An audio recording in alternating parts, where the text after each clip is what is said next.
Hello and good morning everyone, and welcome to PFI International in Lincolnshire for round 2 of the Trent Valley Kart Club Championship. My name is Jake Peach, and as you can see there on the screen, there's my lovely mug down on the bottom, and you can see also our first drivers straight into the action today coming out. We can see our track guide. If you're not aware of PFI by now in karting, I'm a bit surprised, but if you are seeing this for the very first time, hello and welcome. It's always new fans coming along here on our SlipStream platform, provided and supported by Alpha Live, of course. There's our track guide, about 1,400 metres or so. We've got the bridge section. It's always really unique here at the bowl and in the rest of the circuit. Been around since about 96. The weather here today, though, is going to be an interesting one. It's overcast. There are clouds afoot in the first round of the Club Championship. If you were here, it was mixed conditions, changeable conditions right throughout the day, so looking like it's going to be an equally interesting turn of events today given the forecast there. I'm sure teams will be a lot more prepared than they were last time, because you can see, look, a few spots on the camera there in the middle of the circuit now, so no hanging about here for the changeable conditions, the variables of what might affect our drivers today. 257 odd drivers and entries today for the whole Club Championship, which is an incredible entry list for such a prestigious place here at PFI. We're just on a last practice and warm-up session here. You can see a senior X30s going around on their warm-up, and Hayden Eldridge at the top of the times, but it doesn't really mean much in the warm-up, in the practice. They're trying to find the best lines out there that they can possibly find, and also just get a bit of a feel for the track, which will be a little less grippy having the rain overnight. And saying that, we won't see it on your screens at the moment, but someone's gone off our hairpin here at PF International. Of course, a very incredible track with so many very varied corners, really, and keeps the drivers on their toes. Entertaining to watch, entertaining to drive out there. You can see that driver just peeling away on your screen and in the hairpin. Our 33 runner of Hayden Eldred, actually, who was top of the times for a little while and ended up in the barriers, so hopefully that won't affect preparation too much for Senior X30. Their first race is not until 9 races time from our first one, so good to get a feel for the conditions though, early doors, see if it's going to be changeable out there today. By the way, if you are watching, of course, on YouTube, on our Alpha Live page, and on the broadcast today, you can send us your messages, your thoughts and feelings and memories of what you have here at PFI, of what you'll be reacting to today in all of the racing action. You can get involved on the live chat. We can see that coming through to us here. Make sure you get involved and let us know. But talking about SlipStream, here's how it kind of all works for this season. SlipStream, the way to watch all the best club karting live and on demand. It takes just 1 minute to become a channel member and get your virtual SlipStream pass. Hit the join button on our YouTube channel and follow the prompts. Using an iPhone? Do this via Safari to avoid paying an extra fee. Channel members get early access to the Bump Draft podcast, as well as 7 days exclusive access to the event finals. Plus, they also get priority chats read live by our commentators, so you can show your support for your favourite drivers. It's a rolling 30-day membership and you can cancel at any time. Join SlipStream today to enjoy live club karting and help promote the grassroots of our sport. Indeed, so that is how SlipStream works. A voice of Piers Pryor there on comms for Formula 2 and Formula 3 this weekend with Chris McCarthy, of course, who's passed through these tracks and circuits and events before a little while ago, and Piers, of course, a talent across Alpha Live, covering lots of our events, who was at the British University Kart Championship recently at Silverstone for one of those rounds there. A very exciting time at Kart Silverstone as well, but very exciting time here at PF International, because the Club Championship is what we are getting underway for today. We can already see some of your live comments coming in on our YouTube channel and broadcast right now. It's free to watch. All the heats are free to watch with your SlipStream broadcast today. When we get to our finals later, that's when, if you become a paid member, you'll be able to catch the racing straight after the lunch break. You won't have to wait. But if you do want to wait 7 days to catch the action, you'll catch it free then a week later up on our Alpha Live YouTube channel. But Paul Williams here says, good luck to all today. Drivers and teams out there. Special mention of Zach Turner, the most consistent driver of the juniors. And I'd have to agree with you, Paul, because I've been covering the kart championship as well. We had the kart championship last round here at PF International. And Zach, very impressive there as well. It's such an incredibly competitive grid. There's 86 drivers in the junior rotax field here today in round 2 of the Trent Valley Kart Club. So I couldn't agree more, Paul. I'm looking forward to seeing Zach Turner's green helmet going around if he's wearing the same one today. Also to Tracy Dixon Maynard, good luck to Team Tooley and Joel Dixon Cohen. I remember saying that name quite a bit in the first round, racing with the number 367 in Senior Max, starting P7 in race 1. You're going to a wedding, Mum, so you can't be there. You say it's horrible. I mean, it's nice for you, but maybe you won't be... You won't. I see what you mean. It's not horrible because you can't react straight after the race and before and give all the G up. I'm sure the support is here in fine voice. It is on the live chat. Keep your comments and thoughts coming. I hope you have a lovely day at the wedding, whatever you do. Save me a bit of cake, will you? So we'll have plenty of races to get on involved with you today. We'll have 29 races all in total. We'll have 19 heats. And we'll also have, about 9 finals. Junior Rotax heat being, Junior Rotax grid rather, being so full today, there's going to be a few repostages later on. So we'll see how that all whittles down. We can see our marshals out on track. And just getting prepared and ready to get underway for our action here for round 2 of the Trent Valley Kart Club. Good luck to Harry Riley, says Tech Deck Ralph 29. I love that name. Tech Decks. Oh my God. I used to have a Tech Deck ages ago. And I was never very good at them. I was never a good skater in real life. So, that's not really going to make much difference. Also, best of luck to Seb Talbot in the Microax today. From David Talbot on the live chat. And it's just waiting to get underway here for our action at TVKC. So we're just waiting for our drivers on the dummy grid to the right-hand side. You can see where the markings in the middle of this home straight here, and that's where our drivers will be coming out of for our first heat of Senior Rotax, and we'll go on down through to our Junior Rotax groups, and then Mini Max, Micro Max, Walter Swift, Senior Rotax, Junior X30 and Senior X30, all through our categories today.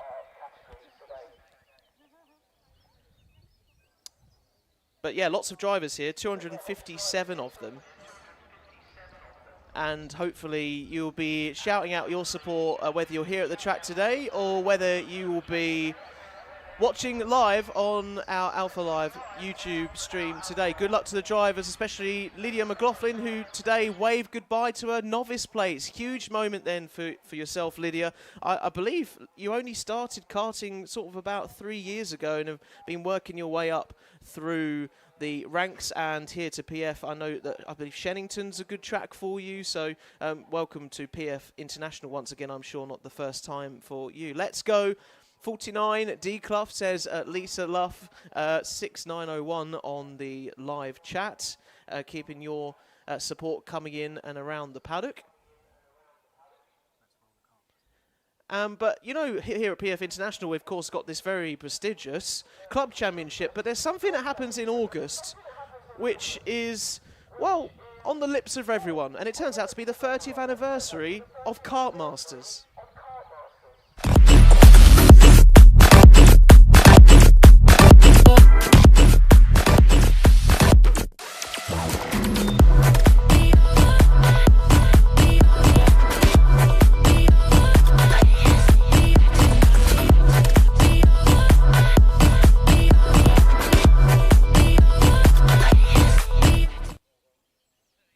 So, Kart Masters for this year, the 30th anniversary. It's going to be a huge event for us at Alpha Live, but also for the drivers that are going to be taking part in Kart Masters. If you win Kart Masters, you get the GP plate, and you're rocking around with that for your season and further on. It obviously has so much weight behind it. It's such a competitive field. Drivers come from all over the world to compete in this incredible event that is Kart Masters. So make sure you stick around with Alpha Live for all this club championships that we bring to you on the channel, but also Kart Masters later on. But here you go, you can see our senior rotax drivers coming out then for Heat 1 in this club championship and getting themselves prepared and doing some warm-ups in the tyres and giving as much heat into them as they possibly can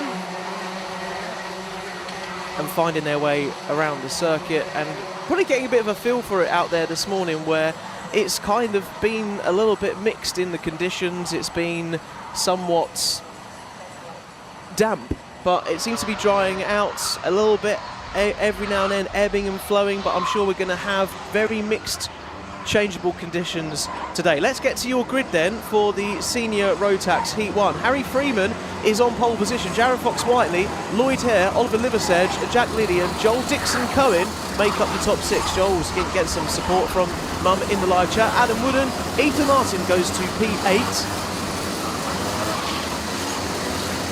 And further down, James Tester, champion of the senior max class in 2025. Ollie Goodyear, Jake Fisher, Callum Sims, Alfie Thompson, Oliver Walker, Rodriguez Privillionis rather, and Jacob Grant down to P16. Drew Prizer to Sean Bennett, Freddie Moore, Harvey Quick, George Kay, Bailey Waters, James King, Deacon Luff, 24th, and Robbie Rathbone, Lilia Scatchard, Willem McIver, Owen Rathbone, Liam Moretti, Samuel Kirkwood, Rocco Valentino and Kieran Glanville. Here we go then, they're in the tram lines and we are away, yes we are, racing for Senior Rotax Heat 1 into the first corner. And it looks like Matty Hingley is into the lead, taking and retaining pole position. So Matty for the Ultimate R team, it's been nice to catch up with him actually in the paddock over the last 2-3 months, where he's been doing the tools and the spannering for the Ultimate R team. As you can see, a nice dive down the inside there from Lloyd Hare in the Dan Holland Racing, so wasting no time at all to make some progress up to P3 in this race, up from P4 from the start. So one position gain on the lap, not too shabby as we make our way for the very first time today into the third and final sector, into the Mike Wilson complex. Take a wide line here and cut back on the inside, leave yourself enough space and window as you come back to the start finish line and bring us along for the very first time. We can confirm your top 10 then. So it's Matty Hingley, Jared Fox-Whiteley, Lloyd Hare, your top 3, Harry Freeman, Jack Lilly, Adam Woodham, James Tester, Oliver Liversedge, Joel Dixon-Cohen and Ethan Martin down into top 10. Nice dive up the inside there. Look that it was Joel up the inside. Couldn't quite make out who that was. We'll catch up with it in a second. But under pressure already is Matty Hingley. And there's another move up the inside here from Lloyd Hare. Wasting no time again up to P2. And now there's a squabble behind between Freeman and Jared Fox-Whiteley. Who's going to come out in front of that one for P3? I do believe it is Harry Freeman. Yes, still in P4. So Jared Fox-Whiteley down to P3, and it's all changed in an instant. So you can see there on your screen to the left, Matty Hingley, Lloyd Hare and Jared Fox-Whiteley now, your top 3. Ultimate R, Dan Holland Racing, Jack's Motorsport, all in the mix here with 6 minutes plus 1 lap to go. We have 8 minutes plus 1 lap for all of our heats this morning until the lunch break. So you'll have a similar kind of time and feel. And there's a dive down the inside from Lloyd Hare on Matty Hingley. Did he see it coming? I'm not too sure. Trying to hang it around the outside. Also got a bit of company as well, I believe, with Jared Fox-Whiteley on the inside. Lloyd Hare trying to take the defensive line, but you can see that Harry Freeman's also come on the way through, and our senior Rotax runners have wasted absolutely no time here to get on and cement their position in this race. And to the front Lloyd Hare for Dan Holland Racing then, taking charge of this race. And Jared Fox-Whiteley then sitting in P2, wants to regain some composure. Where's Matty Hinchley gone down to? Looks like down to P4 now, with James Tester up to P5 from P10. A great start from James Tester, our champion of this class and PF International last year then. So here they come again across the line. Don't want to get out too wide, particularly in the damp conditions today, because your car might not have the grip to stay in a straight line. But up into the bowl section, a posturing up into the bowl, and that's a dive down the inside from Jared Fox-Whiteley, who knows a thing or two about this PF International circuit and doesn't waste any time onto the Litchfield Bridge. Seeing all of your comments still coming in on the live chat, please keep them coming as we settle into this race. I say settle, it will change every single sequence of corners because there's no messing about out there today. Jared Fox-Whiteley now though, using almost Harry Freeman as a bit of a decoy and a defence there in this first heat of Senior Rotax to try and find the strategy and just read the drivers a little bit as much as you dare to look over your shoulder in these first stages of the races. So our top four then, kind of breaking away as a bit of a group. You can see Adam Wooden there, up from P8, so a great gain of 4 positions. You can try and see some moves on the inside up into chicane. I think you have to be very brave to chuck it up the inside there before you get to the chicane. But your top four are Fox-Whiteley, Freeman and Hare, and Wooden sort of breaking away slightly here and trying to find a way through, although you can see Adam Wooden getting a little bit of company and Harry Freeman then up the inside. But Jared Fox-Whiteley says, I've seen that move before, mate. I'm going to duck under up the inside for my Jax Motorsport team, and I'm going to maybe build even more of a gap now because you took a bit of a risk going up my inside there. So Harry Freeman has dropped a bit more of a gap to Jared Fox-Whiteley, and now look at that gap that I was talking about. It's almost now 7/10 of a second. It was bumper to bumper almost, and Jared Fox-Whiteley is very grateful for that attempt of a move that he had on him in the second hairpin, and has now given a really comfortable buffer with 3 minutes and a lap to go here. We come across the line once again, a nice little sniff of a look there from Wooden on Freeman, but nothing doing. Is there anything doing up into the bowl? No, there isn't. Just about keeps his car in one straight line, trying to catch the back end. Of course, so these go-karts have rear brakes. There's no front braking, all at the rear, so you don't want to get old tank slapper on, particularly if you've got pressure from your teammate who's right behind you. I say teammate, very similar liveries, but from Tester on Wooden at the moment, trying to chase down and sort of settle down into this race now. Talked about changeable conditions here today possibly, and we might be seeing that a bit later on through the day, but it's looking all pretty fine and comfortable out there. Just overcast at the moment, maybe just taking away some track temperature today particularly. But Jared Fox-Whiteley's in mind. Oh, and who is that? I believe is that Lloyd Hare? Down and out of the race. That is Lloyd Hare for Dan Holland. Had a spin in the second hairpin section, trying to get his kart going again. And I'm just looking out my commentary box here whilst you are catching on with Jared Fox-Whiteley out at the front ahead of Harry Freeman. Lloyd Hare has got going again, but he's almost going to be potentially maybe 3/4 of a lap down. So Lloyd Hare probably want to kiss goodbye to this heat here and see what happens. 5-second penalty for the 211 of James King. Was he involved with that spin of Lloyd Hare? We'll find out after the race and get more of a debrief. Let's dial in though for this minute and a half and 1 lap left here for this first heat of Senior Rotax today at the Trent Valley Kart Club Championship round 2. Great action here for the first rounds, and of course not to be disappointed by a second round already, because we are straight into the action today. There's no niceties, there's no, oh yeah, that'll be okay, we'll just leave that to heat 2 in the final. We're straight in to try and cement our positions in this race so far. Matty Hinchley, fastest lap of the race, had a bit of a stinker though, unfortunately, at the start. You can see him at the back of your picture there trying to gain some ground. You can see Harry Freeman at the front of your picture trying to go up the inside, and Jared Fox-Whiteley says once again, I know exactly what you're going to do, mate. I've got that covered off. You're going to need to do a bit better to try and hold off that inside. Under investigation is Drew Preisner, a privateer here who's been impressing in a couple other championships as well in this 2026 season, trying to find his feet.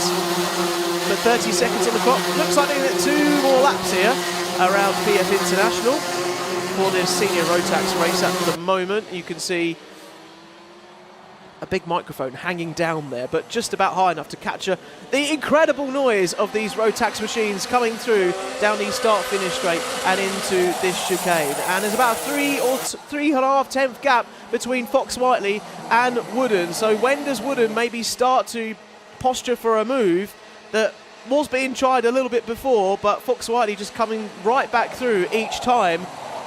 And you see Fox Whiteley going a lot more defensive there that time. No space at all for Wooden to come on through. But look at this. Where's Matty Hingley coming from? Trying to regain some composure from the start of the race. He's up from 5th to 3rd in a sequence of a couple of corners. So great progress from Matty. Is he doing it as a last lap dash, or has he set up his car in his awning to come to him in the latter stages of the race? Let's find out then, as we will be heading on to our final lap here. And Fox Whiteley looks over his shoulder, covers the inside from Wooden. He is looking racy, bumper to bumper there. You can see a little love tap at the back. Matty Hingley wants to get in on the action here, but wants to be careful that he doesn't let James Tester, Harry Freeman in on the inside, particularly over this Litchfield Bridge, down into the hairpin. Looks like there's going to be some posturing, you'd imagine, into the first hairpin. There it goes. Fox Whiteley goes to the inside, but Wooden, no space to get past at the moment. But all the time they're backing up themselves into the group behind for 4th and 5th. Oh, there's Matty Hingley, and he's gone to the lead. What an incredible double overtake in a sequence of corners. And that is where you bide your time, you wait for a bit of a lack of grip from the driver in front there. Lapsing concentration, and Matty Hingley, who started this race in P1, dropped down to 5th, regained to 3rd, comes across the line to take victory. He made that hard for himself, did Matty Hingley, but he fully deserved that with that last lap action, followed by Jared Fox Whiteley, who had much control of that race until then. James Tester, great performance from James, up from P10 to P3 in those final stages. Adam Wooden, Joel Dixon-Cohen is your top 5. Harry Freeman, Oliver Liversedge, Jack Lilly, Alfie Thompson, and Prolivilonis. Great performance from them, up from P16. So a gain of 6 places coming across the line for your top 10 in this very first heat. Oh, look at this. Not messing about here, are we? Because we're straight into all of this action with our senior Rotax runners, and we'll next see our senior Rotax guys in one of our next groups a little bit later on. So yeah, how's that for the action? There we go.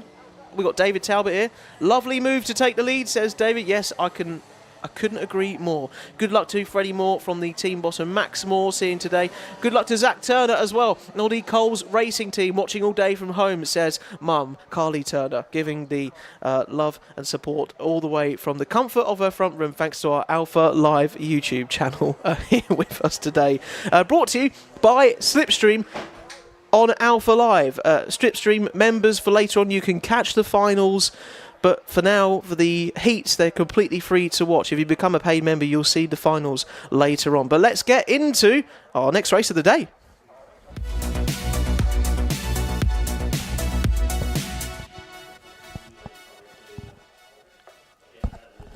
And here we are then for Junior Rotax Heat 1. So from seniors to juniors, and if you know anything about a junior Rotax grid, is that 1, it's always very competitive, 2, there's always great racing, and 3, well, it's just a rite of passage to go from seniors to juniors, because the juniors will be wanting to see if they can get themselves up onto the senior Rotax grid. Let's go through your grid, shall we, whilst we wait for our runners to come out for this firstly. As I said, there's 86 runners in Junior Rotax today, so there'll be a few of these groups. The first groups going off against each other here. Ellis Bell on pole position, Harrison Bishop, Ewan House, Oliver Fabricius, Connor Large, Stanley Stafford, Nathaniel Gray, and Harry Myatt Waldron is your top 8 for Dave Edwards Racing. Alex Shepherd followed by George Fountain, Ryan Rapini, Adam Judatis, and Daniel Adamatis, and Henry James, Thomas Jackson, and Joe Neal down to P16. Cash Harris, Oliver Hutchings, Lily Shaw, James Tate, Jay Singh, Lydia McLaughlin, and Jackson Lane and Alfie Skit. Lydia gets some support on our live stream, and Fletcher Jameson might be a name you've seen in the last 2-3 months. Also on the grid there in P25, and Elliot Smith rounding off our Heat 1 for Junior Rotax. Yes. It's a bit. So you can see here at the PF International, it's remaining overcast. There's been a few drops of rain, but not too many to really write home about. I don't think there was much of a cause for concern or incident in our first senior Rotax race, but we, of course, got to keep an eye on it today. There was a class and a race last time out when we were here for the first round of the championship. I want to shout out Ollie West, who was in the Water Swift Restricted, who aren't racing here today, but was in the mix with the Mini-Maxes, and the changeable conditions completely threw everyone into a bit of a headspin, and Ollie West somehow managed to keep it on the track, come through to claim a solid P2, of course in a kart that was way down on power alongside Mini-Max runners. So there is opportunity, as we know, as always, through weather conditions for drivers to make themselves known amongst all of our runners and across the grid. But I'm sure that our drivers out here will be wanting to keep it as dry as possible for as long as possible, because it will be predictable and they'll be able to set up as optimum as possible in their awnings here at PF International. Blake Southern leading him round with Ellis Bell followed behind for the Ultimate R team. Plenty of teams going up against each other here. Dan Holland Racing versus Ultimate R versus Kiddix versus Coles versus Strawberry Racing versus MLC versus Hunter Motorsport, KR Sports. 8 different teams in the top 8. I think that just shows you how competitive our runners here are for this PF International Club Championship in Trent Valley. Here they come round for their formation, wanting to try and get them in line as much as possible. Our race director keeping an eye on things on the start-finish straight from afar, looking hopefully happy. Our main director Nigel up on the gantry is going to get us underway if he is happy, and we are racing here for Junior Rotax, and it looks like it's a retain of the lead for Blake Southern in P1 up through the bowl section for the very first time then, and holding on to things, although we've got quite a few drivers, as I say that, off into turn 1 of the chicane. You won't see on your screens at the moment a temporary yellow flag, but racing is continuing. The stewards and everyone's got going again, and we can see then a nice little gap built out by Southern out front, probably I'd say 2 or 3 kart lengths there at least, isn't there? Almost maybe 3-4 tenths of a second. Move up the inside there from Ewan House, I believe, who has had a great start up from P4. So Ewan House making great moves, I believe, into P2. Fantastic getaway, not wasting any time. Ewan's been so good at that this season so far in 2026. Has made it always very fast starts, whether it be in the kart championship, whether it be here at PF International, the ones that I have witnessed. And no different here. You can see the Scottish flag on top of his helmet. You can see that is Ewan House then going through. And P3, Ellis Bell dropping a place at the start there. You can always see then these top 3 almost breaking away already. And look at the gap that Southern has got now. 3 quarters of a second ahead of Ewan House, but I'm sure Ewan will make sure that gap comes down very quickly and as much as possible.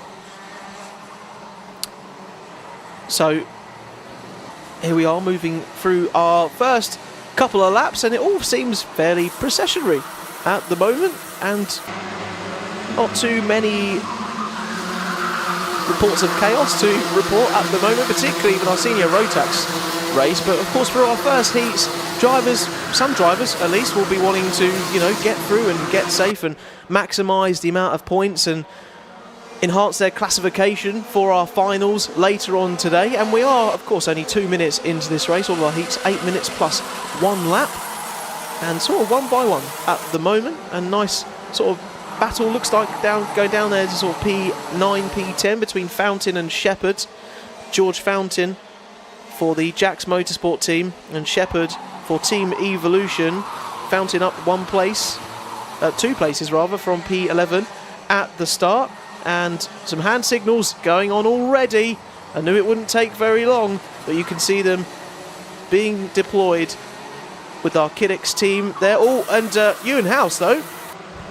Ewan House dropped right back there. I don't know what happened through there off of camera, but Ewan House now all the way down to P5, and you've got Conor Large and Oliver Fabricius taking advantage of maybe going up the inside of one of the tracks, maybe having a bit of a battle with Ellis Bell then, because he's up into P2, and Southern leads Bell, Fabricius, Conor Large, Harrison, Bishop, and Stanley Stafford. Ewan House down to P7 now. So George Fountain, Alex Shepherd, Brian Rapini, fastest lap of the race, up into P10. Rapini being a feature as well. A lot of the 2026 season, had a strong showing here at PF International, great form as well. A dive down the inside then from Ellis Bell, going to the lead, change of the race lead.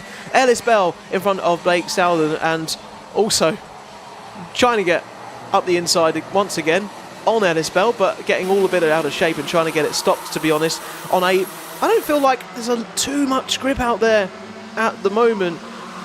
Lots of drivers really pushing the limits as much as they can with what is available to them on the tarmac and what their tyres are giving them. Or their tyres a bit more difficult to get up to temperature on a day like today with overcast here in the Trent Valley. All of these factors coming into play as we watch our front two then really starting to peel away from the runners behind. Have a sort of a 2-3 gap, although if they battle like that they're not going to have any gap sooner enough. Ellis Bell retains the lead from Southern off the Litchfield Bridge, and Southern really wants this first place back, weaving to the right hand side. Is he going to go round the outside? No, absolutely nothing doing there. And we had Conor Large, I think, trying to take advantage of all of what was going on, but it's all come out in the wash, and as you were from before. Southern is saying, come on, let's work together, Ellis. I'm not going to attack you, I promise. And then the next corner, he's probably going to be up the inside. Stranger things have happened, haven't they, on a kart circuit, particularly here at PF International. Although Ellis Bell now doing a bit of the hard work out front for his Ultimate R team.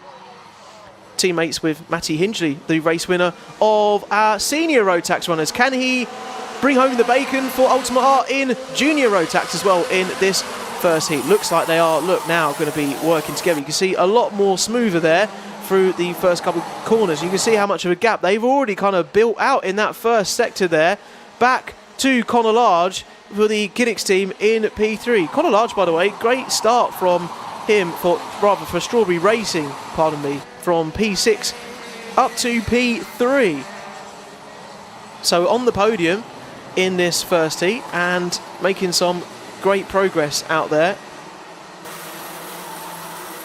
But Blake Southern, off our screen whilst we were watching, Conor Large has gone up into the lead. So it's a change of the lead once again. So it's a trade of Southern saying, yo, I've got control here. No, I've got control, says Ellis Bell. And we just keep toing and throwing, and maybe the strategy will have to be very careful towards the end of this race as to who is going to obviously come across on top before we run out of laps, run out of time here at PF. Into the bowl section, don't want to throw it up the inside there. Probably the biggest time loss if you throw it up the inside there. Send your rival wide. You could end up clashing with each other before you get to the Litchfield Bridge. That's not what anyone wants, particularly in these first heats for junior Rotax.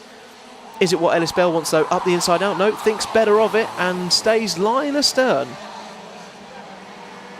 And Southern in the lead ahead of Bell, and Conor Large then sort of the buffer back to them of about, I would say, half a second almost now. Coming into the Mike Wilson complex.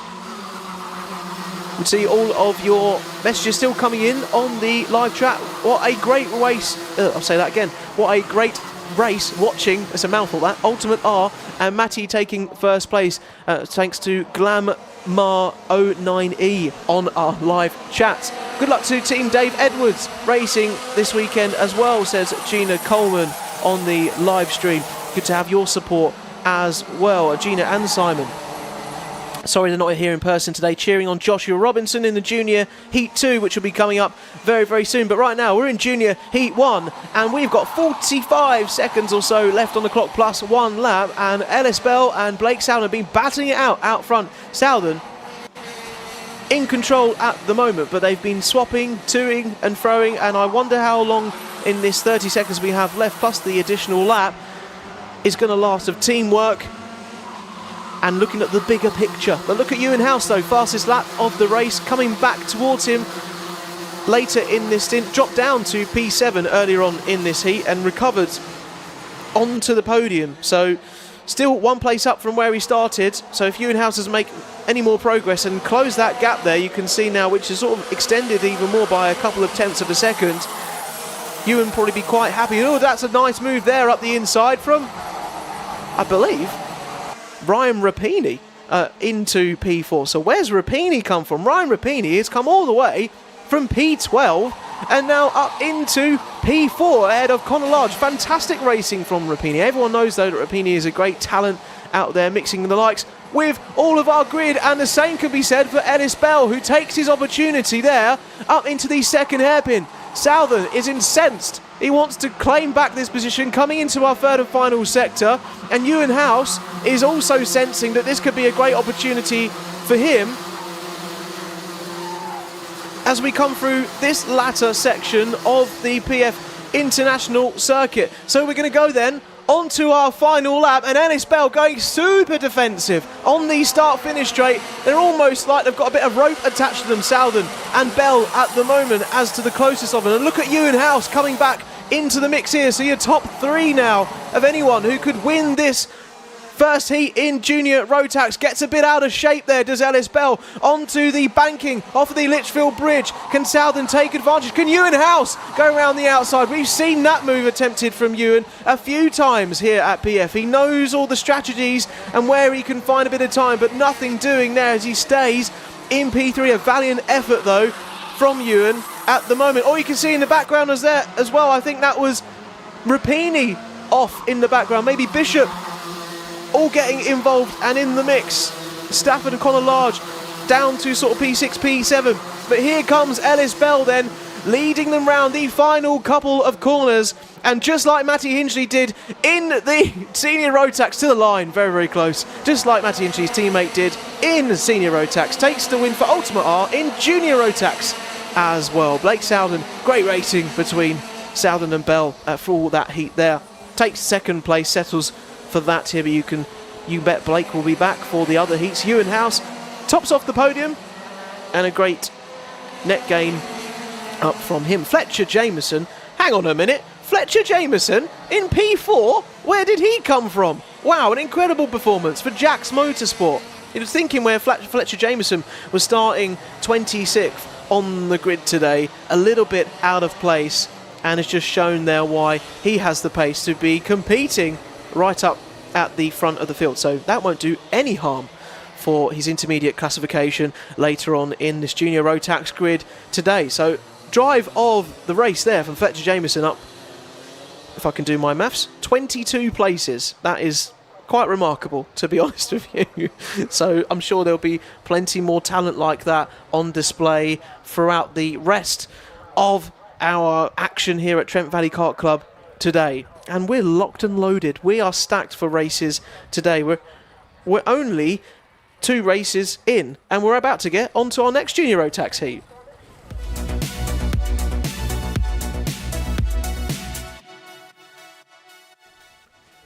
And just like that, you can see on screen Heat 2 for Junior Rotax. It's almost like this is planned. Of course it is. It's a slick operation here at Alpha Live, and it's great to have you along watching with us. Powered by SlipStream, bringing you, for the very first season, by the way, action of so many amazing kart clubs around the country, particularly Trent Valley Kart Club here in the heart of Lincolnshire. Not a sunny PF International today, though, and something that the drivers have got to be contending up in their minds as that how that might change later on through today. Let's get onto your grids though for Groups B versus E in this second heat for Junior Rotax.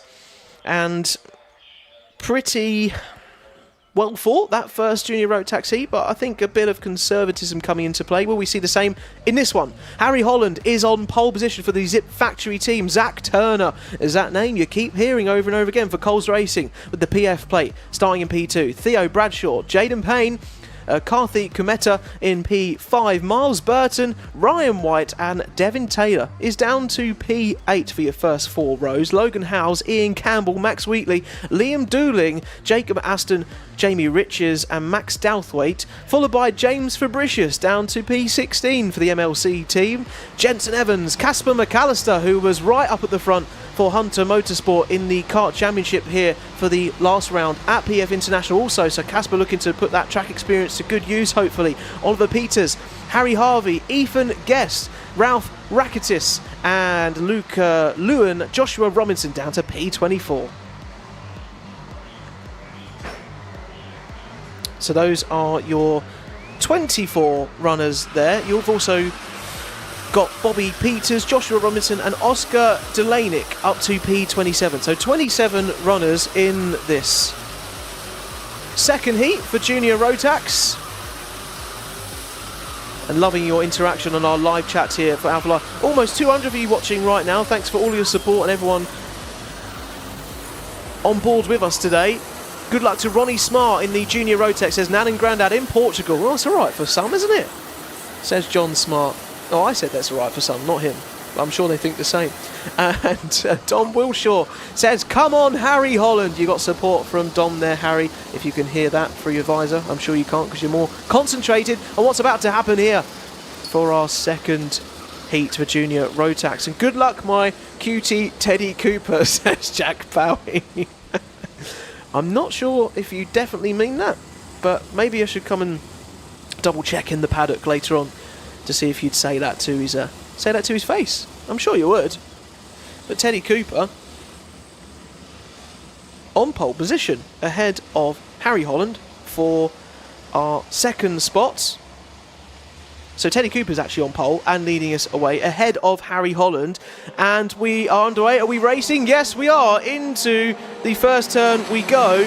And Harry Holland then has, from second place, to make that clear, has gone up from P2 into first. And look at the gap already that he's kind of built there at the start through the scraps of the first couple of corners. You've got Teddy Cooper then for the Kid-X team behind in the Tony Kart chassis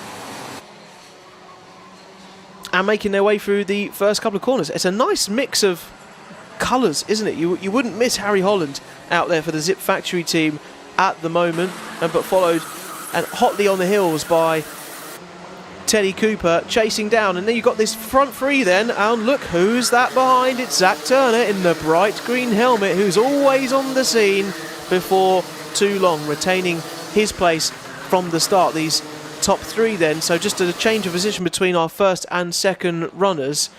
And it looks like on track that it's raining. It isn't, it's just a bit overcast. We'll keep you abreast of all of that. Well, it looks like though that our front runner wasn't paying attention there to a dive down the inside from Teddy Cooper. So Teddy Cooper comes back to pole position to reclaim where he started in this race. 40 Kid-X team on the Litchfield Bridge for the first time, and Zach Turner then sitting pretty, although I say sitting pretty, looking over his shoulder there behind to see he's got company from Theo Bradshaw, although nothing doing, not too troubled there into that first hairpin, although he does trouble into the second hairpin. So dive down the inside from Zach Turner to claim second spot and making that PF plate count here, showing that he knows a thing or two about this circuit. And it looks like he's now eyeing up his next victim in Teddy Cooper, although Teddy Cooper also got wits about him here. P3 in the championship at the moment for Junior Rotax. Zach Turner, funny enough though, is leading this championship at the moment. Took some victories in our first round, you'd probably not be surprised to hear. Let's go Casper, says Stephen Meller on our live stream.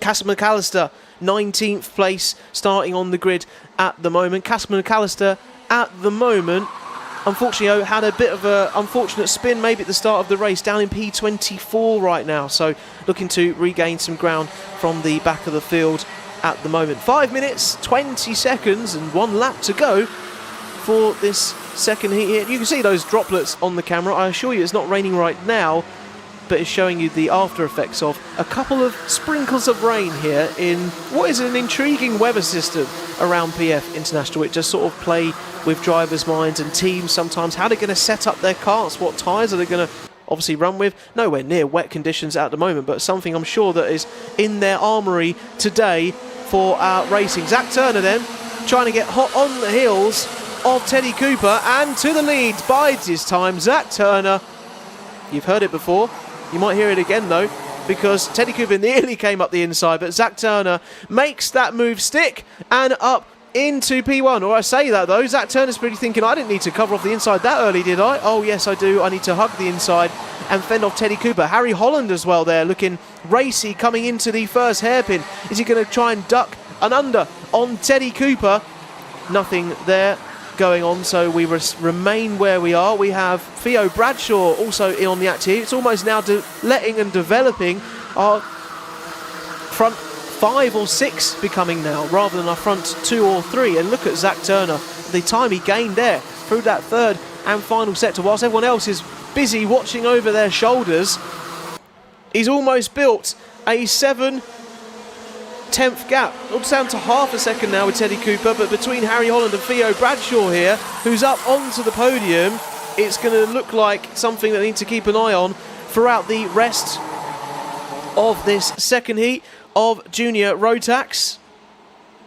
Theo Bradshaw up from P4, up a place from his starting position. And Harry Holland then back to P3 then, up the inside though. So nice to see him reclaiming that spot.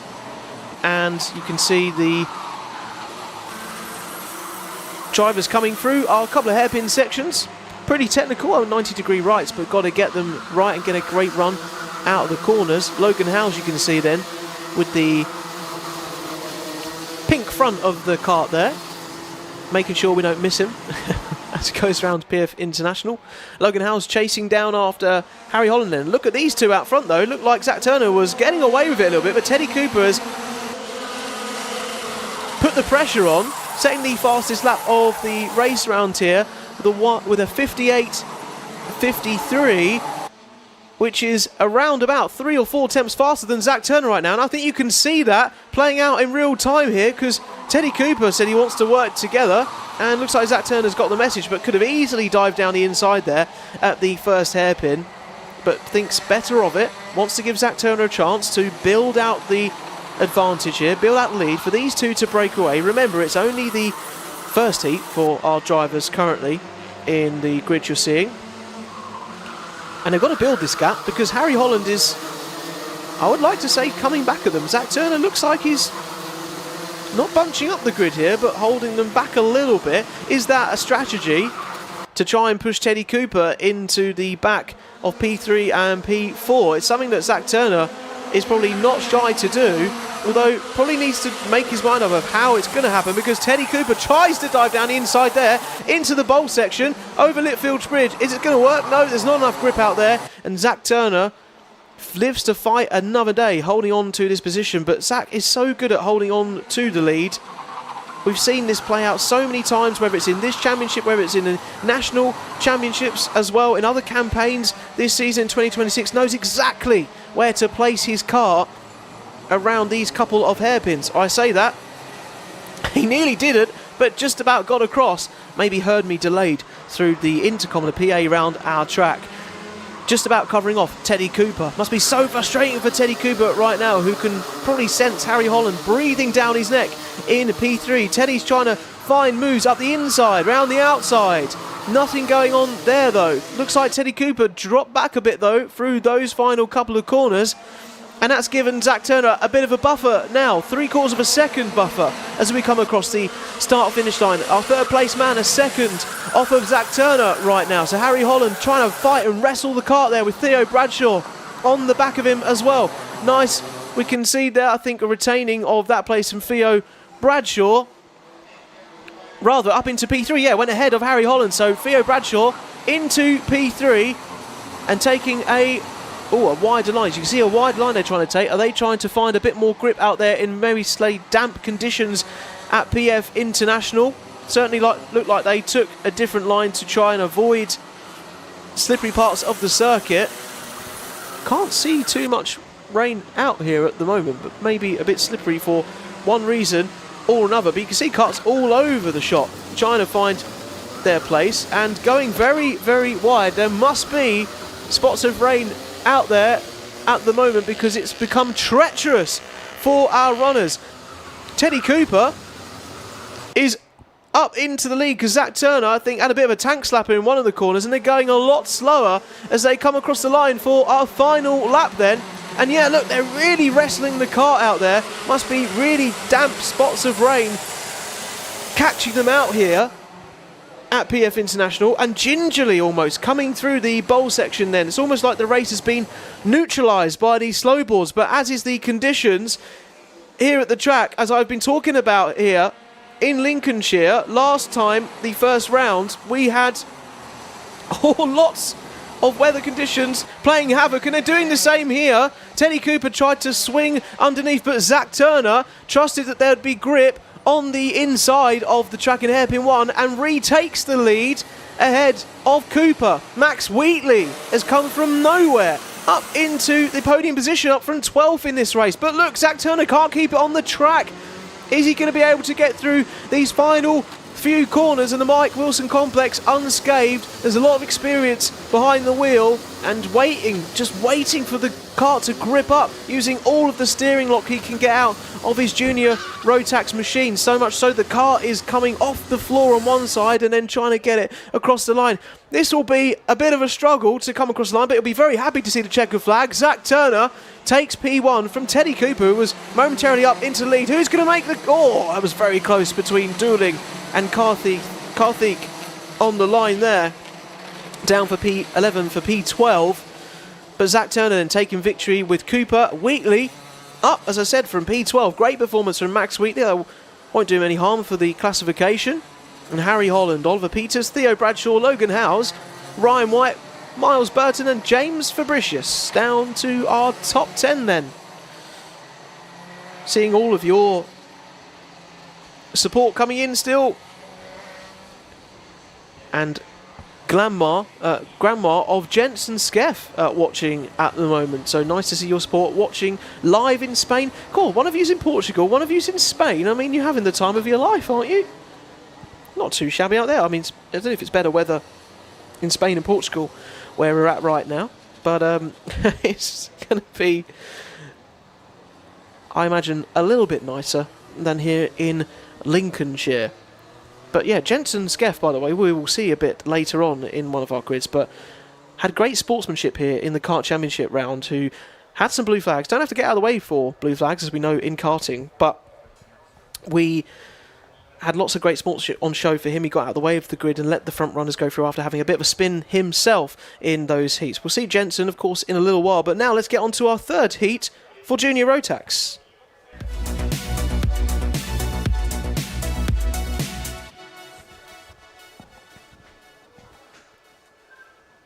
Okay, here we are then for our next group of runners in this 86 driver strong field for Junior Rotax. It's going to be our final Junior Rotax heats for the morning before we then find out how that all plays out into the final later. Can I just say a massive welcome and thank you to Ian Barnett, who has signed up to our SlipStream pass on Alpha Live. Also to Isaac Jameson Racing. Nice to see you supporting your fellow drivers out here as well. That means you will be able to catch the finals later on today from what's happened here in the first heats, completely free for you to be watching on our Alpha Live YouTube channel at the moment. But do become a SlipStream member. It really helps us here at Alpha Live make what we want to make and share all this amazing racing action for you from right across the country, from across the world, particularly here of all of these grassroots karting, which is so important to see the talent of tomorrow. But let's get into our grid for this third heat, which is going to have completely different dynamics to the start of the last race. And you can see the Battenberg flags, or the slippery flags, are out because it is raining out there. Charlie Wolfit will have to contend with that. Off of second place with Charlie Very on pole position. Benjamin Lawn is going off for P3. Alex Lynn, Joseph Berkery, Brave Murdoch, Jack Robinson and John Richardson are in your top 8. Logan Hartshon and Ronnie Smart, Harvey Sargerson, Aston Brown, Samir Paul, Ronnie Jones and Brodie Dowling and Shay Hilton down to P16. P17 is Kevin Ivanov, Akeem Bart, Aaron Berridge, Ben Morgan, Pierce Whitehead and Riley Mirthwaite, Ollie Healy and Callum Boots down to P24. Luca Machechikicha, I'm sorry if I pronounced that wrong, Charlie Eiffel and Hayden Fisher down to P27. So Hayden Fisher, P27, Charlie Eiffel, P27, Hayden Fisher, P28. Setting off on our grids here for the Trent Valley Kart Club for our Junior Rotax third heat. See how it will all iron out here as they deal with a much more treacherous and tricky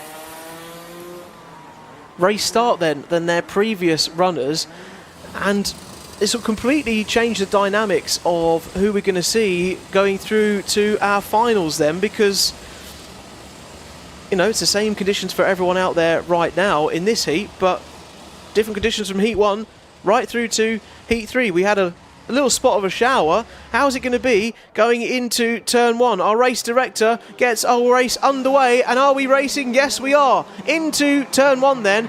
So much more gingerly from our previous race, as you can imagine, and that's Tom Reed retaining the lead in pole position. Miraculously, they all find their way through turn 1 pretty well, and there is your front runner then, Tom Reed on screen. With, well, not Charlie Wolfit behind, a completely different runner in Charlie Very. So Charlie Very up at the start, up a place into second. So nice to see them making some ground there. And whilst the field finding their feet here around PF International, finding their feet through the weather conditions that are underneath them too. But you can see Benjamin Lawn there for Coles Racing. Oh, they all go a bit wide. Benjamin Lawn doesn't go wide for Coles Racing, but Tom Reed and Charlie Very go wide.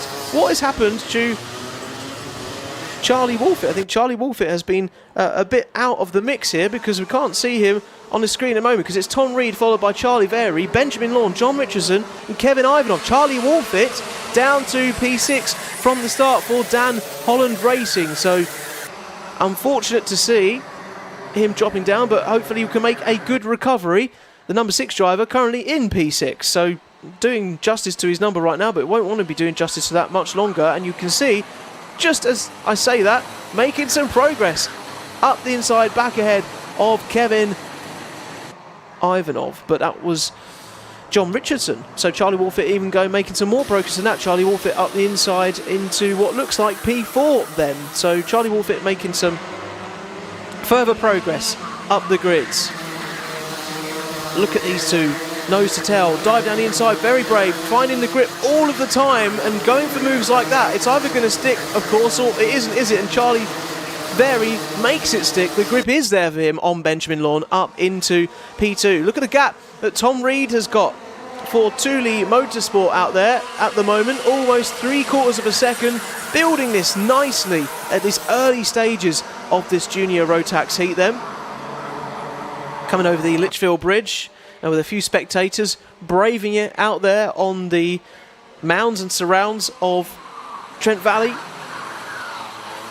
and watching the action unfold. Really great viewing spot down there into hairpin 1, and maybe not, of course, as flat out as our previous heats at the moment, but great to see the car control, the skill on show, the ability from these owner drivers. And seeing all of their experience on show, because it's an incredibly competitive grid out there at the moment, and we can see that all in play here between at least 2, 3 and 4 right now. Charlie Wolfett with the fastest lap of the race, a 58.39 right now. Almost about 0.6 of a second quicker than our front runner of Tom Reed. So Charlie Wolfett wasting no time, but look on the outside, who's that going slowly? Who's got a problem there? Benjamin Lawn, has he got an issue for Coles Racing? He's tumbling down the order to P7. What has happened to Benjamin Lawn there? Will he be able to get going a bit more again, or is that a further problem with his car? The radiator, could be anything. The engine, don't want to speculate too much, but gutting to see Benjamin Lawn dropping down there. Or you can see him in the back of your shot just there. Looks like he's got going again, but maybe the car cut out for a second and got it going. Not too sure what happened, but let's pick up the front runners here with 4 minutes, just under 4 minutes and a lap to go. And Tom Reed, nice and comfortable, out in front. You can see followed by Charlie Wolfett, Charlie Very, 2 Charlies together, and John Richardson, Kevin Ivanov, an impressive display from him up to P5. Jack Robinson, Harvey Sargerson, Samir Paul, Hayden Fisher and Alex Lynn to P10. And we've almost got kind of like a front 4 here then, sort of breaking away between Reed, Wolfett, Very and Richardson, and using as much steering angle and lock as you can come into the second hairpin, as is sort of the grip and the need to put all that lock on in the current track conditions at the moment. Rachel Baker, we have seen your comment about the grid order. Yes, you might have spotted that P1 and 2s and 3s are sometimes the wrong way on the grid orders. We are aware of it. We will pass it on and make sure we will try and rectify that for you, but the grids, as in the race is going at the moment, is totally fine out there, because you can see all of our racers coming through, and Tom Reed in P1 right out in the lead, as is on the left of your screen, with our gaps updating every sector here for the Trent Valley Kart Club. You can see a much more accurate picture of our drivers as they go around. Of course, I do my best to give you the most accurate picture. And Tom Reed with Charlie Wolfett back to a 1/10 of a second. Does Wolfett fancy a dive down the inside? You bet he does. Up into the lead then. Change of lead for the first time for Charlie Wolfett, the Dan Holland Racing. And looking like taking advantage of the fairly dry conditions at the moment and change all the time. But Charlie Wolfett, though, lets Tom Reed back up the inside. So whether he saw that one coming or just got a bad run out of that corner, got on some greasy part of the track, Tom Reed back to the lead. And Charlie Wolfett doesn't like that one bit, because he's going back to the front now as well. Have we started at toing and froing this early on in proceedings today in your third heat of junior rotax? It looks like Charlie Wolfett will want to build this gap now from where he currently sits of 0.5 and now up towards the lead. Tom Reed will be wanting to stick with him as much as he can. Up into P3 there, I believe, was John Richardson on Charlie Very. So it's changing all the time though in the background. Charlie Very saying P3 on your screen right now. Richardson, Robinson, Ivanov, all in the mix here for this podium spot. Who's going to take it in these final few stages of this third heat of junior rotax? And Charlie Wolfett there in that sequence of a couple of corners maybe found some pace that the other drivers weren't aware of, some line, some grip that they didn't have, and built a nice 7/10 gap for himself as it was all getting a bit close between these runners here of Richardson, Very, Ivanov, Sargerson, down to P7 into the bowl section. 40 seconds on the clock. We're going to have 2 more laps here at PF International. Look over the shoulder from Charlie Wolfett, but looks like he's just on a casual Sunday drive down the seafront somewhere, because he knows, I'm pretty sure by now, he's got this one in the bag. Tom Reed trying his best to close on down after him. Who's this? Going for a move up the inside though. Nice posturing, I believe, there from Kevin Ivanov, who was throwing up the inside of Charlie Very. Indeed, for P5. So Charlie Very then falling down the order even more, was running right up at the front and down now into P6, more than 2.5 seconds off the lead for Wolfit. But we come across the line for the final lap. Has Charlie Wolfit got enough of a gap and enough in the tank to finish this race out ahead of Tom Reed, or is it going to all change in a flash, as we have seen so many times around this circuit in different classes, particularly in junior rotax? But Charlie just going to pick his braking point here into hairpin 1, take the inside as much as you can, no trouble from Tom Reed behind, can not have to worry about going too defensive, thinking that there's going to be a challenge or a dive up the inside, maybe a throwing round the outside. Charlie Wolfit coming to the final sector, looks like he's got this one absolutely swell and sorted and in the bag, spotting his braking points, spotting the next corner of where he's going to place his Dan Holland racing car, and also foot to the floor for the start-finish straight to take victory here for Heat 3 of Junior Rotax. Charlie Wolfit is your race winner, followed by Tom Reed, who was in the lead for a little while. Jack Robinson rounds off the podium. Jack Robinson, great performance from him to get on the podium, followed by John Richardson, Kevin Ivanov up to P5. Jack Robinson, a net gain there of, I believe, 4 or 5 places up into P3, so great performance we've seen. Charlie Very, unfortunate for Very, down into P7. Brave Murdoch, though, picking up the fastest lap of the race there in the final few stages.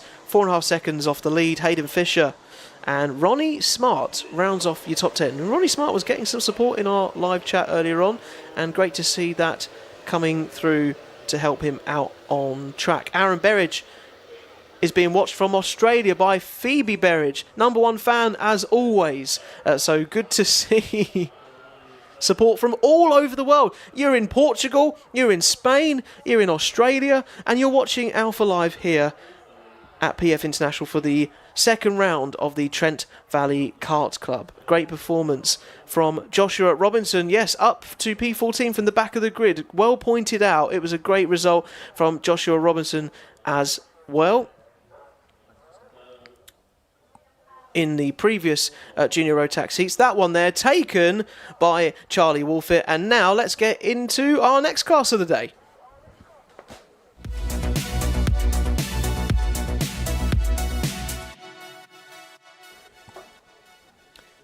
And we've got the thumbs up on the gantry that overlooks the track here from one of our lead marshals to signal to race control that yes, we are good for the next session. Get them out there, get them racing. We want to see more action here in Minimax 950 onto the first heat in this category today.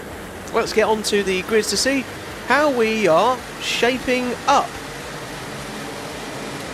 And on your screens here, you'll see Elliot Bork is on pole. It's in fact Otis Cleary. So we're missing our pole sitter. I will talk you through them and walk you through them as best I can. Otis Cleary starts on pole position. You then see Elliot Bork, and you've got Alfie Phillipson, Luke Millward in P4, Jensen Sale, Flynn Grantham, and Chloe McGill, and Eddie Duncan down towards the 4th row of the grid. You've got Rio Paniutu and Noah Wilco in 9th and 10th respectively. Adam Bart, Finley Rhodes, Lewis Herbertson, Akil Gioni, Freddie Blackshaw, Drew Davidson, Charlie Heffer, Alex Tonixis, Otto Amy, Ted Hayward, Dexter Petty, Soren Gallagher, Sam Fleming in P23, Thomas Laidler down to 24th, Riley Blakemore, Jensen Skeff in P26, 27th is William Moore, Finley Bills, Dagor Sigurdsson in P29, Ayrton Galsworthy, who's been really showing up at a lot of championships and races so far this season and constantly building his experience and knowledge around many different tracks across the UK. Stanley Gill, William Davidson, Arthur Chardine and Jack Hill and Evan Mellor round up off to P35 here. Then for this mini-max race, and you saw a few spots of rain on your screen, you're certainly seeing more now. The hoods are up officially for our marshals out on track. You can see it lashing down on this Lincolnshire tarmac. And here we go then for our Minimax 950. Are they on slicks? Are they on wets? It could be absolute carnage and chaos into turn one. They take it as, well, I say it as gingerly as they can, but in the first chicane there you can see lots of drivers off at the first corner. And it would be as good as guess as what the winning lottery numbers are here tonight as to who has remained in the lead and who is set off. You can see though there that Otis Cleary is wrestling his car out up front in the lead right now, and it's almost like they're wiggling their way around this PF International circuit rather than actually driving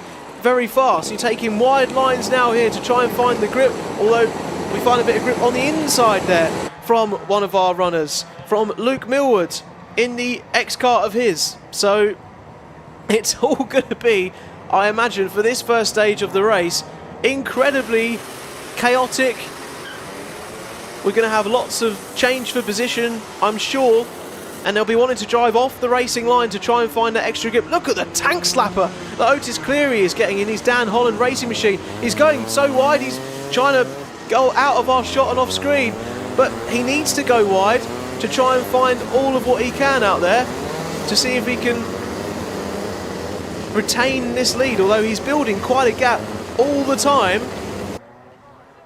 Oh, and who's this out then? 133 trying to get going again of Jensen Skeff. Oh, so Jensen Skeff went off there at the one of the hairpins across and actually takes onto the grass out of the second hairpin and back straight complex.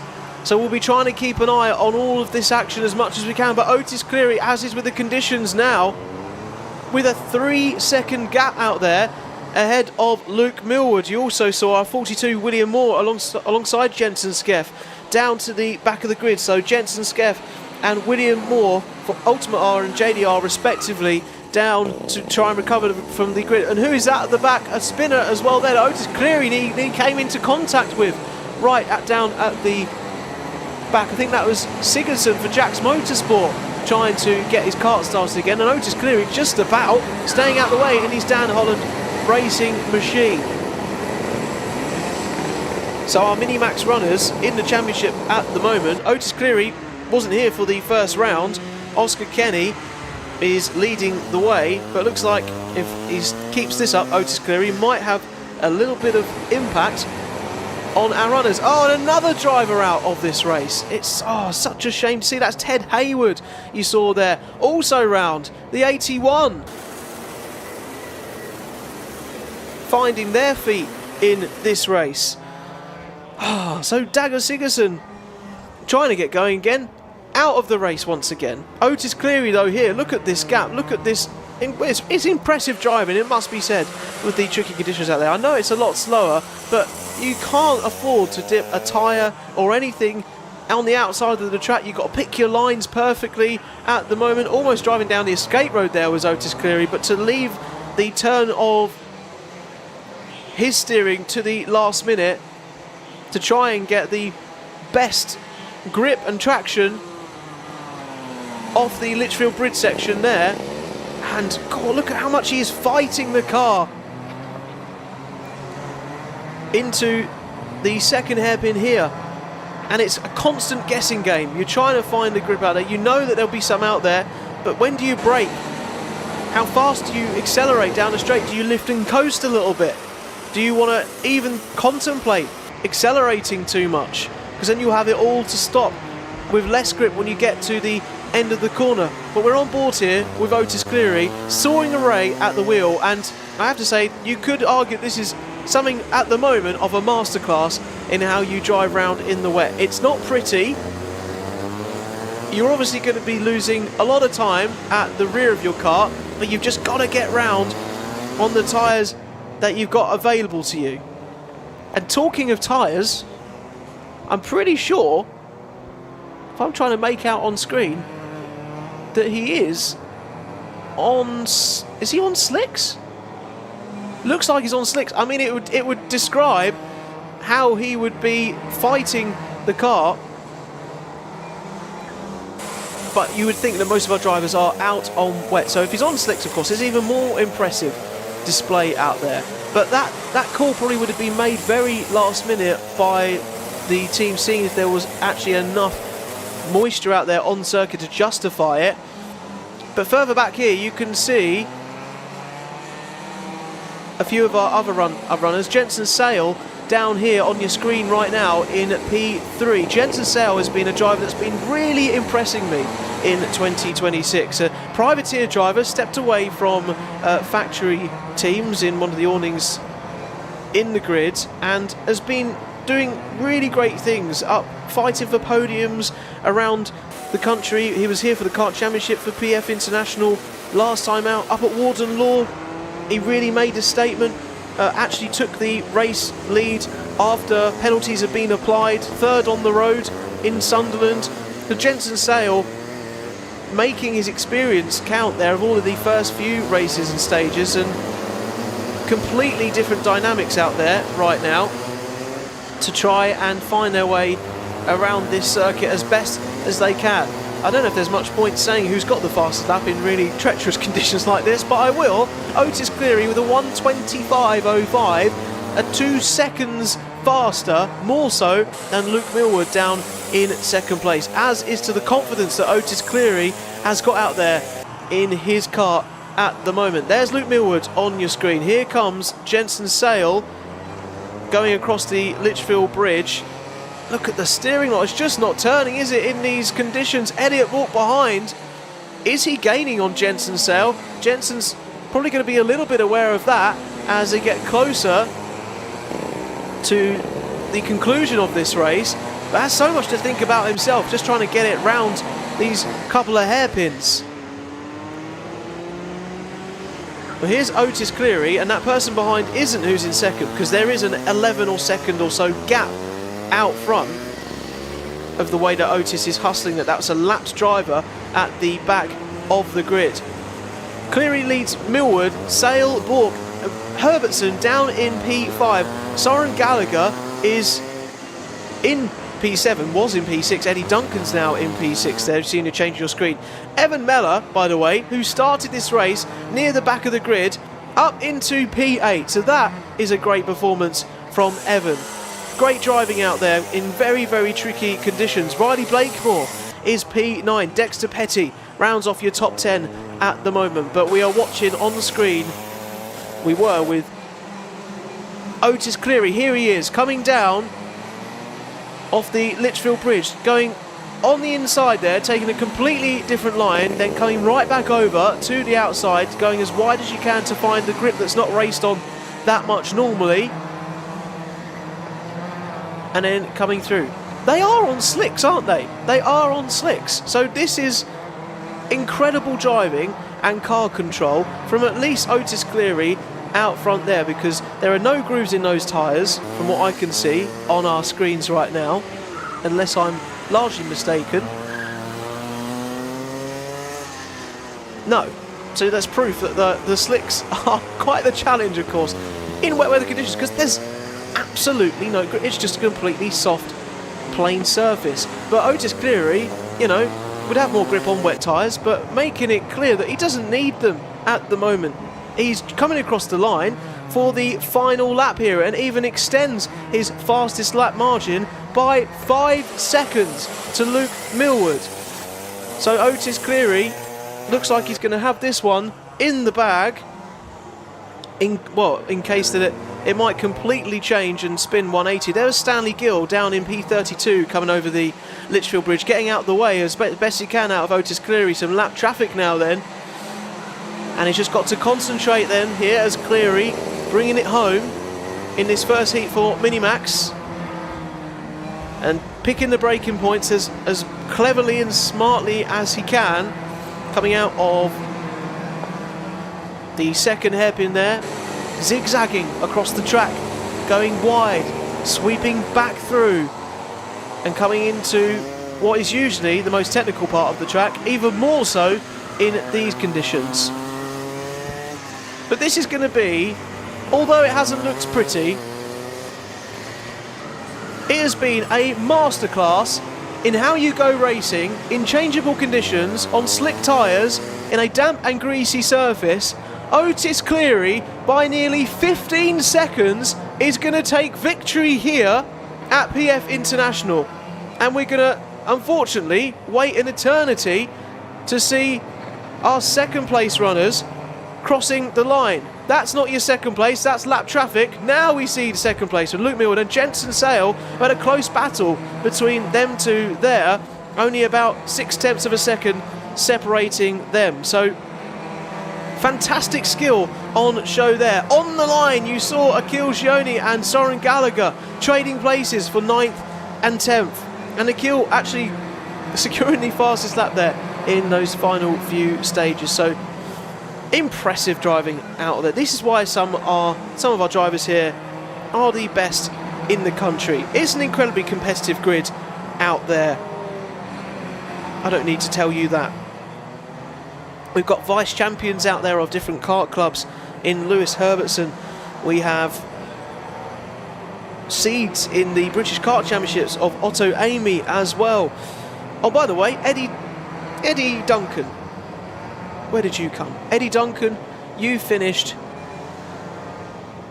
I believe, down in P7. So P7 for you today, and also Eddie Duncan's birthday weekend. P1 in the heat. He's also been racing over in the B&L series over in Europe. So happy birthday, Eddie, from all of us at Alpha Live and SlipStream team here today. So there's your top 10 for Cleary down to Gallagher in this first heat of Minimax. Keep your thoughts and comments coming in on our live stream. Sarah Taylor, forgive me, I'm not sure how we're pronouncing that. Well done, Evan. Keep pushing. Amy Taylor says she's gutted she can't race today. She's sat watching with her broken knuckle. Good luck to her teammates at Jade Racing. Of course, they will. I hope they will hear that and pass that on. So amazing to see so many of you involved today. Right, let's get on to our next race, and is it going to be as treacherous as that one?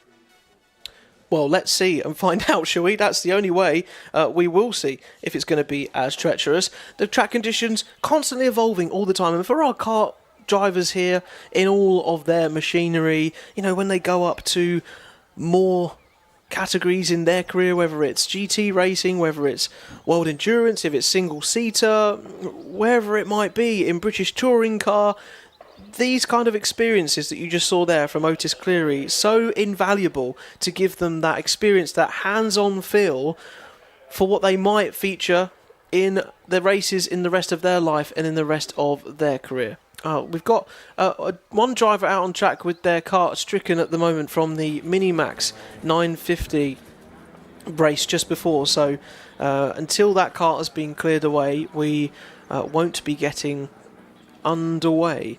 And we will see how long that takes. But whilst we're waiting for that to be cleared away and get underway in our Junior X30 heat here, let's see if you do want to actually take your next step from arrive and drive into getting your karting license. Well, this is how you can do it.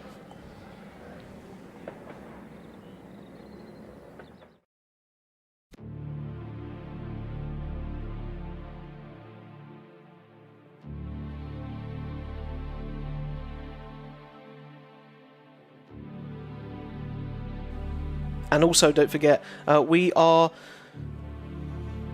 delighted to have so many classes here at PF International in our Trent Valley Kart Club. But also, we're looking for Honda guest grids as well. Entries opening on the 6th of May, as you see on your screen there. So get in touch with Trent Valley Kart Club here at PF International. But also, you can go onto their website and find out more information there. This is a Trent Valley Kart Club Club Championship being brought to you by Alpha Live, powered by the SlipStream platform. And welcome to CX Pro 750. You've got your SlipStream pass, which means you'll be able to catch up with our finals coverage later on after the lunch break today. Of course, the main rule of thumb in karting, we have a day of racing like this. We have our heats in the morning, and our lunch break, we get into our finals. We get into the serious stuff of the day. But Stephen Meller on the live chat just before, in that Minimax race, rightly so, points out what a drive from Evan Meller, up from P35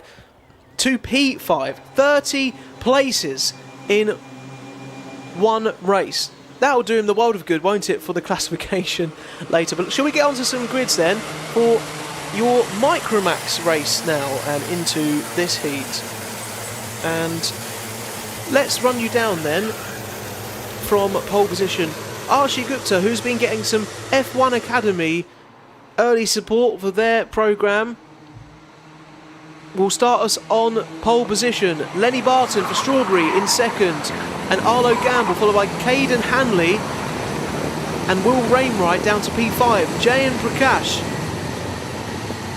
who's picked up a victory in the British Kart Championship of late, is looking to flex his muscles here at PF International, and their club championship rather, alongside Ronnie Allen, Jensen Darlow, who's been a firm favourite here at PF International for a couple of seasons, Zach Andrew, Harry Riley, Kaya Vera and Rudder Pratap Sequat down to P12, Sebastian Talbot, Max Armit with the S-plate down to P14, getting on the action here at PF.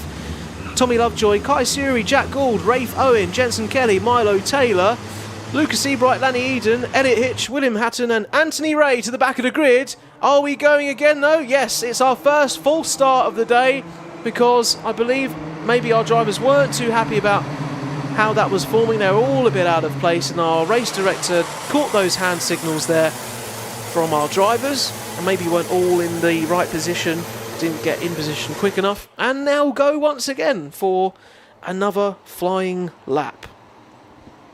So our Microax runners in this category, Max Armit has bounced back in 2026 after a difficult 2025, starting off in P14 for this one, on the KR chassis.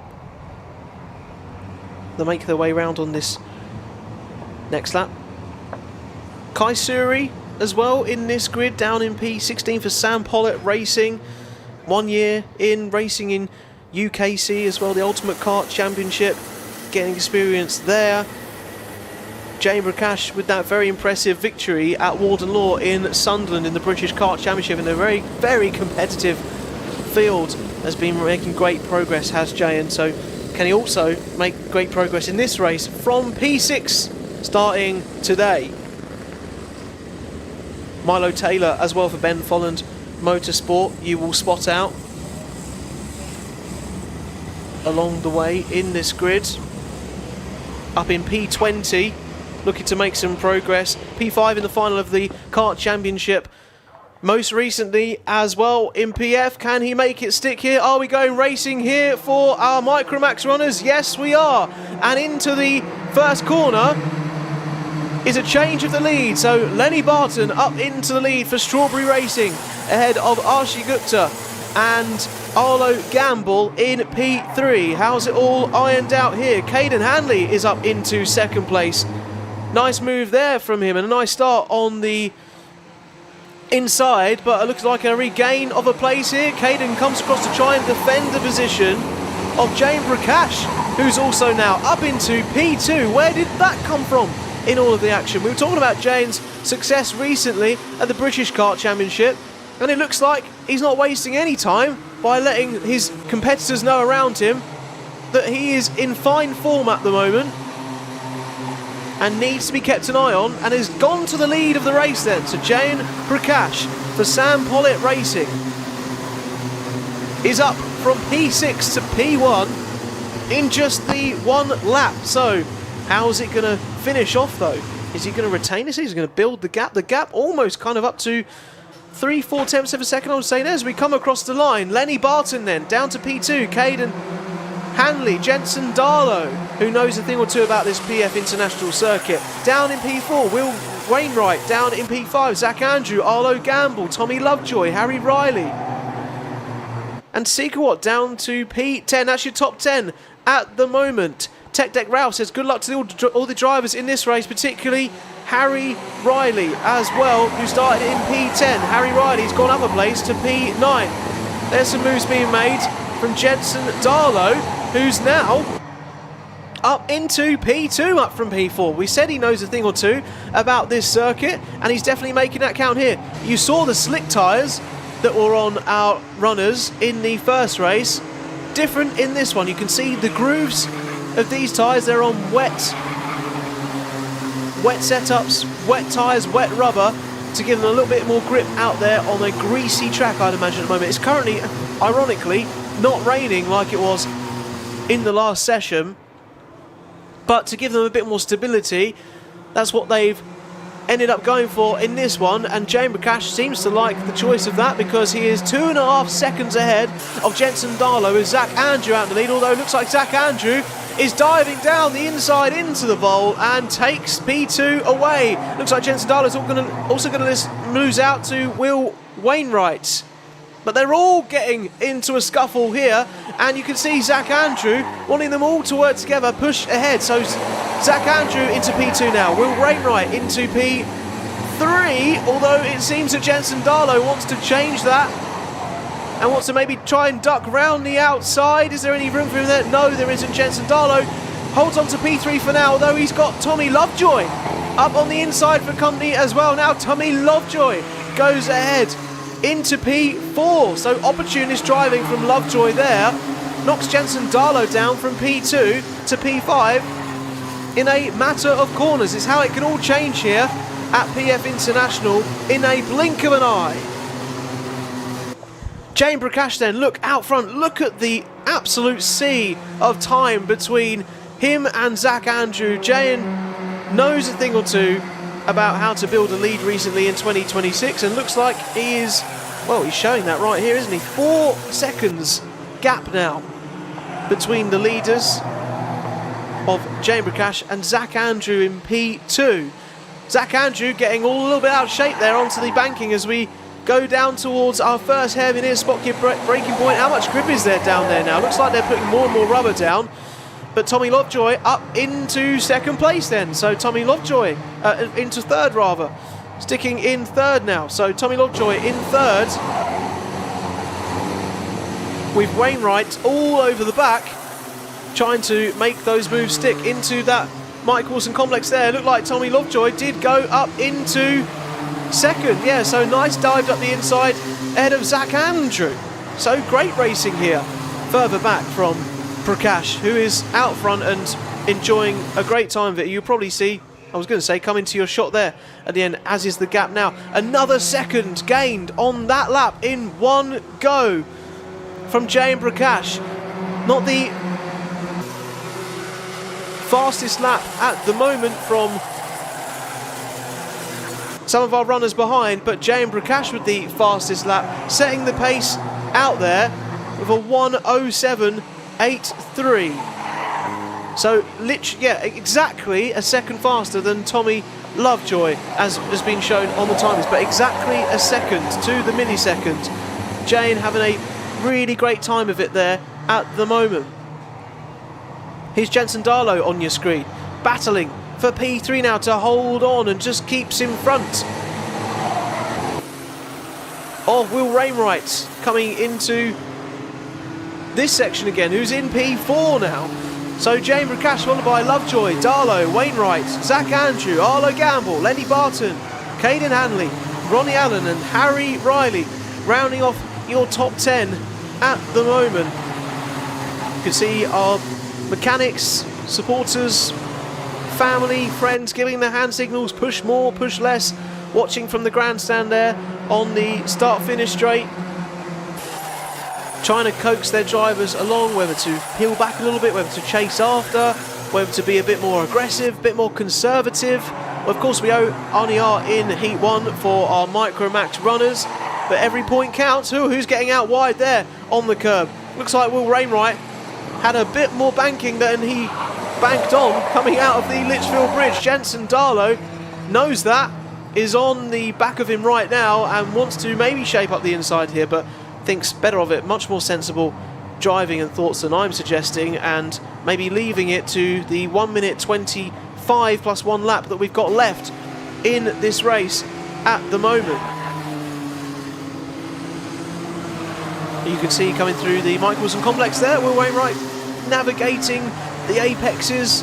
You can see their grip has come back much more now to them, trying to hug the inside and use that racing line as much as they can. Of course, they won't be as fast as they would be on our slick tyres for obvious reasons with the grooves in them, but looks like they're all on wet running out there, so all pretty equal as things go.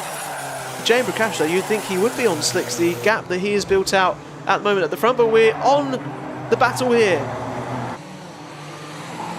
for third and fourth between Wainwright and Jensen Darlow. Jensen Darlow was a PFI Driver of the Year last year in 2025. Picked up his category as well. And look at these battling. Lenny Barton just trying to get out the mix of all of these. And Zach Andrew, Arlo Gamble, who's going up the inside there as well as Caden Hanley on Arlo Gamble up into P7. So nice to see that on your screen right there, and opportunist driving all over the grid and the field here, with every point counting for our classification later on to try and progress into our finals. But here we are though then, on to our final lap, and you can see at the top of your picture there, Jay Prakash on the same camera, finding his way out in the lead with a gap that's been brought down a little bit by Tommy Lovejoy, but these two here on screen are providing a lot of the action at the moment. Wainwright, Jensen Darlow for P3, P4. Who is going to take the final podium position? Let's ride on board with them. Jax Motorsport being represented by Jensen Darlow. Well, this is James Prakash though out in the lead. He looks over his shoulder. Does he need to look over his shoulder? 3.5 seconds or so lead out in the front. Very strategic. He can use a couple of the hairpins here to see that he's got this one in the bag, coming towards the final few couple of corners there. You can see him finding his way through, and he's getting a bit of a taste for this recently. Likes it out front, knows how to control the race, and the same could be said here for our PFI Club Championship here in round 2. He is going to take victory and follow up his British Kart Championship victory as well. James Prakash to the top step of the podium. Tommy Lovejoy takes a second place. A good drive and recovery to close down the gap there from Tommy Lovejoy for P2. But very close on the line there it was with Will Wainwright and Jensen Darlow. Wainwright just clinching it for the podium then ahead of Jensen Darlow. Those two a respective 9 seconds back from Prakash, as was to the gap there. Caden Hanley, Arlo Gamble, Lenny Barton, Ronnie Allen, Zach Andrew and Kyle Vieira down to P10. What do you make of that one then? Love seeing all of your support and comments coming in on our live chat today here on the Alpha Live YouTube channel. That's where you can watch this action, powered by SlipStream, our brand new platform for 2026, bringing you much more karting action from the grassroots to help these drivers that are racing here, taking the line like now, get exposure across the motorsport world. And we're very proud to do that here at Alpha Live. If you want to become a paid member of SlipStream, make sure you just click join down below our video at the moment, and you'll be able to get loads of great benefits, including being able to watch our finals from our heats this morning. So that was our Microax runners, and a great controlled race out there at the front. Let's see how our next class will pan out.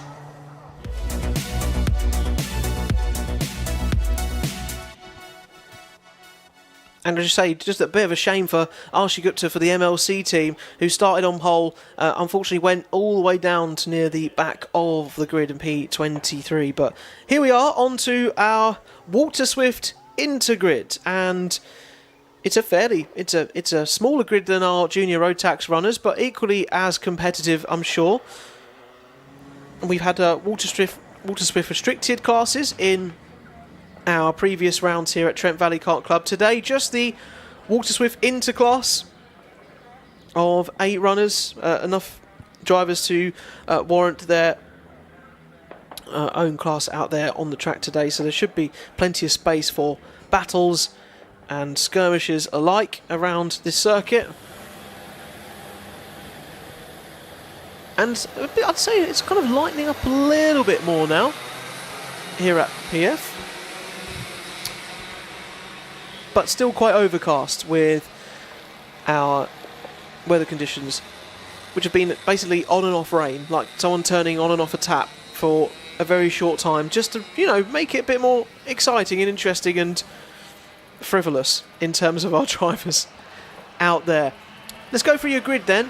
For the Water Swift runners, Cody Vertigan is on pole with Travis Giddings in P2.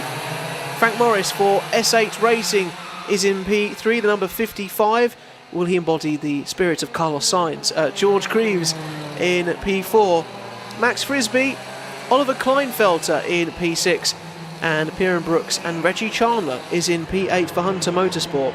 My colleague KL Lynch, who was with me for round 1, it's a bit of a running joke going between Oliver Kleinfelter, who is starting in P6 because she, assumed, I can see why, assumed that he was German, and he is in fact just British, as the name might suggest sometimes. So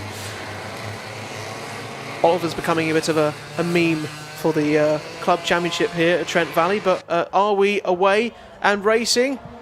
Are we going round again? Yes, we are, because our runner at the back there on our formation lap, possibly Reggie Chandler, wasn't quite in the place that they deemed him to be. All of our karting runners need to be all very close to each other to ensure it's a fair start, and Reggie Chandler then just a bit lax to catch up to the back of the grid. You can see him coming into the back of your shot there, as it gives our Water Swift runners a bit more of a chance to get some heat into their tyres, get a feel for the current track conditions, which are changing all the time.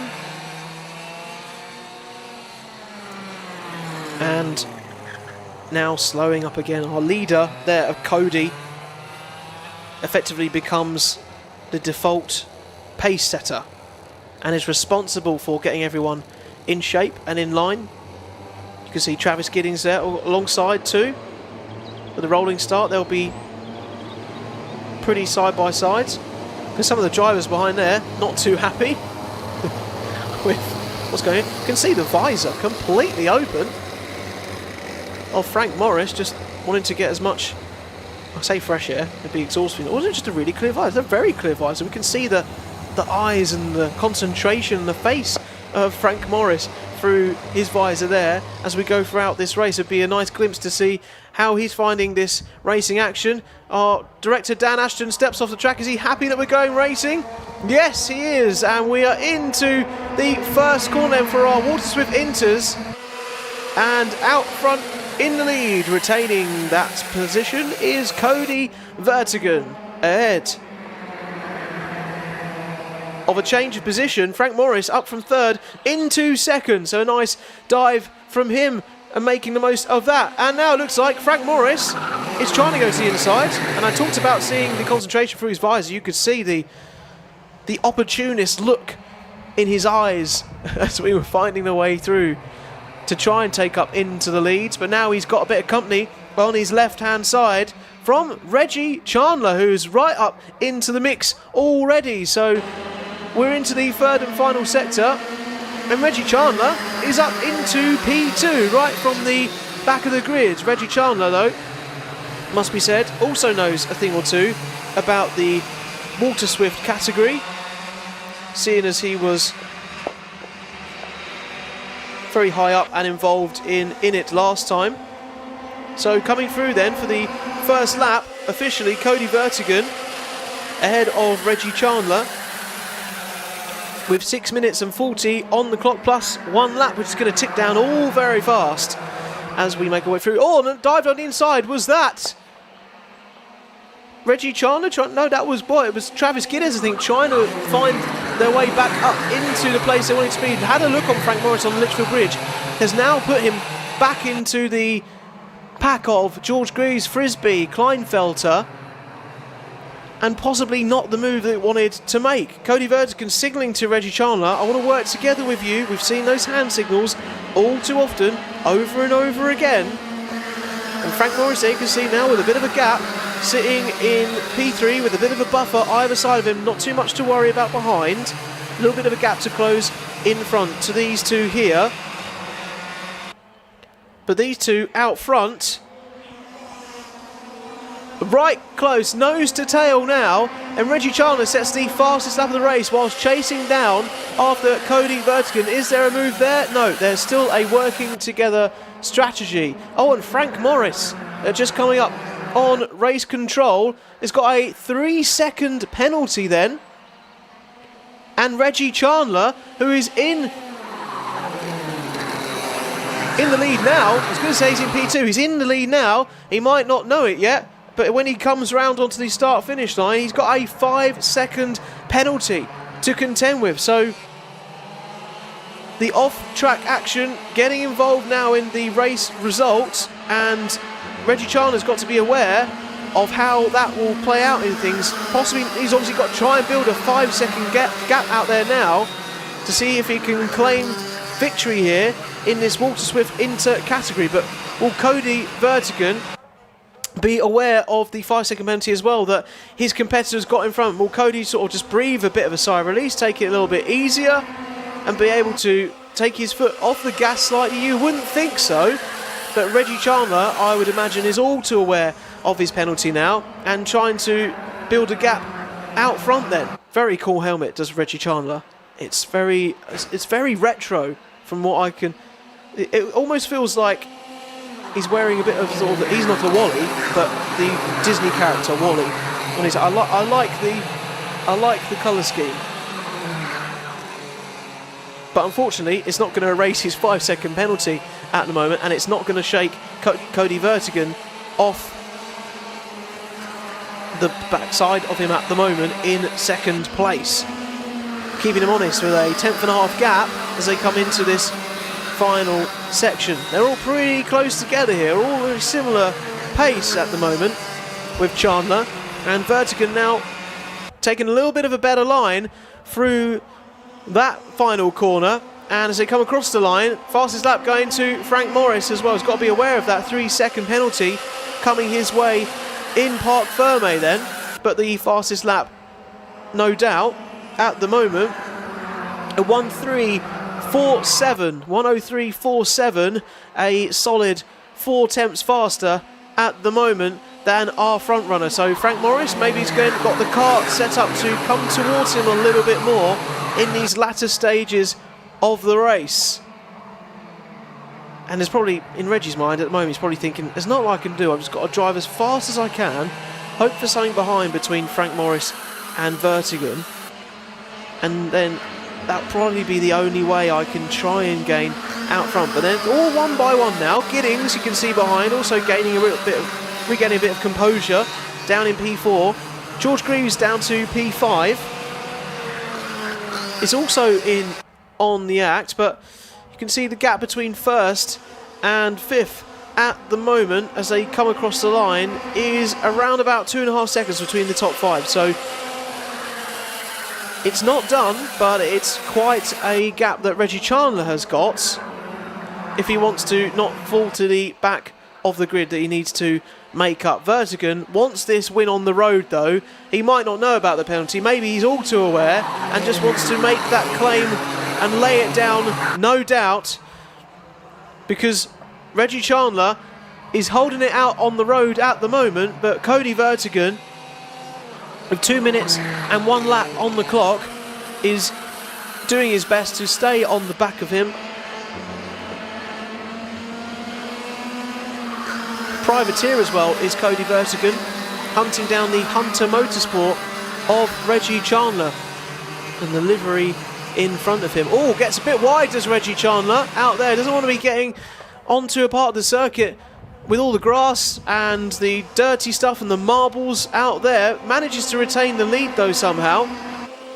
And Vertigan not taking advantage of that mistake there. You could almost argue that Vertigan somehow went a little bit wide himself, or was a bit surprised and spooked by Reggie Chandler in front of him, and now has Frank Morris on the back as well, with the current fastest lap of the race, with 3-second penalty hanging over his head. But Frank Morris again will just not be able to do a lot about that penalty. Want to maximise his result as best as he can right now. Reggie Chandler then with a minute on the clock, in control of this one out there on the road.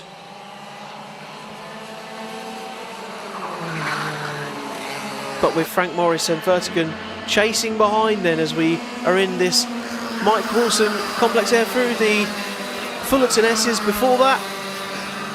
Navigating between those and coming on to what will be the penultimate lap here at PF International for our Walk to Swift Inters in this first heat, and of course the only heat with the 8 runners we have today in this club championship. The second round in the heart of Lincolnshire, an overcast one here at PF International today. We've had some changeable conditions so far.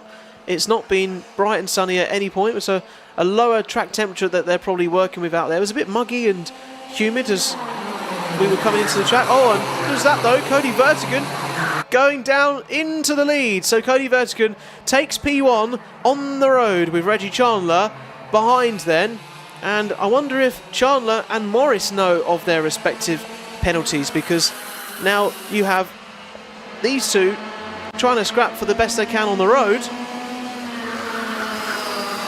but don't know how it's going to figure out and all come out in the wash later on down towards the back of the grid. Max Frisbee now with the fastest lap of the race, 3 tenths quicker than our second place man Reggie Chandler out there. And also talking about getting out there very wide, because Reggie Chandler is trying to come back up the inside of Cody Vertigan, and a great move into the first game. And Frank Morris up the inside as well of Cody Vertigan. So Frank Morris now up into P2 on the road, but these two at the front, they're not going to have a lot of success to celebrate, because they're going to be dropping down the order in the final classification. Cody Vertigan wants to make sure on the road that there's something to write home about, and up into P2 once again. Frank Morris going to go back up the inside though, he is, and Vertigan needs to be careful he doesn't let Giddings in on the act, because Vertigan has got the de facto race win in the bag here, but now Giddings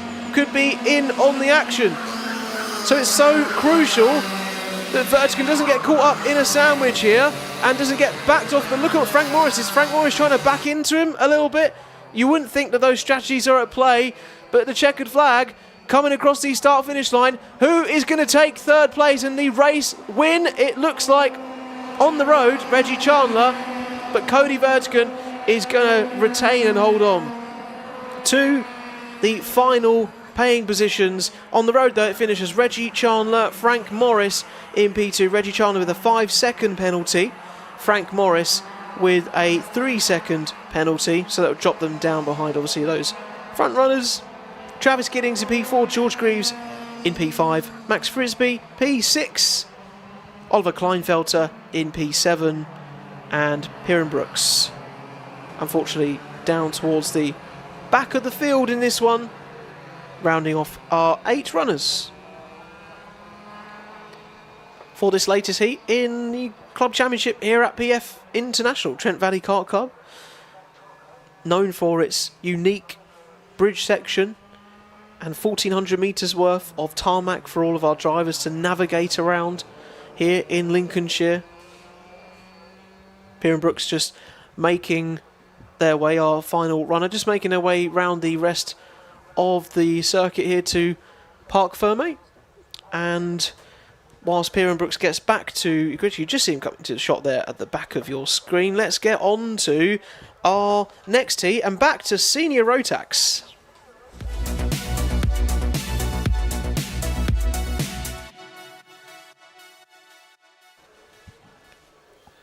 And the green flag is waving then on the gantry, and our Senior Rotax drivers back out into it again. You'll see them pop just under the bridge in a second as they take their formation lap for this second heat here in senior rotax.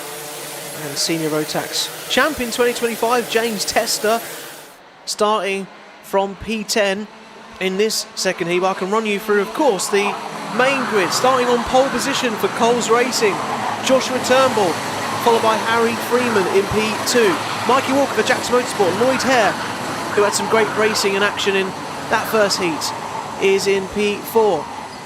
Joshua Smith is P5 on row 3. Jack Lilly is in P6 for Strawberry Racing. Liam Hartley, Adam Wooden and George Holbrook and James Tester down to P10. Victor Hansen, Jake Fisher, Louis Marika for the Ultimate R team in 13th. Alfie Thompson, Corey Fowler, Suigas Pravilionis in 16th. Arthur Brownlees, Drew Preisner, Bailey Heath, Freddie Moore, Benjamin Baker, George Kay, Ruben Mainlock, Leo Steed, Matthew So, Declan Luff, Oscar Schwivek, Lilia Scatchards, Joseph Orton, Owen Rathbone, Noah Graville, Samuel Kirkwood, Isaac Ward and Kieran Glanville round up all to your 34 runners in this heat.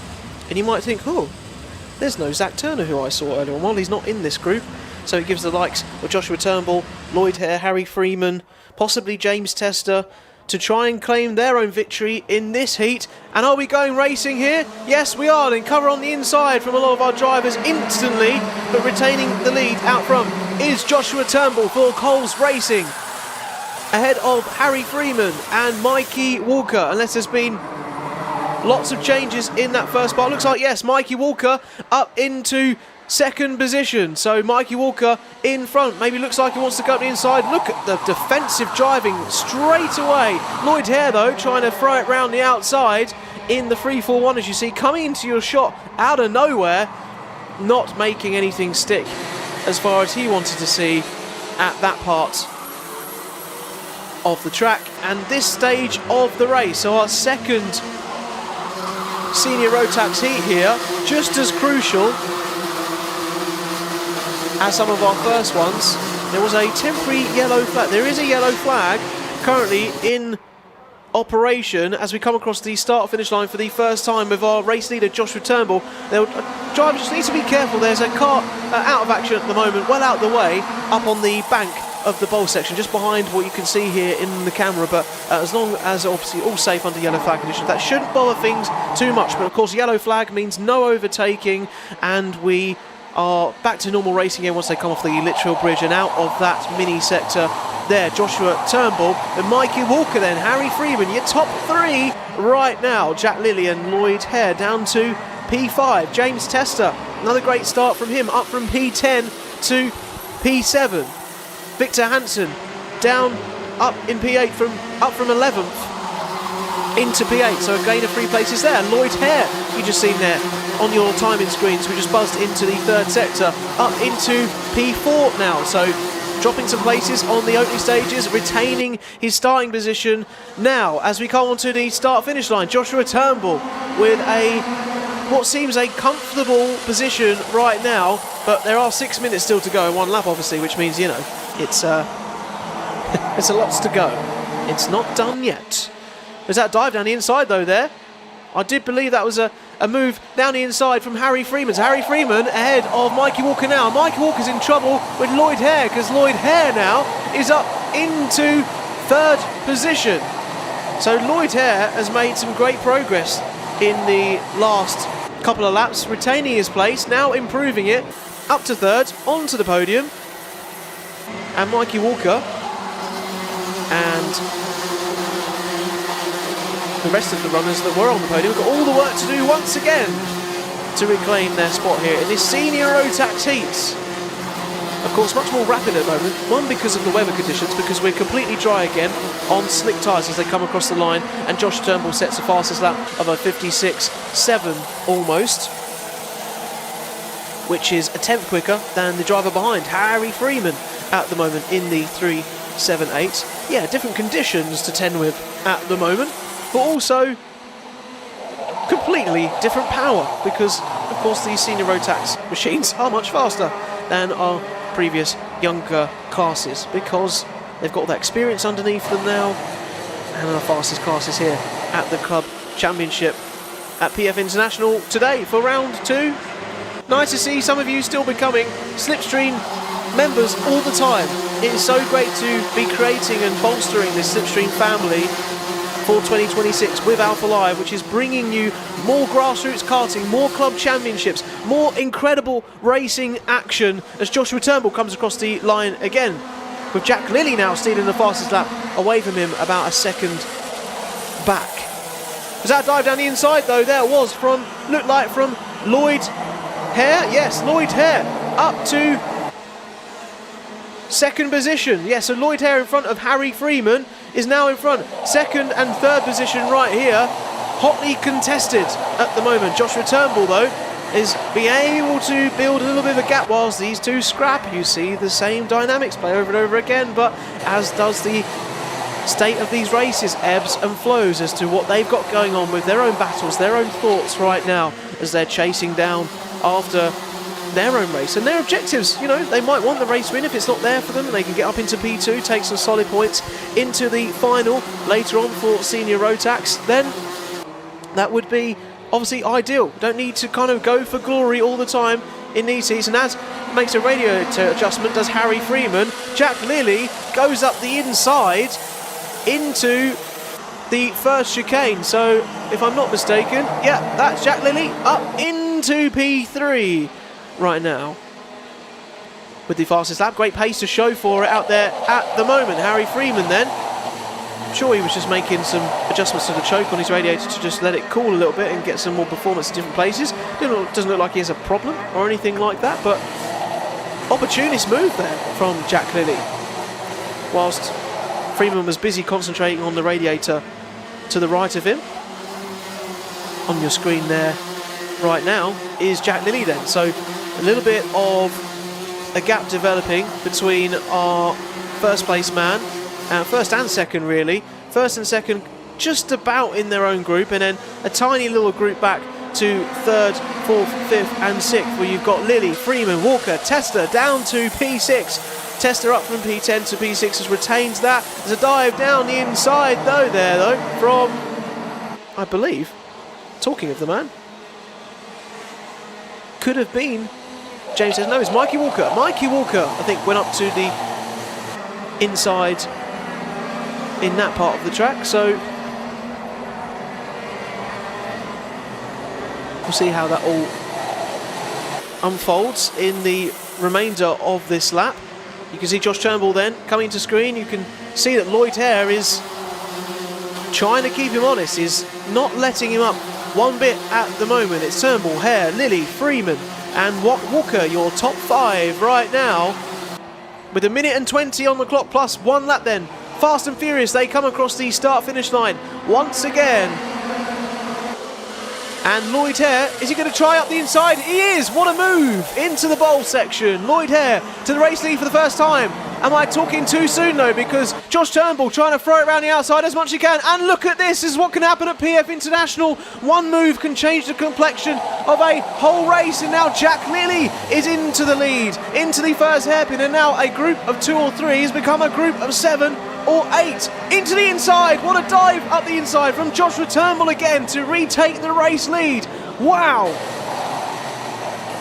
incredible stuff here in this senior rotax heat. Probably giving us the greatest action of the day, I would say, because no senior rotax drivers out there are sitting pretty, keeping it comfortable, being conservative for some of the heats.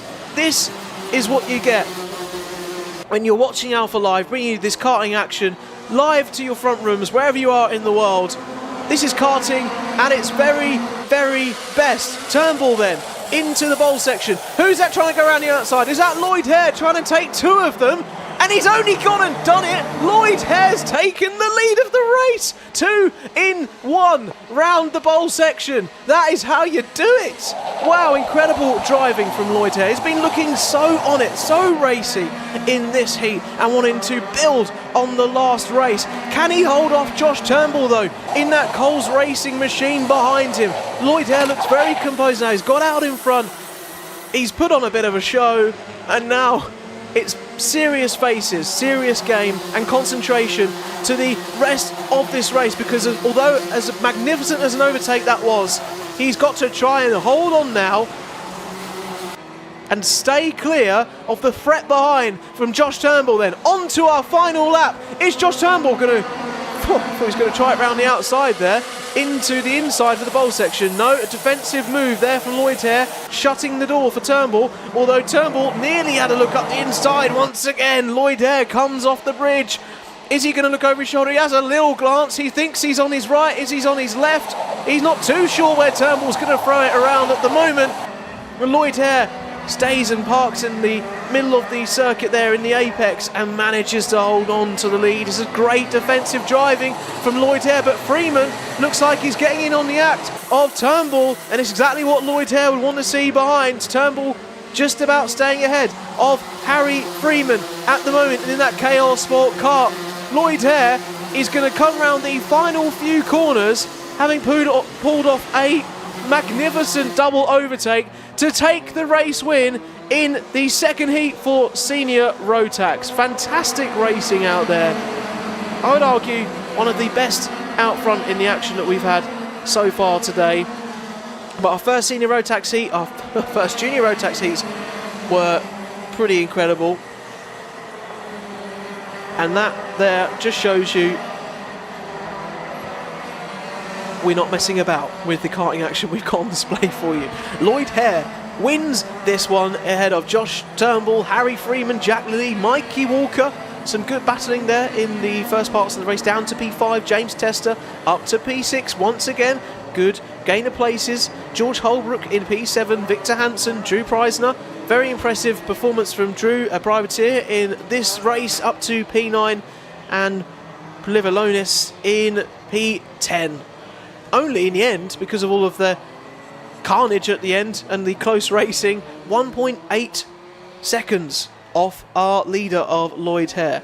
One move can change it all, and it's exactly what happened here at PF International. Also, can I just say, whilst we have a little bit of a moment, Alpha Live this weekend is celebrating its 10th birthday. Can you believe Alpha Live is 10 years old? I sort of came across Alpha Live, I want to say like 3.5 years ago, and I was like, oh, this is really cool. Look at all this like racing action. I love karting. I've like followed it for a couple of years. I did some arrive and drive stuff when I was younger and all of that jazz, and I've always been into motorsport. And then Alpha Live popped up on my YouTube one day. I was like, oh, okay, this is really cool. And they've been doing their thing now for 10 years, bringing so much incredible karting action. So please do give us any of your memories from Alpha Live over the last 10 years. Any circuits you've been at, any races you particularly seen us commentating or broadcasting to you that you, of course, want to see continue for the next 10 years and beyond. It's been a fantastic journey so far. I'm sure I can speak for everyone involved with Alpha Live, and we are not going anywhere anytime soon. A decade into it, and many more decades to come. All right, let's, as we're talking about SlipStream, we can see a few new members of you right now. How do you get involved with SlipStream? Well, here is how you do it.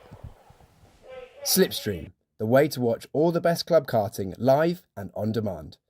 It takes just 1 minute to become a channel member and get your virtual SlipStream pass.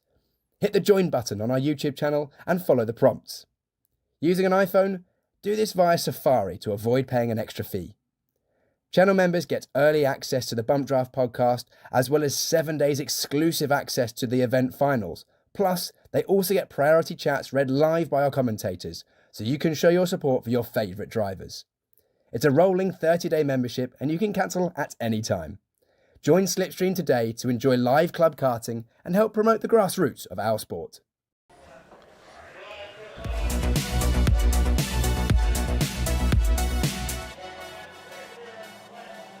So, thank you to Piers Pryor for explaining that one. And yes, one of the hosts of the Bump Draft podcast, which you can also get as a benefit of your SlipStream membership, as well as accessing our finals later on today of the Trent Valley Kart Club Club Championship. Let me go through your grid then for the first heat of the day for Junior X30s, and I'll get through this quick as they're coming round, as you can see, into the final sector. Alfie Brown starts on pole position. Nathaniel Hodges, privateer, up there in P2. Impressive performance. Millen Tomlinson in P3 for the Jade Racing team, Finley Allen. Katie Donaldson, who was a vice champion at Chennington in 2025, looking to make her claim here at PF International in 2026. Enzo Batterazzi in P6. Simeon Stone, Zach Shampney, Henry Clark, Jacob Marples, Charlie Blinkensopp, Katie Clark, Ayrton Lima Evans, Jack Wish, Barney Copley, Archie Lee Bullock, Izzy Wykes, Jacob Nairn, Matthew Lederer, Alfie Taylor and Finley Hines down to our 21 strong grid. That's how they're lining up here. You can see the clear visors again of our front two runners, or one of them at least, of Alfie Brown. Looking straight into their concentration of their eyes. That sounds a bit weird, but it's true. It's good to see an insight into our drivers and how they are all focusing on the action in this race. Filing round the final turn, and our Junior X30 first pit of the action today is underway. And are we racing? Yes, we are. Who is into the lead? Alfie Brown has retained his pole position and stayed line astern, possibly from Nathaniel Hodges still in P2, although it's not, because that is Millen Tomlinson up into second place. So Millen Tomlinson up from third into second. Nice start from Millen there as we come into this hairpin for the first time, trying to spot braking as best as they can.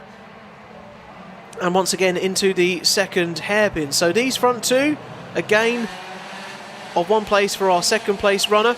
77 behind. Katie Donaldson is that, possibly up into third position, just trying to make out the final numbers. Yeah, Katie Donaldson then up into third place from fifth for the MDL team. Great start and performance, as I said, putting her Chennington champion experience to good use here at PF International. Can Katie then chase down after our front two runners at the moment? This is Alfie Brown and Tomlinson, Donaldson, Hodges, Batterazzi, Shampney, Henry Clark, Jacob Marples, Blenkinsop and Lima Evans in your top 10 right now as we get well underway into our first heat for Junior X30. Quite a gap that Alfie Brown is building now, almost a second, whilst these lot squabble behind, and you can see Nathaniel Hodges there trying to go up the inside of Enzo Batterazzi once again, who had come in front, and Enzo trying to stay out in front and go defensive straight away, try and cut off the racing line, and does a great job of that.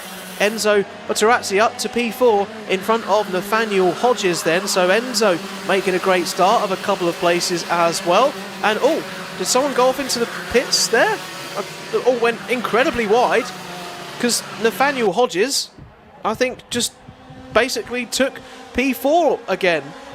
So yeah, I'm not sure what happened to Enzo Batterazzi though. Oh, that's such a shame. He was making a great move round the outside. So Enzo Batterazzi's had to come into the pits, whilst there's also a yellow flag out on track just across the Litchfield Bridge. Not too sure what that's for. I think a kart maybe has got on the bank on the outside. I can see one of our drivers actually in the bowl section who's had to peel off to the side. So there'll be a temporary yellow flag in the first sector of the track, but we continue racing, of course, thanks to the incredible work of the marshals here, regarded as some of the best marshals in the country here at Trent Valley Kart Club, keeping the racing action alive and keep going forward and minimising any disruption that we have here for our racing action. Our Junior X30 class, of course, different from our Junior Rotax runners, running this different engine, which is why they've got the different category altogether. Junior X30 crossing the line for the first time of this lap. Alfie Brown out in the lead then, and has got Tomlinson for company, keeping him honest. So Alfie Brown had about a second lead at one point. That's now down to a quarter of a second as we come off the Litchfield Bridge and towards the first turn, both in their Birrell ART machines, powering them round this 1400 metre or so circuit here in Lincolnshire, with lots of you still getting involved in our live chat. Can I say a big congratulations and thank you to Beverly Aston, who has become a SlipStream Pass member. Thank you very much for your support. And also Glanmar says happy birthday to Alpha Live for our 10 years. Thank you very much, it's much appreciated. Shot by May said, yeah, let's go Blenk. Blenkinsop up in P8 at the moment, getting some support here. Ayrton Lima Evans says happy anniversary to Alpha Live. Thank you for your support. And keep your comments and thoughts, suggestions and opinions, as long as they're nice ones, on the live chat as we continue to watch our racing action here. And Milan Tomlinson to the race lead, goes up the inside of the first hairpin. It's one of the key overtaking spots and braking points here at PF International, and making the move stick and taking the opportunity to go ahead of our race leader up to that point, Alfie Brown. As you can see confirmed on your screen there, but you bet Alfie Brown is not hanging about whatsoever in this first heat of Junior X30, because he wants that place back. You can see all over the back, not even trying to take a little bit of a rest, because he wants to go up the inside, and Alfie Brown does just that, whilst Milan Tomlinson was trying to mind their own business down the start-finish straight. And there's a move for P3 there, looks like, from Nathaniel Hodges on Katie Donaldson. Did Hodges make that stick into P3 as they come off the bridge? I believe, yes, they did. So Katie Donaldson drops down once more, and also getting on the act up the inside into the first hairpin. Zach Shampney, who's got the fastest lap of the race, wants third place for himself. But Nathaniel Hodges will put a stop to that. Oh, and who's that out of the race? I believe that's one of the front runners. Was that either Milan Tomlinson? It was Milan Tomlinson. Oh dear. So I'm not too sure what happened up front with Tomlinson and Alfie Brown, but I'm sure that will come out after this race and we'll see what did go down there. But Alfie Brown then comes across the line with a new gap and a new competitors of groups behind to deal with. Nathaniel Hodges now then with a second gap, and Alfie Brown out in the lead. There is a yellow flag as a result of the action, and you can see our race leaders and our groups behind them. This is Nathaniel Hodges on your screen for P2, just ahead. And they'll come through, and you'll see, as they come through their screen here, you'll see the cart off behind there. So yeah, that cart there in the background was Tomlinson's cart. Off to the side, unfortunately, Milan Tomlinson for the Jade Racing team. Really unfortunate there, but whilst that is there, that would be a yellow flag. There'll be no overtaking whilst that cart is being cleared away, obviously to ensure the safety of our drivers, but also the safety of our marshals and our team here at PF International. But Alfie Brown then has got just over a minute and a lap to go to try and solidify this first place out in the lead. On track at least, anyway, ahead of Nathaniel Hodges and Katie Donaldson. Zach Shampney, and was that a nice dive down the inside there from Zach Shampney on Katie Donaldson? Yeah, it was, off the Litchfield Bridge. Zach Shampney making this pace count, this form right now, setting the fastest lap up onto the podium, but Donaldson to the inside once again, retakes the podium place there. So Donaldson now back up onto the podium spots and making this experience of running up the front in other championships across the UK count here at PF International as well. Has gone up a couple of places in this race, probably been a bit fortunate with some of the action he just had out front between our front two runners. But coming across the line here, they will get a couple more laps in then, so 10 seconds on the clock plus the 1 lap. Alfie Brown with that bright yellow helmet coming through, but Nathaniel Hodges, a second place driver who's 8 tenths behind at the moment, has got a lot of work to do, but trying to put that work in right now. About a tenth and a half quicker than Alfie Brown on the best laps that they've put in around this track in this race so far. Will Nathaniel Hodges close the gap even more? You can visibly see it coming down now. In Alfie Brown's shot here, you weren't seeing two carts before, and you are now. Nathaniel Hodges closing down all of the time, who started on the front row, a privateer in this race. Can he come along to claw the gap back and get in front of Alfie Brown? It's going to be an exciting final lap to see on the road who's going to take victory here for this first heat of Junior X30. Can you call it? Because I can't. They're getting closer all the time. Our final lap here then, look, the gap's down to 4 tenths of a second. They come into the bowl section, take a bit of a curve on the inside to straight line it as much as they can. And you can see Katie Donaldson and Zach Shampney behind, battling it out as well off the Litchfield Bridge. How's the gap going to look? Oh dear, Alfie Brown getting a bit wide out there. Nathaniel Hodges, did he take advantage of that slight error, getting up on the banking out the Litchfield Bridge section? The gap's coming down all the time. It's now 3.5 temps. Is he just going to run out of time, though, to make any impact on the lead of Alfie Brown right now?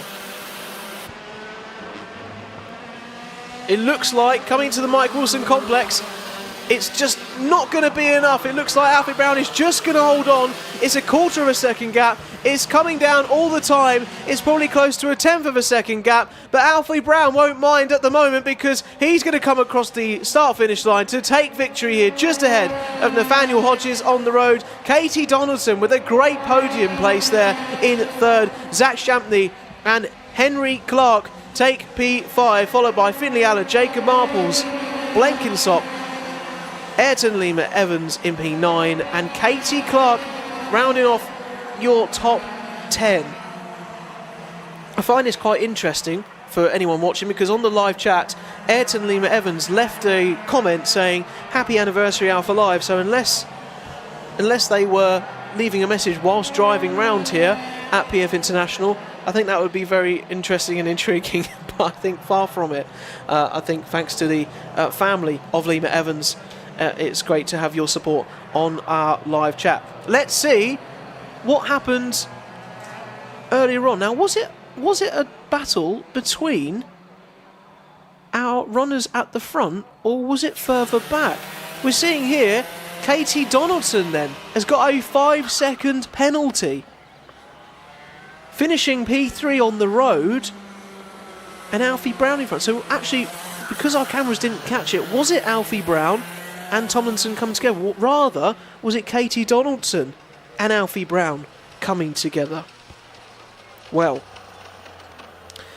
she got 2 5-second penalties, Katie Donaldson, just being told in my ears. So it looks like Katie Donaldson was caught up a little bit in the action with Alfie Brown and obviously Millen Tomlinson out front. Millen Tomlinson obviously didn't finish this race. So unfortunate to see that, but we go from Junior X30 in that heat one with great action on track, then into our next one.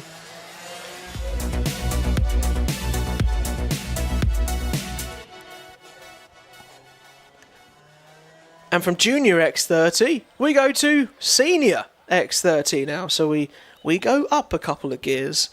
Well, they don't have gears, but you know what I mean.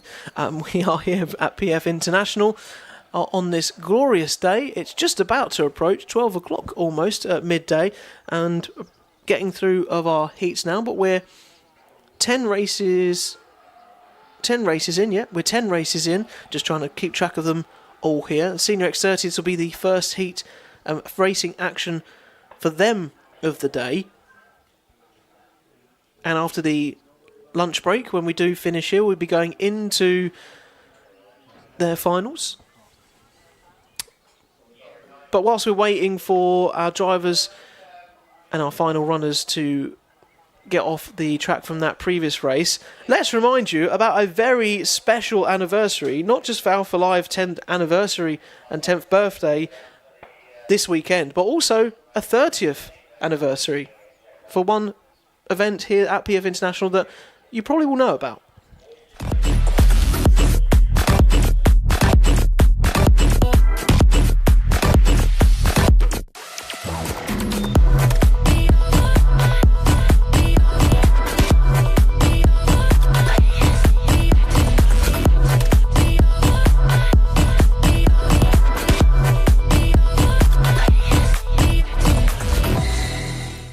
It's something of a vibe up here in the commentary box, because we're raving to the fact that Kart Masters is obviously returning in 2026. It's one of the greatest events in karting in the UK every year, but the Kart Masters event for the GP plate, the coveted GP plate, is returning very, very soon this summer. Entries are opening also very, very soon on that date there, June the 24th. Keep an eye out for that and be across. Kartmasters this year. Special 30th birthday for Kartmasters, and the fact it's been helping so many drivers, the likes of what you see in F1 now, the breadth of classes and categories across motorsport. It all started here in karting. Maybe some of the drivers you're seeing right now here in this club championship, but also lots of them started in Kartmasters as well, and the prestige that came with that event helps them on to new categories, new races, etc. So hope you can join us for Kartmasters, and you'll be around for that. We'll certainly be bringing it to you here on Alpha Live, but for now though, this is the Club Championship at PFI, our first heat for our senior X30s today, and let me get on to our grid then for this race. Hayden Eldridge starts on pole, Alex Wiley is followed by Dorian Malik, Reese Newburn, Sam Horton and Emma Dowling for Dan Holland Racing in P6 on up to row 3. Alistair Cresswell, Josh Jones and Dominic Parabok alongside Oliver Meek on row 5. James Harris, Noah Sales, Aaron Lask, Bailey Brooker is on row 7, Ethan Woodward, Archie Cole, Isaac Marsh, Katie Ashman, who alongside another Katie Donaldson in the previous junior X30s, we in the senior X30s have another Katie Ashman, who was P2 at Shennington's Kart Club in the last round in 2026, followed by Ethan Higgins, Oscar Cole, Bradley Heath, Charlie Philp, Piotr Jurovic and Lucas Blanford for Lucas Blanford Racing of his own team, and he's taken it now, going racing here across the line, and we are underway for our senior X30 versus C. And there's a couple of drivers round into the first corner, and actually quite a few drivers off into the first chicane. Not too sure who has gone off at the moment, but you can see out front there Hayden Eldridge doesn't mind, because Hayden Eldridge is out in the lead of this one, ahead of our runners out front into this next section of corners with Dorian Malik up into P2 for the MDL team. So Dorian Malik is ahead of Hayden Eldridge. Not too sure what's happened to our other drivers in all of the carnage that just unfolded into the first turn. You can see Alex Wiley then in P3. So it's Eldridge, Malik and Wiley, your top three right now, taking us into the first part of this race and coming across the line officially for the very first time. Confirmation on your screen to the left, followed by Parabok in P4, Emma Dowling, Noah Sales, James Harris, Aaron Lask, Ethan Woodwards and Archie Cole down to P10. Dominic Parabok, great start from Dominic for the VRE team. 9th to 4th, 5 places. Very impressive racing out there. Who's this trying to take a dive down the inside? I believe that might have been James Harris having a look on Emma Dowling there. So good racing all round from there. Oh, and right on the outside, making it very, very close indeed between our runners there. That's Aaron Lask actually. So it's Aaron Lask and Archie Cole and Ethan Woodward all caught up in that. Aaron Lask making some hairy moves in the midfield, but just probably about okay. Who's taking a dive down the inside? Nice move to the inside from Dorian Malik. So Dorian goes to the lead and takes the opportunist move up the inside of Hayden Eldridge with just under 6 minutes and a lap on the clock, coming across the Litchfield Bridge for the second time, and use as much curve or banking out there that you want to, and try not to get too out of position, out of place, or leaving the braking really late was Dorian Malik there, trying to use as much of the momentum that they'd carried into that first hairpin as possible.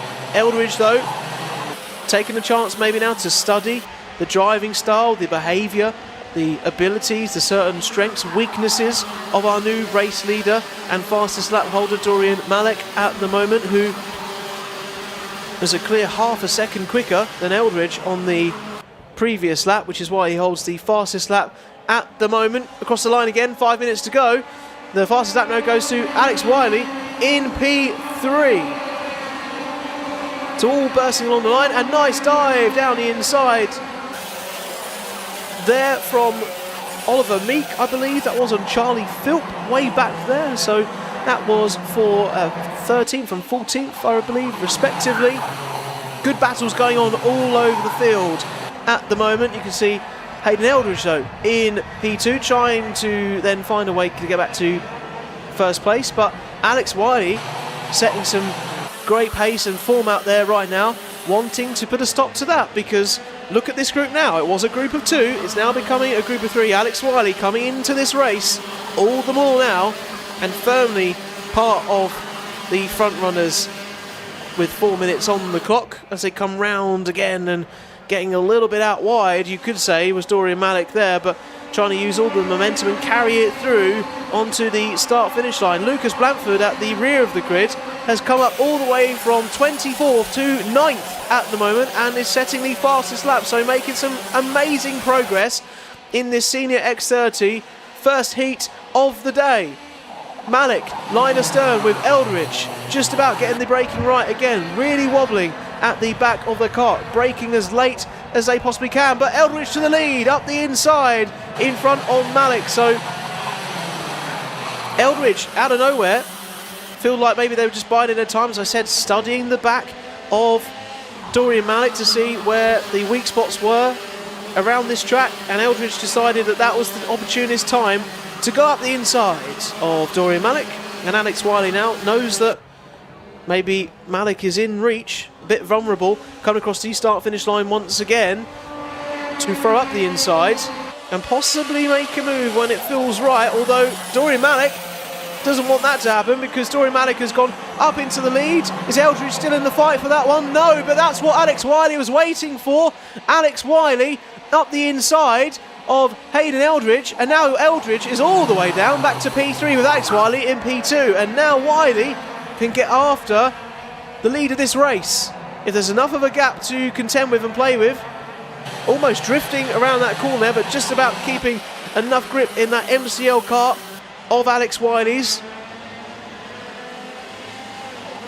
And coming into the Mike Wilson complex then, leaving nothing on the table out there in these Senior X30 machines, reaching easily 70 miles an hour at the end of this start-finish straight, which they're coming on to now. Dorian Malik looks over the shoulder, and looks over the shoulder, does he right so to do that, because Alex Wiley is coming through to take the lead of the race. So these three have traded and swapped positions and changed for the lead all of this time.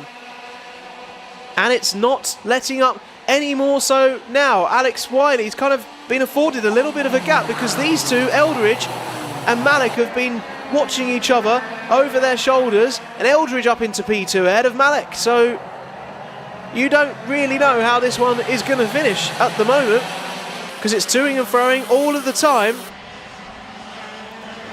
And we'll see how it finishes in 1:30 plus 1 lap in a moment. So around about 2.5 minutes time, we will see the conclusion of where these drivers are going to finish. But look at the gap Alex Wiley has built. It's half a second coming across the line.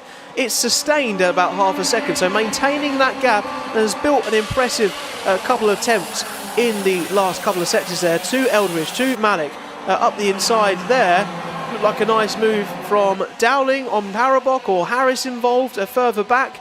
That was an impressive dive down the inside into the bowl section, a tried and tested move to make it stick, and always feels so satisfying when you can pull it off under the bridge there into that first part of the track. A challenging one, but a great challenge to face all the more. Eldridge on your screen there in P2, hunting down Alex Wiley then. Alex Wiley for the MDL team, finding it all the more comfortable now as the time ticks down on our grid here for our Senior X30s. There is going to be 2 more laps though. The penultimate one here starts now with Alex Wiley following Eldridge, following Malik, followed by Parabok. Parabok up from P9 to P4, holding on to that impressive start, gaining 5 places. Is P4 going to get on the action? Yeah, Parabok is coming into this race now because of the gaps that are being shortened by Eldridge and Malik, and they're battling. So Parabok almost making this a group of 1 at the front with Wiley out front, and then a group of 2nd, 3rd and 4th of Eldridge, Malik and Parabok with you in this chase for the lead right now. but soon looks like it's going to become a group of 4 if they're not too careful out there. And needs to keep their wits about them because they don't want to be giving away too much time as they come on to the final lap then. Alex Wiley, talking about giving away time, hasn't given away any. Consistent half a second gap out to the back of Hayden Eldridge and Malik and Parabok, but Parabok is well in this fight now between these three, although has dropped back a little bit. That won't help as well, getting out onto the banking off the Litchfield Bridge, and it looks like it's going to be a fight to the end between second and third. Who's going to take these final podium places between each other? Alex Wiley cautiously taking it round hairpin 1 and hairpin 2 and through into the third and final sector.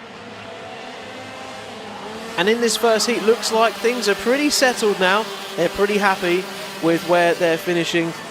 Not too much to have up for grabs in these final couple of corners, because Alex Wiley is going to take victory here in the Senior X30 first heat, followed by Eldridge, Malik, Parabok, Lucas Blanford, all the way from the back of the grid up to P5.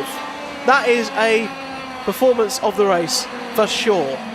Incredible to P5 from Lucas, Emma Dowling, James Harris, Ethan Woodward, Noah Sales and Bailey Brooker round off your top 10. So Alex Wiley there for the MLC team, showing how it's done in our Senior X30 class, and currently sitting P6 in the championship from our last round, or our first round of the Trent Valley Kart Club. So a nice victory here to add to that points tally. Won't hurt at all. So Wiley, Eldridge, Malik, good points for Eldridge as well in the 33, and also P8 in the championship. So great points for Eldridge in this Senior X30 heat. All right, we go from Senior X30 back to our Junior Rotaxes.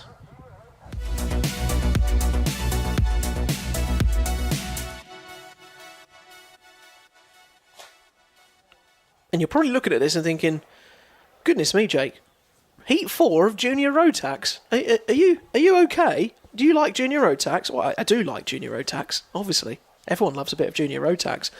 But we love it all the more here at PFI today because there are so many drivers in this Junior Rotax field today. I do believe, as I quoted rightly today, I think it's something like 86 drivers, which is why they can't all be in the same race at the same time. We don't have 86 grid slots, so we do different group races.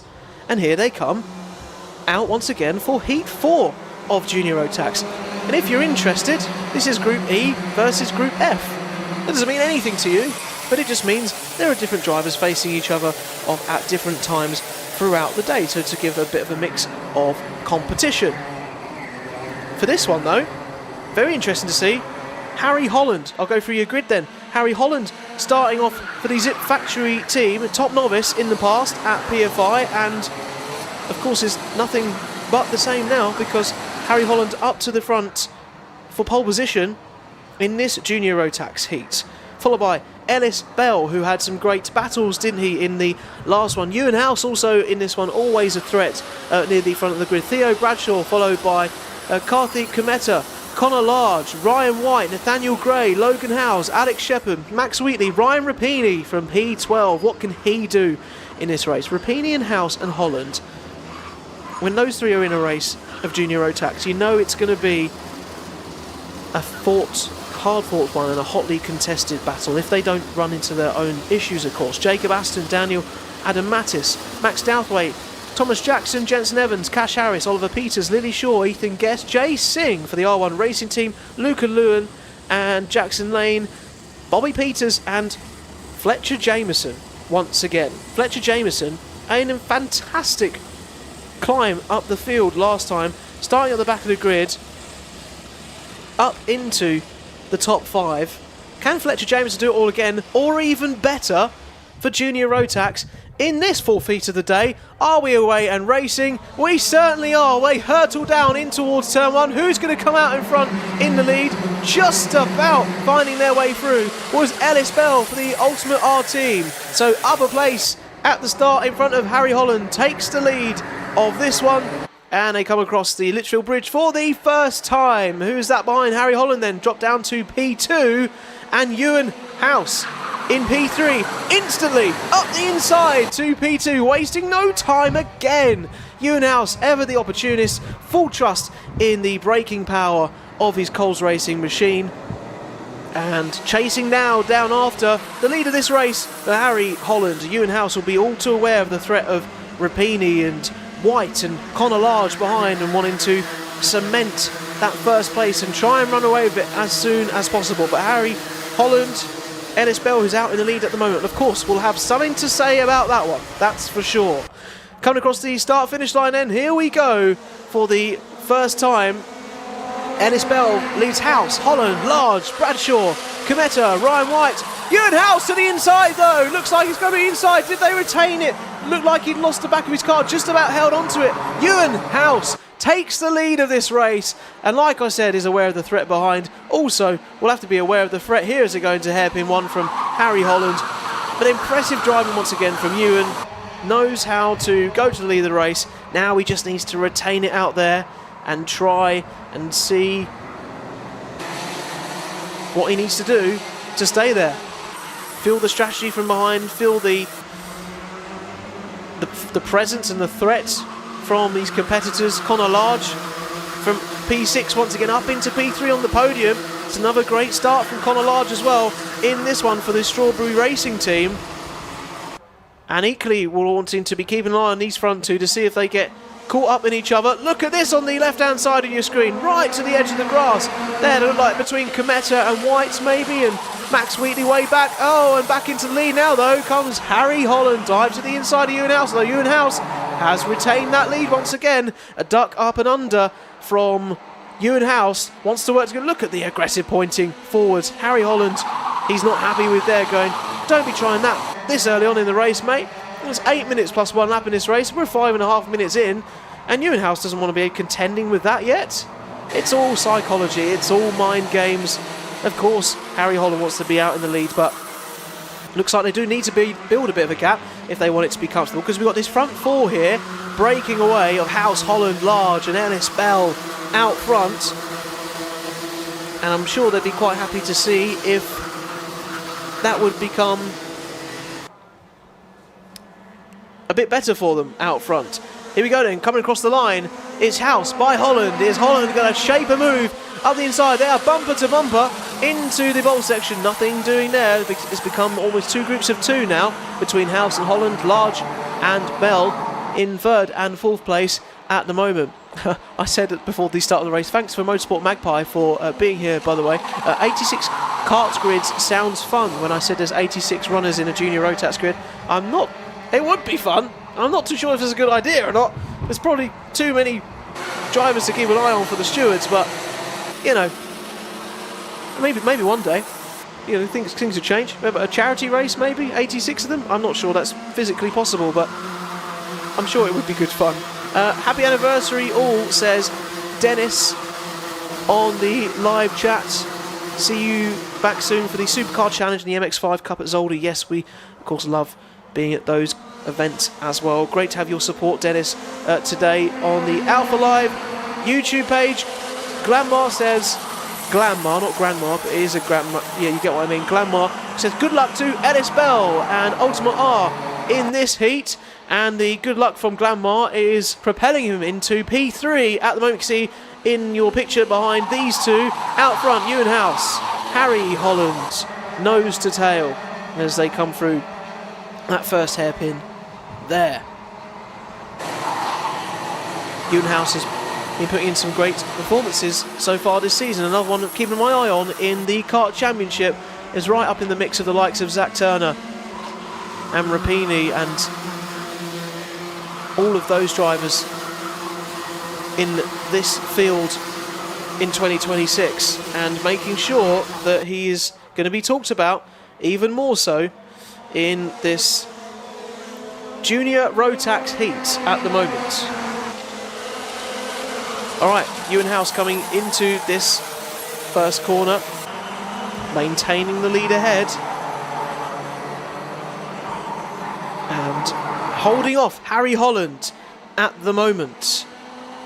Oh, but look at all these gaggle of drivers at the back here. The place is all over the shop as they come off the Lichfield Bridge. This is battling right down towards the back of the field with 13th place. Thomas Jackson, Alex Shepherd all involved in this one. Jacob Aston as well. Your 912 on screen there. Max Wheatley in P9 as well. Followed behind by Logan Howes with that distinctive pink livery on the front as well. So you can see all of our drivers trying to navigate their way through this grid here at PF International. They come across the start-finish line once again with 2 minutes and a lap on the clock. And finding their way through all the time, but also constant pressure from Harry Holland on Ewan House. And that pressure looks like it's going to be made to pay right now, although Ewan House is very aware of it. Ewan House comes through to retain a challenge from Harry Holland, but whilst these two scrap, Ewan House will know it. They're going to let in Ellis Bell, they're going to let in Connor Large. Ellis Bell now in on the action in P3, and has now become a group of three. Connor Large trying to hold on to these front drivers out here at PF International. With 1 minute and 10 on the clock, is Connor Large going to bear down on them, have enough time, have enough pace, have enough slipstream and luck in his locker to try and hold on. Look at the late braking there that Ewan House had to deploy, and the defensive driving and line he had to employ to hold off Harry Holland for no sniff up the inside. Although look at this, Ellis Bell off the Lichfield Bridge has gone up into P2 in front, and now he fancies the race lead. Ellis Bell into P1, goes in front of Ewan House, and now Ewan House has got it all to do. Aggressive but fair defensive driving from Ellis Bell. It's so close to the edge. Ewan House up on the inside. Who's going to come out in front? We need to find out. Ewan House has come out in front, and now Harry Holland is out in the lead. It's all changed on the penultimate lap like it often does in the junior Rotax field. Now it's Ewan House, now it's Harry Holland, Ellis Bell. Now it's P3. Did Ellis Bell go a bit further than he needed to in this part of the race? We will get 2 more laps because the clock's got 5 seconds remaining on it. So let's see how it all unfolds here in the final stages. It's really hotted up between House, Holland, Bell and Connor Large for these final few spots in this junior Rotax heats between these latest groups. New battles being forged all the time. Ellis Bell now signalling to Harry Holland and Connor Large behind. Let's push forward. Well, he wanted to take the race lead just a moment ago. It's funny how mindsets change in the sequence of a few corners and events. Harry Holland here, look, trying to fight off Ellis Bell as much as possible. Look at the gap now that Ewan House has been able to claw back. You think Ewan House wouldn't mind, actually, the challenge up the inside from Ellis just before in that couple of hairpins, because it's enabled him to build a gap as we come on to the final lap here in this junior Rotax heats. Harry Holland then staving off Ellis Bell. Let's stay on these front 4 runners and see how it's all going to unfold. There's a dive down the inside there, look like, from Theo Bradshaw and Rapini and Gray all involved maybe. These are your front 4 though. Right to the back to Theo Bradshaw. Look at this though from Ellis Bell. Defensive driving on Harry Holland. Is he going to hold him off? Ellis Bell holds off for P2. But now look, Connor Large is now up into P3. And Harry Holland is down to P4. Ewan House is way off in the lead now. And looks like he's got this victory in the bag. But who's going to take the podium places? Ellis Bell is on to P2. Connor Large looks like he's going to retain the 3rd podium place, barring a dive of heroics here from Harry Holland. How's it all going to unfold and conclude here? We come across the start-finish line. The checkered flag is waving. Ewan House takes victory, as he has done so many times before. Ellis Bell, Connor Large, followed by Harry Holland, Ryan Rapini up into P5. A great ascension up the grid once again from P12 for Rapini to P5. Followed by Theo Bradshaw, Nathaniel Gray, Ryan White, Karthik Kumeta and Jacob Aston. That is your top 10 of how they finished. Jacob Aston up 3 places there into top 10 as well. No penalties in that race, I am pleased to report. Just a few warning flags. That's all to keep an eye on. Jensen Evans for Dan Holland Racing had a warning flag, and a couple others just in the hard fair racing, but to kind of be expected. It's competitive out there in our second round of the Trent Valley Kart Club Championship at the moment. Hey, Glanmar liked that one of of Ellis, saying, exciting race there, Team Ultimate R. It certainly was, Glanmar, for sure. It was a very exciting one indeed, and plenty more to come, because that was our Junior Rotax heat there. There are 2 more to follow after this one.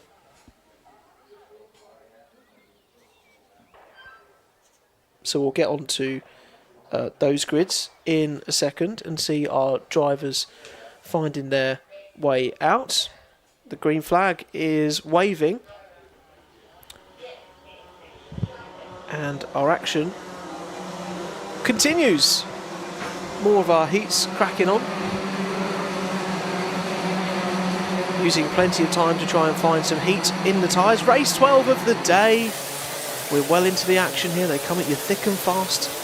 These karting days, of course, these owner-driver days where we have our club championship here at PF International for Trent Valley. And an incredible quality of drivers on display here. Very competitive, all competing at very high level across the UK. Well, let me take you through the grid then for our 5th heat of the day for Junior Rotax. Blake Southern lines up on pole. Charlie Wolfett is P2. Harrison Bishop is in the 3rd place on the 2nd row. Kiddix UK and Benjamin Lawn for Coles Racing. Oliver Fabricius, Joseph Berkery for Dan Holland Racing in P6. Stanley Stafford, Jack Robinson, Harriet Meyer Waldron, Logan Hartshaw, George Fountain, Harvey Sargerson, Adam Judatis, Samir Paul, Henry James, Brody Dowling, Joe Neal, Kevin Ivanov, Oliver Hutchings and Aaron Berridge up to P20 with James Tate, Pierce Whitehead, Lydia McLaughlin, Ollie Healy, Alfie Skitt, Luca Matechakia and Elliot Smith, Hayden Fisher rounding off your 28 runners for this 5th heat of Junior Rotax. And you thought 5 heats was enough? There will be a 6th one, people. So enjoy this Junior Rotax race now as they're in the tram lines. Are we going racing? Yes, we are. Race director's happy. We are underway.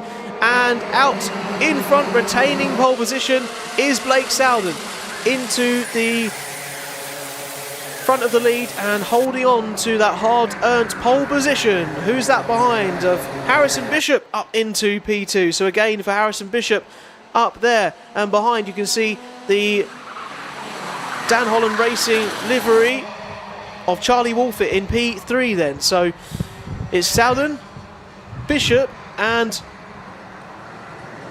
Wolfett leading our top 3. Coming through the first couple of hairpins for the first time. And you can see just that camera angle there just really captures how much they are wrestling the car at all times between these corners. They look so easy and pretty relaxed for our drivers, but it's anything but. As you can see now, Southern and Wolfett are 1st and 2nd. Bishop down to P3 on that sequence of a lap. So Southern, Wolfett, both Dan Holland Racing teammates, will look to build this gap out front and work together as best as they can, although we know that it can change very, very quickly. And our 3rd place runner-up, Harrison Bishop, knows that you can't let them 2 out front cement their place too much, because otherwise it will be unattainable to get after them. Coles Racing to the inside of Benjamin Lawn. Fancies a bit of the action though. Oliver Fabricius up into P4. Has Benjamin Lawn maintained a place? He certainly has.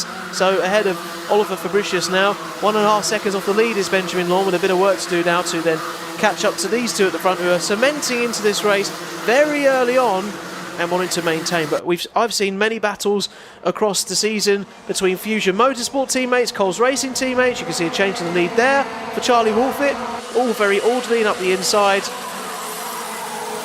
ahead of Blake Southern, but not losing much time at all between our two drivers there. Yeah, I've seen battles for the lead up in, particularly in these classes, Coles Racing. I've seen battles between Fusion Motorsport drivers, and it's all been fine for a lot of the races, and then in the final minute it all unfolds. It's all carnage. The individual wants, the individual beliefs of I can win this race come in and take away the teamwork up until a certain point. And of course certain teams and drivers in the awnings will have, you know, conversations about this kind of stuff, agreements that maybe until the final, this stage of the race, we're sticking with it, and then if we've got a big gap out front, you can battle, you can take home what you want to take home, whether you'll be in the lead or not, maybe in P2, P3, wherever you'll be battling. But these two out front, very much enjoying their time right now. Charlie Wolfett, Blake Southern leads Harrison Bishop and Benjamin Lawn down to Joseph Berkery for their other Dan Holland Racing teammate down in P5 at the moment. As I move up the inside there, looks very, very nice indeed from possibly, maybe that was Jack Robinson down in P8 on Stanley Stafford, but we'll confirm that a bit later, or maybe Berkery on Sargson as well. And the front of this pack, you can see Stanley Stafford leading from P5, Harvey Sargson, Joseph Berkery, and Jack Robinson, Oliver Fabricius, and Harriet Meyer Waldron down to P10 at the moment. And then so we're all sticking on this battle for P5, which is a lot of racing action here, because out front they've got it all sorted out really. It's all in the bag unless anything crazy happens. We'll cut to our front two runners should anything take off, and more on checking in on. You can see Benjamin Lawn there coming through your screen for P4, and as our front runners come through there, you see off to the outside, gets a bit punted out of the action there. Harvey Sargson goes ahead of Joseph Berkery, and you can see falling right down the order Stanley Stafford, who was running up in sort of P5, P6 territory. Think they have had a bit of an off. Yes, down towards the first hairpin. So yellow flag is currently down towards hairpin 1. You can see being waved in the background here. You can see just in the background there, that's Stanley Stafford. Unfortunately out of this race for Hunter Motorsport, started P7 using the Carlos Sainz chassis this weekend, but unfortunately not helping him out in this junior rotax heat at the moment. On your screen right there, hurtling through Jack Robinson for P6, followed by Oliver Fabricius, Harriet Meyer Waldron getting some nice action there on the inside as well, up through the bowl section. It's a nice move from our runners there of George Fountain, looked like, on Adam Judatis for P11 and P12. So racing action happening all over the shop, and great to also say that, you know, why are we focusing on P10, P6, 7? Obviously it's great to see racing action, but all of these points add up and count towards the final intermediate classification for all of the points that they'll take into the final heats and into the final, they hope, later on today. So your top 10 right now is Charlie Wolfett, Blake Southern, the top two trading fastest laps. Blake Southern about a tenth or so quicker than his teammate Wolfett out front. Harrison Bishop, Benjamin Lawn, Harvey Sargson rather, Jack Robinson, Oliver Fabricius, Harriet Meyer Waldron, Kevin Ivanov and Joseph Berkery down to P10 at the moment. All of this battle going on back here, eagerly anticipated up the inside. Outbreaks himself though, does Kevin Ivanov there down in P9, trying to make a move on Harriet Meyer Waldron, hopefully retained. P9, because all have been wasted work going through there. Joseph Berkery on the screen there in P10, trying to find his way through the field. And Kevin Ivanov, though, has dropped down behind Joseph Berkery and trying to see if they can make more progress. The likes of Waldron, likes of Berkery, likes of Ivanov, and Fabricius and Robinson in the mid-pack. Harvey Sargson just coming across the start-finish line at the front of your picture there. Who's diving down the inside there? That looked like Berkery was making a move on Harriet Myatt Waldron as well. And another attempt up into the bowls. There's moves everywhere going on at the moment. And another dive from the inside of Joe Neal and Kevin Ivanov there trying to break into the top 10. So Joe Neal fancies a bit of the action. Kevin Ivanov's trying to now shut the door on Joe Neal into that hairpin. And looks like he's successfully done that. Although also on in the action is Hayden Fisher for the JDR team now. So it's all going on here around this 1400 metres that we have here in Lincolnshire that we call PF International. Kevin Ivanov on your screen there leading that pack, but we've got 12 seconds plus 1 lap at the moment. We'll have 2 final laps for our front runners who are out in the lead, who look very, very comfortable at the moment, and whilst all of these drivers battle it out further back on the start finish line. Blake Soudan again, fastest lap, trading places and fastest laps with Wolfit out front, a 2/10 gap, nice and honest between the front two at the moment. And coming into the first hairpin are our leaders now, and just about, you can see on your screen, down to 5th place are just coming into the hairpin now. So that is the extent of the gap between Harvey Sargerson and Charlie Wolfit out front, and the battle between these groups here of Hayden Fisher and Joe Neal all going on. But you can see on your screen more towards the front, Harrison Bishop coming to claim P3 here, whilst our front 2 runners are going to come across the start finish line to take victory. It is Southern and Charlie Wolfit, or rather, oh, it's a final lap. I thought we'd want to the final lap. I do that quite a lot, and I apologise. It's all a bit discombobulating with all the battles going on, and when you think it's hook, line and sinker, it isn't. Southern and Wolfit then with a final lap battle to take it down to the wire, and maybe when it gets to the last lap, we're talking about team conversations earlier on in the awnings. Are we going to have a dive down the inside at any point? Is Southern going to try it into the Michelson complex? Would he dare do it on his teammate in front? They've worked so hard to build out this gap in front of almost 3 seconds ahead of Bishop behind in the Kiddix UK car. Looks like they're going to behave themselves in this heat for junior rotax. They're going to take a sackload of points into the intermediate classification. We're going to hopefully be seeing these guys in the final if they've done well enough there, because they take 1st and 2nd place. Wolfit and Southern, followed by Harrison Bishop, Benjamin Lawn, Harvey Sargson, Jack Robinson, Oliver Fabricius, Joseph Berkery, Kevin Ivanov and Joe Neal is your top 10 for race 12 of the day.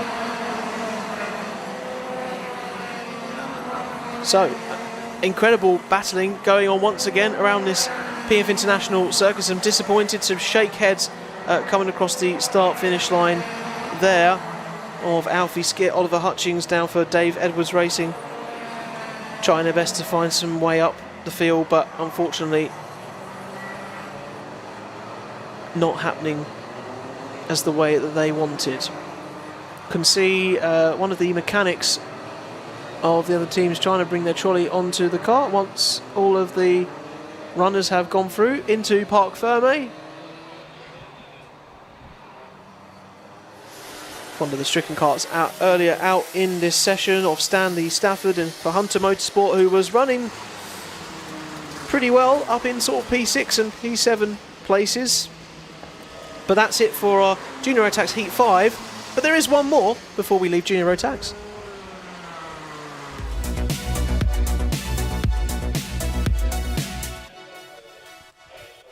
I feel like doing my best Davina McCall impression, because do you fancy another one of Junior Rotax? Well, you're going to get it, because we're into Heat 6 of Junior Rotax, and this will be the final Junior Rotax heat before we have our repêchages later on, and our C finals, our B finals, to give drivers another chance to make it into our main finals later on today, as is the amount of drivers on the grid.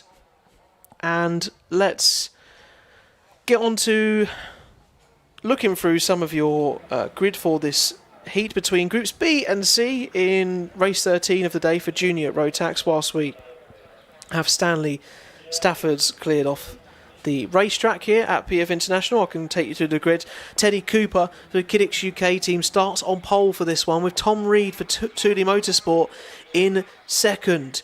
Zach Turner for Coles Racing, who took victory in his previous heat today with the PF plate, is starting third. Charlie Vary, who's been getting ready on the golf course lately, just for a bit of downtime. How do you prepare for your racing at a club championship and across the UK? Well, you just have a few rounds on the 18 holes or whatever. It seems to be working for Charlie Vary, starting in P4.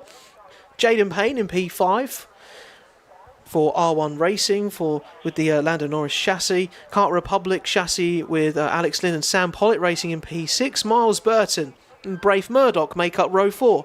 Devin Taylor and John Richardson line up on row 5. Ian Campbell and Ronnie Smart for Jack's Motorsport in P12, I think finished in P10 in his previous heat, so good progress made from Ronnie in the last one. Liam Doulding for Maxim Motorsport, Aston Brown, Jamie Riches, Ronnie Jones and James Fabricius and Shay Hilton up to row 9 to P18. Casper McAllister and Hakeem Bart on row 10, and Casper McAllister will be wanting to have a bit of a better race this time out for the Hunters Motorsport team in P19, and knows he can be at the front of the grid because I saw it at PF International for the kart championship not too long ago. Harry Harvey, Ben Morgan, Ralph Rakatis is in P23, Riley Mirthwaite, followed by Joshua Robinson, Callum Boots, Oscar Delanic and Charlie Iball on 28th position.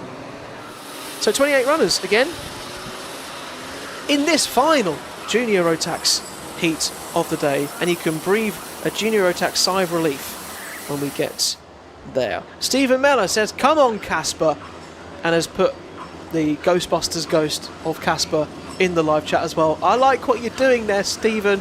Hey, this is why we love you all watching along here on Alpha Live on our YouTube channel.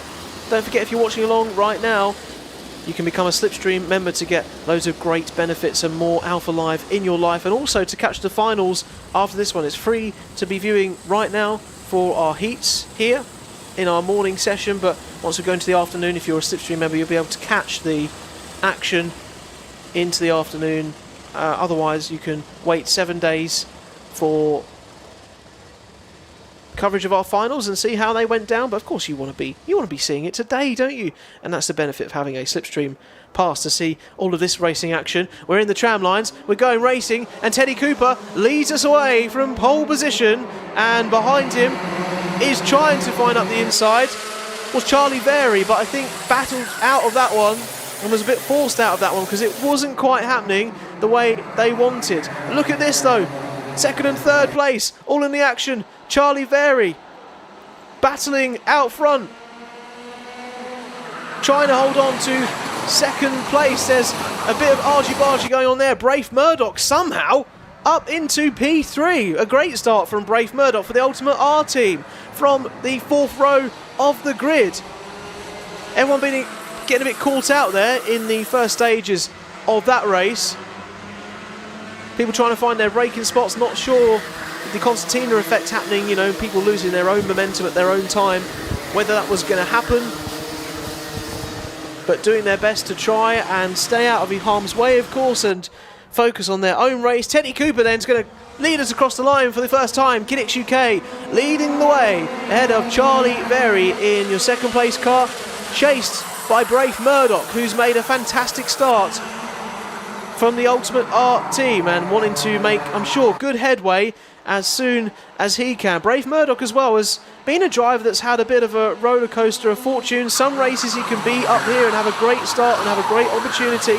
Others gets a bit caught down in the mid pack and sort of, you know, P6, P7 or 8, And although a nice switch up the inside from Teddy Cooper to hold on to the lead from Charlie Berry, who was challenging things there. Hakeem Bart is under investigation by the stewards down in P19 for an incident out on track, so we'll keep an eye on that for you at the moment. But Teddy Cooper in front of Charlie Berry and Brave Murdoch then.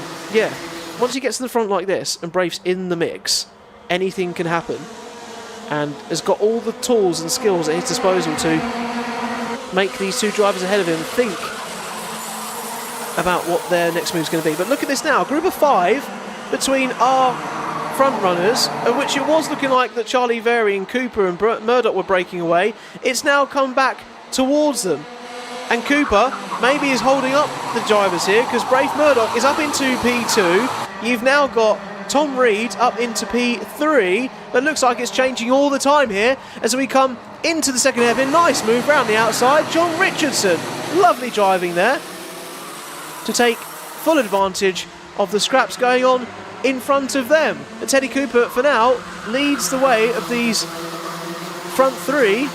John Richardson will be sensing that Brave Murdoch will be wanting to get on with things here, but also that looks like Teddy Cooper has got the pace just about, but not firing on all cylinders, you might think, because look at how close Brave Murdoch is on the inside. As he goes to the inside, yeah, that looked inevitable. Brave Murdoch to the lead of the race then, starting 8th position and now up into the lead. Great progress made by Brave Murdoch. Looks like he's really got the pace in that car at the moment, but he's not in the slipstream anymore, and he knows that, so he's going defensive to cover off a move from almost 2 people at once. And look at that, Tom Reed up into 2nd place on Teddy Cooper.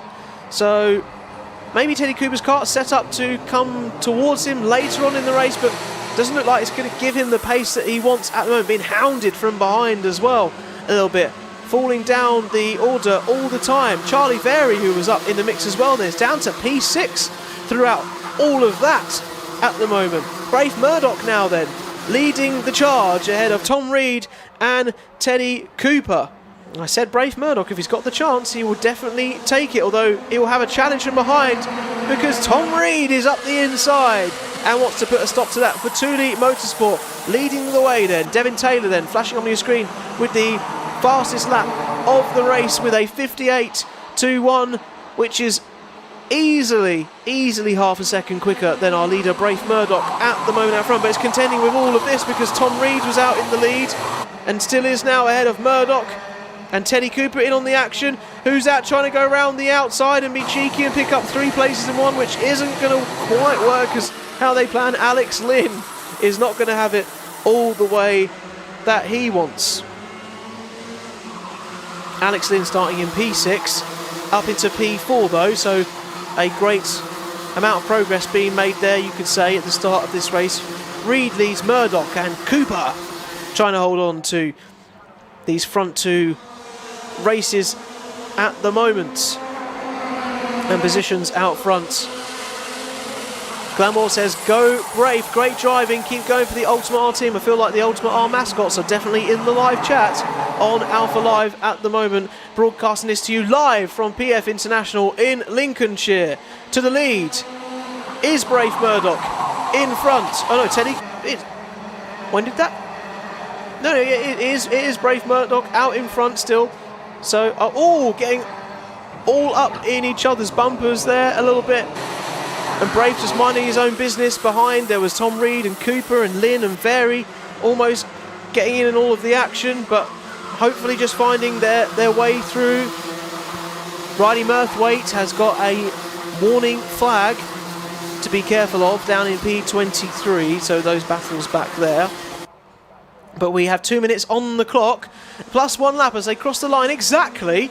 And Brave Murdoch has made sure that this early pace and momentum is paying off and setting the pace out front. Teddy Cooper then making his way back up towards the front. As I said, the kart might be set up in a way that comes back to him a little bit. Certainly looks that way. Alex Lynn wanting to try and hold on to the podium place here and get ahead of Charlie Berry, who's made his way back up to 3rd position in this race, but a dive down the inside from Tom Reed there goes up to P4, wanting to also lay claim to the podium place. So this could all change once again, as it always does, in these heats here at PF International. Brave Murdoch has got Teddy Cooper for company, and these two pretty equal now, but then you can over that to P3 and 4, and your 5th place of Alex Lynn behind. Tom Reed's there in front in 4th place. Onto the start-finish line, using as much outside curb and runoff as you want there. There's a little look over the shoulder, a bit of a point from Cooper. Let's go out towards the lead, towards Murdoch. Is Murdoch going to buy that though? Does Murdoch trust that hand signal? Believe in this? Are these two going to finish the way that they want it to, or does Teddy Cooper want the victory? You bet he does. Trying to go around the outside, going to switch back and try and make the move stick as Brave Murdoch goes defensive into the second hairpin. But look at how much time that's losing both of our front two runners. Tom Reed, Charlie Very, Alex Lynn, now all in the mix. A front two has become almost a top 6 now between all of these. Ronnie Smart now up to P6, trying to get in on the action as well. Up 6 places himself. 8 tenths off the lead roughly at the moment. Towards the front of the field. Are they going to get 2 laps in? Yes, they do. And trying to go defensive was Murdoch, using as much of the track as he dares, but unfortunately couldn't shut the door to Teddy Cooper. So Teddy Cooper is up the inside for the Kinnick's UK team to reclaim pole position where he started earlier on in this race, making some harder work for himself, but finally gets back to where he wants to be. Brave Murdoch now has the challenge of, well, trying to hunt down for the first position he was so much enjoying just a moment ago, but holding on to second place now as well. As the fuel burns off, as the tyres bed in, Tom Reed is trying to capitalise on the latest pace he has ahead of Brave Murdoch. But Brave Murdoch looks like it's coming back towards him slightly now on Teddy Cooper. Maybe he was letting the tyres and his car breathe a little bit on that lap there. And as we come across the start-finish line then, for the final time, we are having our final lap here with Teddy Cooper leading the way out front. Tom Reed has gone up the inside of Brave Murdoch that was looking racy but not racy enough. Tom Reed now will look to challenge and provide a little bit of an uncomfortable atmosphere inside the helmet of Teddy Cooper at the moment. Tom Reed tries to brake as late as possible, not only to stave off and defend from behind from Brave Murdoch, but also to try and capitalise on any momentum he's had down that straight into the hairpin to chase after Teddy Cooper. But Teddy Cooper looks like he's going to take victory here. This one, he's just got a few more corners to go into the Mike Wilson complex for the Fullerton S's just before that. Take a wide line, he's going to be able to do that here. He's got enough of a buffer to Tom Reed, and through the final couple of corners here for our 4th heat of Junior Rotax and the checker flag waves for Teddy Cooper, taking 4 points into the final for later on today. Reed followed by Murdoch is your podium.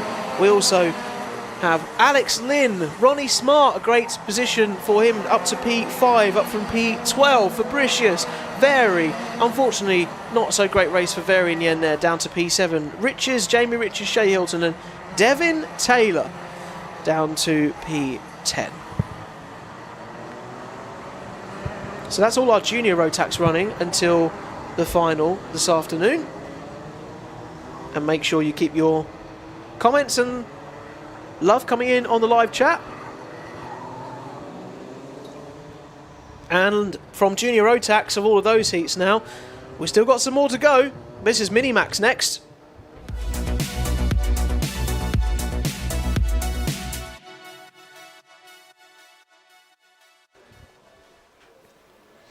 So Minimax 950 on to the second heat for today. And if you were watching earlier on in Minimax, we had very changeable conditions. We had pretty much treacherous rain for our drivers. And the thing was is that they were all out on slick tyres. They didn't preempt anything as the weather was concerned. But no problem for Otis Cleary, who starts on pole position for this race for Dan Holland Racing once again.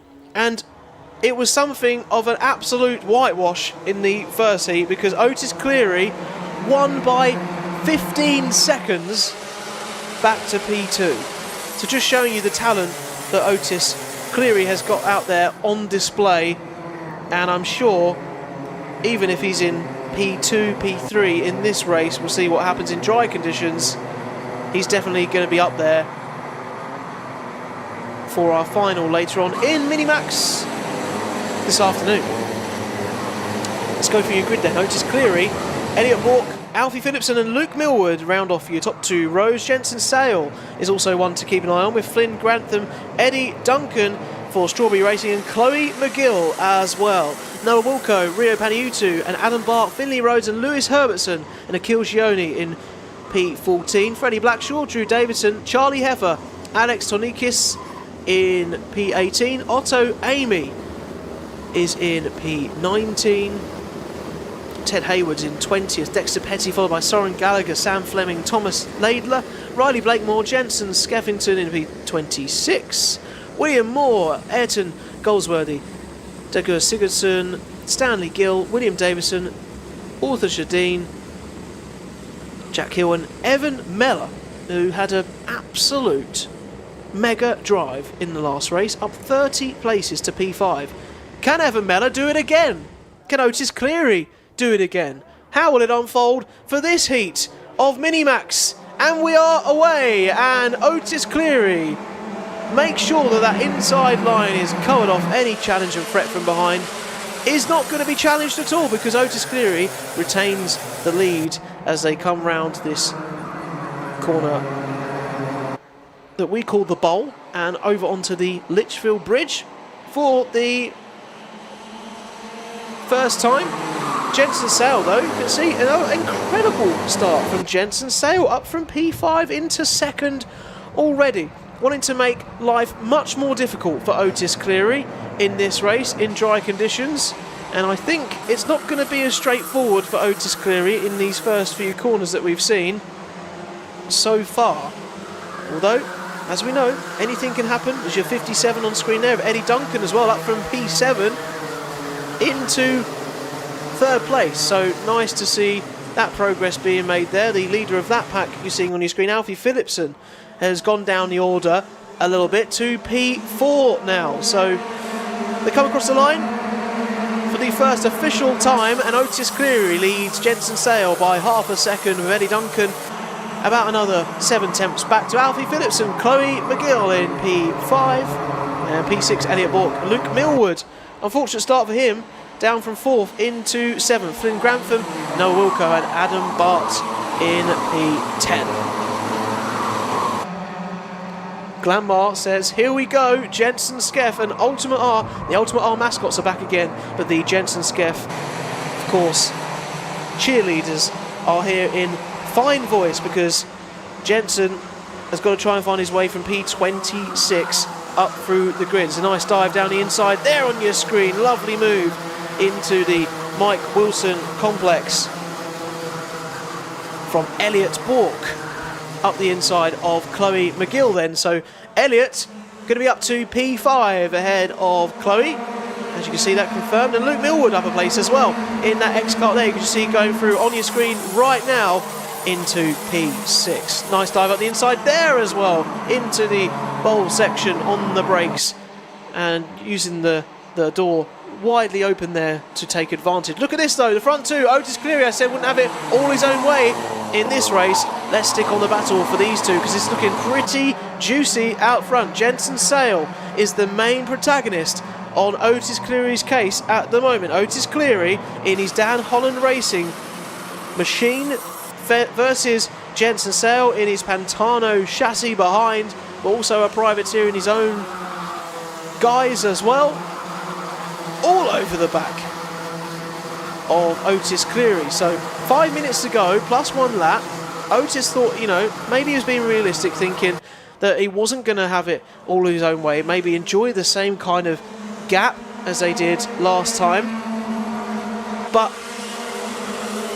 he certainly isn't getting any respite, even with the sort of half a second territory kind. It is nose to bumper pretty much, with about a 1/10.5 gap between Cleary and them, and then back towards P3 and P4. It's getting pretty spicy between Eddie Duncan and Alfie Phillipson, who are sort of your kind of next breakaway group. And then back before that, you've got Elliot Bork and Luke Millward and Chloe McGill and Grantham and Gioni way back in their own sort of big 6-7 group behind. As you're 18 there, Chloe McGill getting some lovely support on the live chat from Auntie Annie and Kenzie Boy watching. I don't know if Kenzie Boy is like a street name or that's just your actual. Now I take it for face value. Kenzie Boy, nice to have you along. Ava Meller is making his way up the grid the best that he can. He's up to P21, by the way, for Ben Folland Motorsport, though he's got a warning flag, so he's got to be careful how he makes his way through this field at PF International. All coming through the bowl section. They come through it so fast, even in these Minimax machines. Here's the battle then back towards Alfie Phillipson in P3 at the moment. He's made a move then, yes, out into P3 whilst we were catching some of the rest of the action. Alfie Phillipson ahead of Eddie Duncan. And a move up the inside there into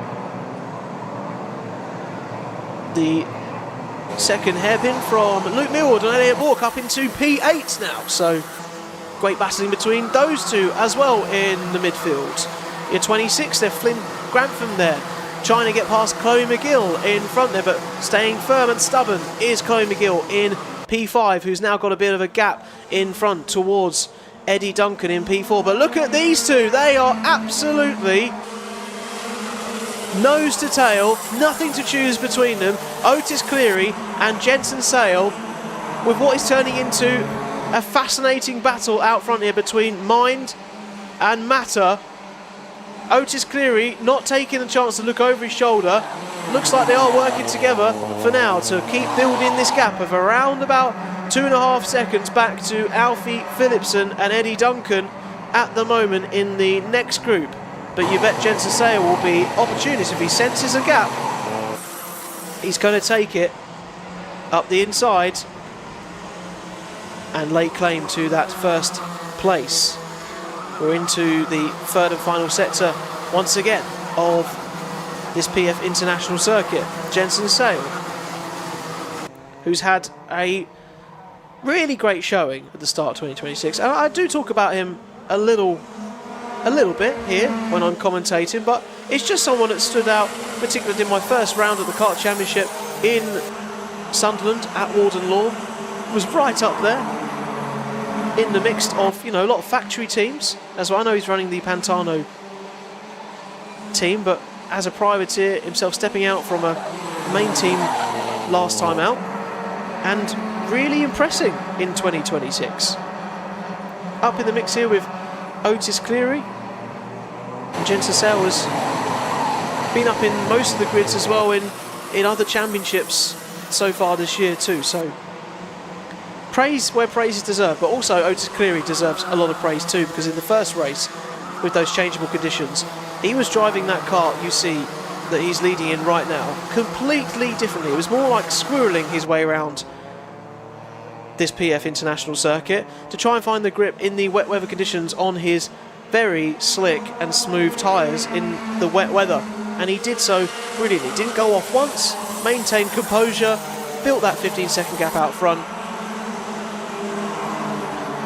but equally is maintaining the same composure here in this heat, although he's got loads more pressure behind this time. And there goes a move from Jensen Sale. Made that so casual, did Jensen Sale up the inside.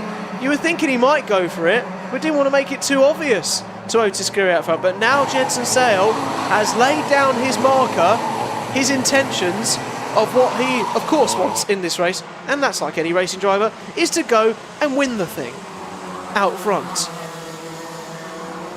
So maybe playing some mind games, not only mentally but physically with his kart as well, throwing a move up the inside there to just let Otis Cleary know that he wasn't going to have it all his own way on this final lap as they come across the start-finish line. Look, they want to work together though. Jensen Sale's been very smart. He could have gone right around the outside there and tried a bit of a move, but it looks like Jensen Sale wants to try and see if these two get to the end. Or I say that, he's trying to go around the outside of Otis Cleary on the Litchfield Bridge, so that's not teamwork. If he wants the teamwork to actually come good, he's going to have to keep behind and not try and be weaving left and right. So is this just mind games here from Gentisau and Otis Cleary? Otis Cleary going super defensive. Have they got enough of a buffer behind to hold off the charge of Alfie Phillipson? Gentisau weaving left and right, trying to find a gap up the inside of what has been brewing over this race for the last few laps. But it looks like these two are pretty happy to hold on to first and second to go into our final later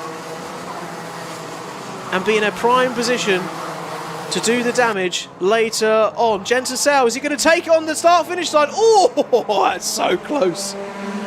0.02 of a second between the two of them, but it does finish Otis Cleary and Jensen Sale as your top two, with Alfie Phillipson a little way back in third, Akil Giannoni in P4 with the fastest lap of the race, and a great performance from Giannoni from P14, up 10 places there, so great performance from it. How did Evan Meller get on? We went up 16 places this time to P19, so still a great performance from Evan in the Ben Follow Motorsport karts, but not up to P5 sadly in this one.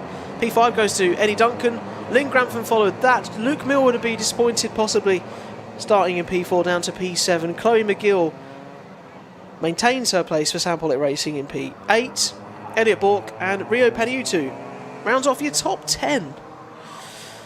Right, we're getting towards the end of our morning session here, but not quite yet, as we go back to our senior rotax drivers.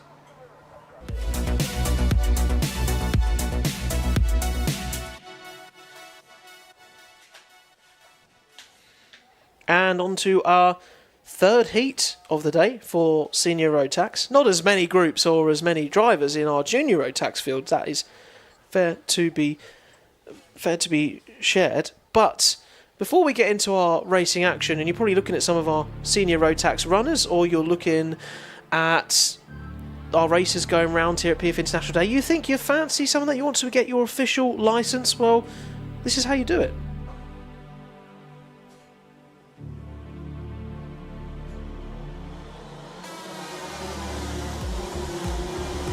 You can take your tests here at the, I would say, the home of karting in the UK. Definitely one of them for sure at PF International. Make sure you can get in touch with Dan Ashton there, who of course is very well known across the UK karting circuit, and take your tests at the PFI circuit here, which is, you know, I think it's fair to say, very impressive indeed, the facilities and the tracks that these drivers get to race around in their various championships and come and test here and get to grips with it. Not many tracks like this in the country. It's always stood out amongst some others. They've all got their own unique characteristics, of course, but this one really a class above the rest, and that's why you see so many drivers coming to the PF International and Trent Valley Karts Club Championship. Very prestigious here in the country. But Josh Turnbull leading us on for this senior rotax heat with Matty Hingley, Mikey Walker, Jared Fox-Whiteley, Joshua Smith, Oliver Liversedge, Liam Hartley, Joel Dixon-Cohen, George Holbrook and Ethan Martin, your top 10 at the moment. And watch out for some other Dan Holland Racing drivers, a Benjamin Baker down in P21. What can Isaac Ward do from the back row of the grid as well? Let's find out as we go racing for this latest senior rotax heat. Oh, and they nearly come together at the front there between Josh Turnbull and the Ultimate R driver of Matty Hingley, trying to find their space and their place at the start of this race. But they maintain and hold on to where they were before. Oh, and who's gone really wide up on the banking there? Looks like Fox Whiteley or Mikey Walker might have gone up really wide. The two Jax Motorsport drivers trying to find their way through. That was Mikey Walker and Fox Whiteley, yeah, for that team, trying to find their way off the Litchfield Bridge. But that's allowed these two here, look, to gain an incredible gap so short time in this race as well. Out in front, so Joshua Turnbull, Matty Hingley for Coles Racing and Ultimate Art respectively lead Mikey Walker for Jax Motorsport, with Jared Fox-Whiteley also behind in the Jax Motorsport car as your top 4 right now. But look at these two breaking away within the first lap, 7 minutes on the clock, and they already have a 1.5 second gap nearly to P3 and P4, coming through the start-finish line for the very first time officially as we've got underway. And out off the bridge, down towards the first hairpin. Here's the two Jax Motorsport runners, and behind them you've got Joshua Smith, Joel Dixon-Cohen, Oliver Liversedge and Ethan Martin, Liam Hartley, Victor Hansen, down to P10. Down in P15 as Benjamin Baker swaps a place with Oliver Walker as well. Talked about saying Benjamin Baker's one to watch. Up from P21 to P15, up 7 places in this first part of the race. This is P3 and P4 then that you're on board with. How much will these two drivers behave each other?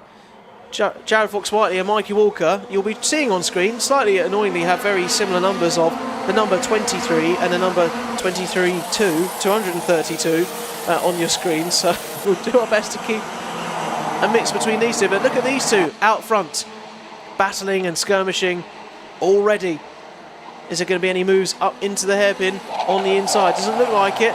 So you've kind of got these two groups of leaders trying to break away. These two Jax Motorsport runners of Fox-Whiteley and Walker trying to forge their own gap to Dixon-Cohen, Smith, Liversedge, Martin behind, and break away after the front two to become a group of 4.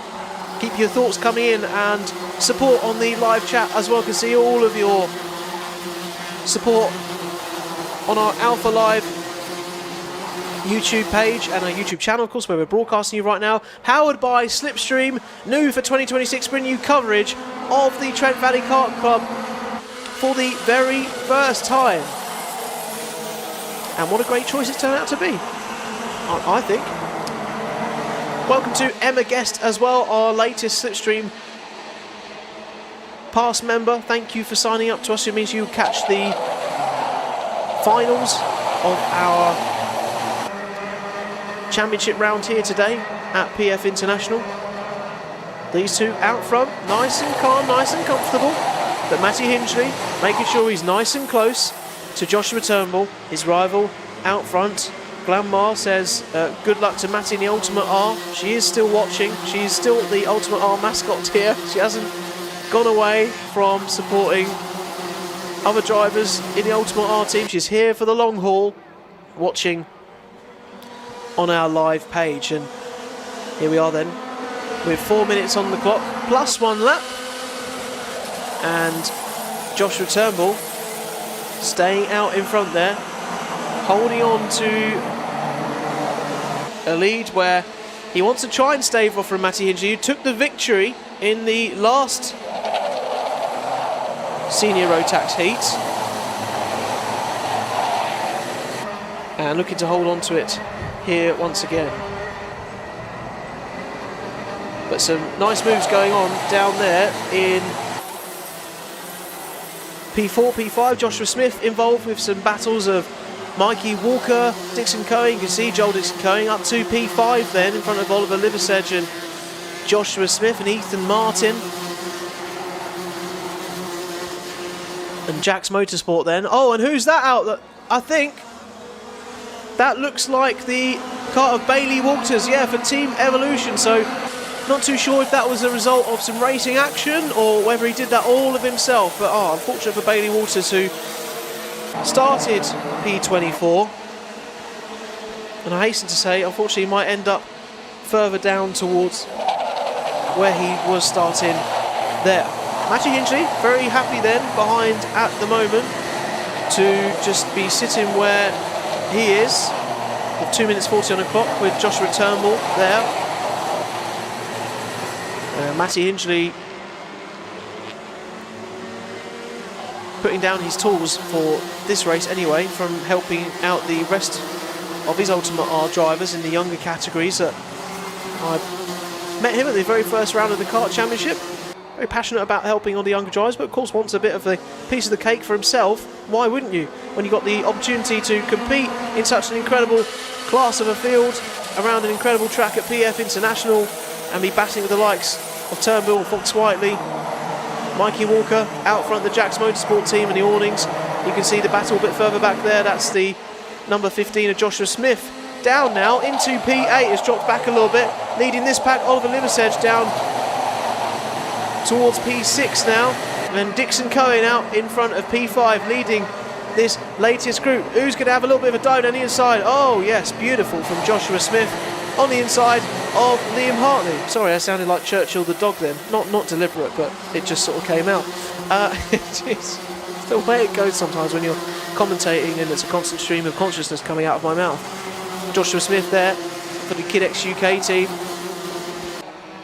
finding his way through these 5 full corners, and a little first time we've seen a bit of a look over the shoulder on your screens anyway that I've noticed, because he's aware that Matty Hingley wants to throw it up to the inside into the bowl, and he takes the lead of the race for the first time. Started second on the grid, has bided his time, of course goes super defensive on the inside into this first hairpin, and it's paid off.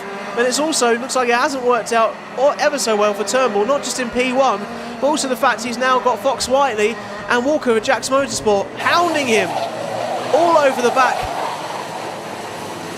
of his machine for Coles Racing, battling off with Jax Motorsport. Now Matty Hingley has almost let the dogs out of Jax Motorsport on Turnbull and have been let loose on Turnbull behind, and Hingley can almost potentially build a gap here further on.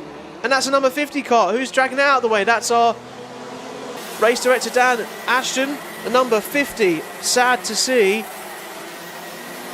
Matthew So for the JDR team out of this one, whilst Matty Hingley tries to retain and build a gap out front then into the final stages of this race. Look at the look over his shoulder. He knows that Josh Turnbull is there. Of course he does. And Josh Turnbull is now on the outside. Is he going to duck and under? Is he going to try round the outside? No, nothing doing there. Thinks better of it. And now Jax Motorsport, whilst these two at the front are going defensive, are trying to take a piece of the action here. All of the time that they built up is now being eroded away as they try and hold on to their final points paying positions at the front of the field. This is Matty Hingley battling with Turnbull. It's so close, he throws it up the inside. Hingley just about keeps it together. And now we have one of the Jax Motorsport drivers up on the inside. Fox Whiteley into second place with Turnbull down to P3 and Mikey Walker into P4. There's dark clouds here at PF International. Is he going to stay dry for the remainder of this race? And that's Fox Whiteley to the lead. He's been waiting patiently with his other Jax Motorsport teammate all of this race, and now he's found an opportunity to go up into the lead. Hingley into P2. It's all change of foot on our final lap here for the third heat of senior rotax. Hingley tries it round the outside. He's going to try and cut back on the inside again. Fox Whiteley goes defensive, holds on to first place for now though. Gets out of shape there, trying to put the power down as much as he can into this Mike Wilson complex. It's 3 or 4 drivers in this. Anything could happen before the start-finish line. Is Fox Whiteley going to hold on to this one? The checkered flag looks like it's about to wave. It's about to wave. Is he going to hold off to the start-finish line? Oh, it's so close. Hingley and Turnbull just about holding on to their places there as second and third and not trading on the line, but that was an incredible conclusion to our senior rotax heats for this afternoon, and so incredible I nearly lost my voice. Top 10 of Fox Whiteley, Matty Hingley, Joshua Turnbull, Oliver Liversedge, Mikey Walker, Dixon Cohen down to P6, Joshua Smith in P7, Liam Hartley to P8, Ethan Martin to P9 and Callum Sims to P10. Okay, well, whilst we have the conclusion and the drivers from our senior rotax race there coming to Parc Ferme, you can see one of the carts that need to be collected of Matthew Soes for the JDR team, the Jack Dex Racing team. Let's catch up and find out that actually, as well as all the great classes we have here today, we're looking for some more.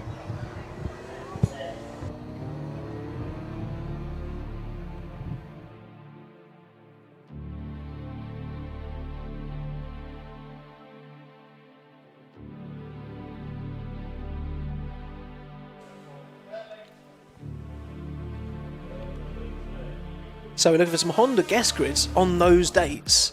6th of May is when entries open in 3 days' time. So if you fancy it, you're a Honda Cadet driver and you want to be amongst it in a very competitive grid, then sign up, get involved. It's a great opportunity for you to be involved with. If it's a bit outside of a championship, you don't want to be in that for maybe a season or do a couple of rounds, then that opportunity is there for you as well.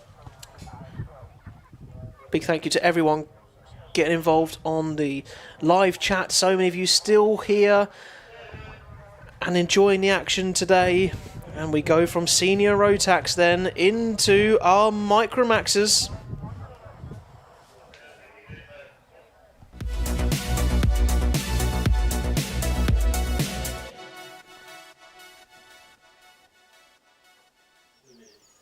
And here we are then, SlipStream powering you on Alpha Live's YouTube channel today for our Trent Valley Kart Club Championship for Microax Heat 2.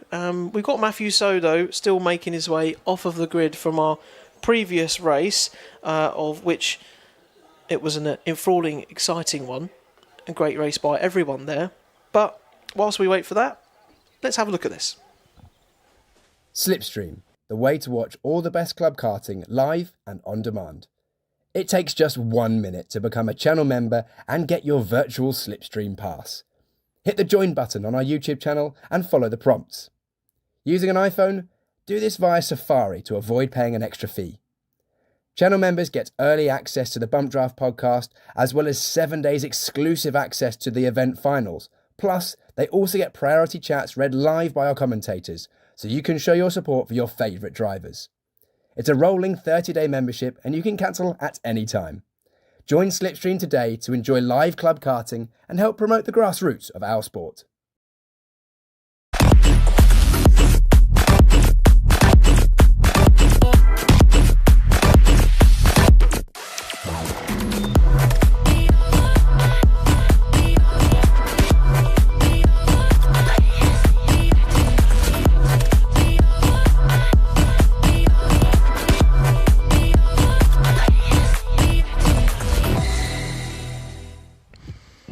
So yes, Kart Masters on the horizon again for 2026. If you're obviously watching this coverage today and you are inspired by what you're seeing at Trent Valley Kart Club, if you fancy yourself entering Kart Masters into it and trying to be in the mix for it, make sure you try and get your entries in for a very special 30th edition. So many drivers that have gone on to Formula 1, into other single-seater series, into touring car, into World Endurance, GT racing. There is amazing opportunities to come out of Kart Masters. Even if it's great obviously if you win it. It holds a lot of value and prestige to it. Even if you don't, it's amazing what Kart Masters can do for you. It's such a early stage in your karting career. You don't need me to tell you the value of what Kart Masters is. You also don't need me to tell you, hopefully, a little bit more by now as to how valuable SlipStream could be as well. Become a SlipStream member with us at Alpha Live, bringing you this coverage today for free at the moment with our heats. If you want to catch the finals later of our Trent Valley Kart Club action today in round 2 here at PF International in a overcast Lincolnshire, you can sign up with us, hit the join button, and it's as Piers was saying there, a 30-day rolling subscription. You can cancel at any time, but it allows you to catch the finals later on live with us here on the Alpha Live YouTube channel, and if not, you'll wait 7 days to catch the action later on. But you can also get involved with our live chats even if you aren't a SlipStream member at the moment, with our heats in action. You can see our Microaxes making their way out. The Taylor family back on, saying good luck to Milo Taylor. We are all watching at home, says Mum and Luna. Grandma is still here, everyone. Glanmar is the is the MVP of the chat today, and that was another great race by everyone. It certainly was. How's our Microax going to get on though? I think Archie Gupta, who we wanted to have a better result in this one, because Archie was unfortunately down towards the back of the grid, don't think finished the last race. Archie Gupta has become one of the Discover Your Drive F1 Academy supported drivers in recent times, alongside Chloe McGill in our other categories today. So great to see that kind of support for drivers like Archie. You can see the name of hers on the front of her helmet there, which helps for a commentator coming along. But quickly go through your grid. Archie Gupta, Lenny Barton on the front row, Arlo Gamble, Caden Hanley, Will Rainwright, Jane Prakash, fantastic victory from him, dominant display in the first race. Ronnie Allen, Jensen Darlow, watch out for him as well, always can throw a bit of a surprise. Zach Andrew and Harry Riley round off your top 10. And are we going racing here? Are we underway? No, we're not underway, because the grid was definitely not together in time and were still finding their way round there. Stephen Mellor on the live chat, whilst we have a bit of time to spare then, as they're making their way around for another formation lap to get some more heat in the tyres, says good luck Milo and the Rafe team for Ben Follen Motorsports. And of course, I should pass on their regards to them. Look at the weaving going on. How much extra temperature that, like, excessive, not excessive, but yeah, eccentric, let's go with this word I was looking for, eccentric weaving gets them. We will find out very shortly. As we've got down to top 10, Harry Riley, I can take you through the rest of the grid. Caio Vieira is P11. Rod Prachap, Sequats for P12. Sebastian Talbot, Max Armit to P14. Tommy Lovejoy, Kai Suri, Jack Gould, Wraith Owen with P18. Jensen Kelly, Milo Taylor, Lucas Seabright, Lanny Eden, Elliot Hitch, William Hatton and Anthony Ray. Down to this 25 strong grid for our Micromaxes in their second and final heat of the day. Are they all going to come round now? Are we heading racing once again? And we have gone for another false start, because they weren't, once again, all in the tram lines. Now this gets a little bit contentious. It's the first time we've kind of seen this playing out today, with a couple of false starts. If this is the case, then our race director, Dan Ashton, will not be a very happy bunny, because he will need to have a chat with our drivers to remind them of the discipline that needs to be had when you're making your way round to the grid within the tram lines. And our race director actually on track right now, properly slowing down our drivers, like really getting them close together. Oh, we've got a spinner off as they were making their way round there. The 60, you can see, look, the 64 car trying its best to get back into the race. Anthony Ray at the back won't want that at all, and hopefully doesn't affect things too much, can catch up to the back of the grid if it's going slow this time. But when we do have a third full start, our race director will make sure that the grid is going round gingerly, as you see right now. Oh, and red flag. So that's a red flag, the first one of the day.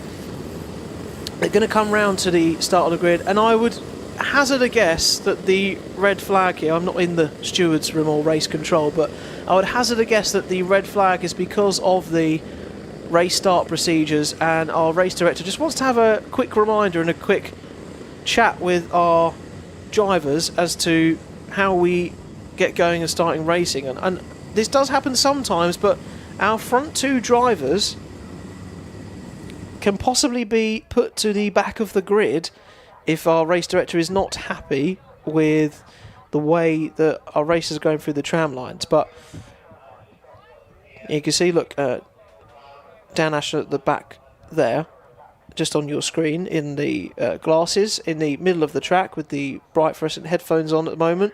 In the middle here, with the officials coming out on track as well, and marshals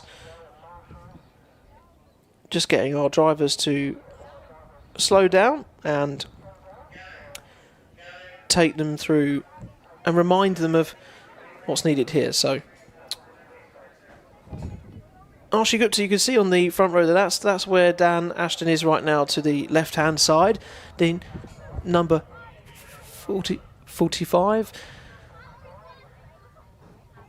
Dan Ashton helping out with what's going on at the moment down there, but you can see that Dan is clerk of the course rather. Nigel is racing director today. They sort of interchange between roles quite a lot. And Nigel Edwards, they're just making sure that everything is okay down there with our drivers. You can see marshals and our team reorganising the grid somewhat at the moment as a result of those false starts. So it looks like some are being penalised somewhat, potentially, for their discipline of how things have got going here. There was Archie Gupta and Lenny Barton, Arlo Gamble and Caden Hanley for the RCE team. On your screen right here you can see Archie Gupta at the front, you can see Lenny Barton, you can see the 118 of Caio Vieira coming through there, and there. So that is Archie Gupta for the MLC team at the front. Lenny Barton still in P2 behind. Archie Gupta, whilst we have some time to talk about it, has been part of the F1 Academy Discover Your Drive, which is giving some support and notoriety, if you like, to certain drivers to help more female drivers into grids across the UK. And great to see the support that Archie's getting across, and some other drivers as well in the country. Whilst we have this still stoppage, I think it's going to take a couple of minutes to iron all this out. As you can see, our drivers are getting out, and as Dan Ashton, our clerk of the course, just ushering them away. You can, if you want, seeing our marshals being out there at the moment, be part of Trent Valley Kart Club as well, if you like. Have you ever watched a kart race and felt the excitement, the speed, the competition, the energy, and thought, I'd love to be part of that?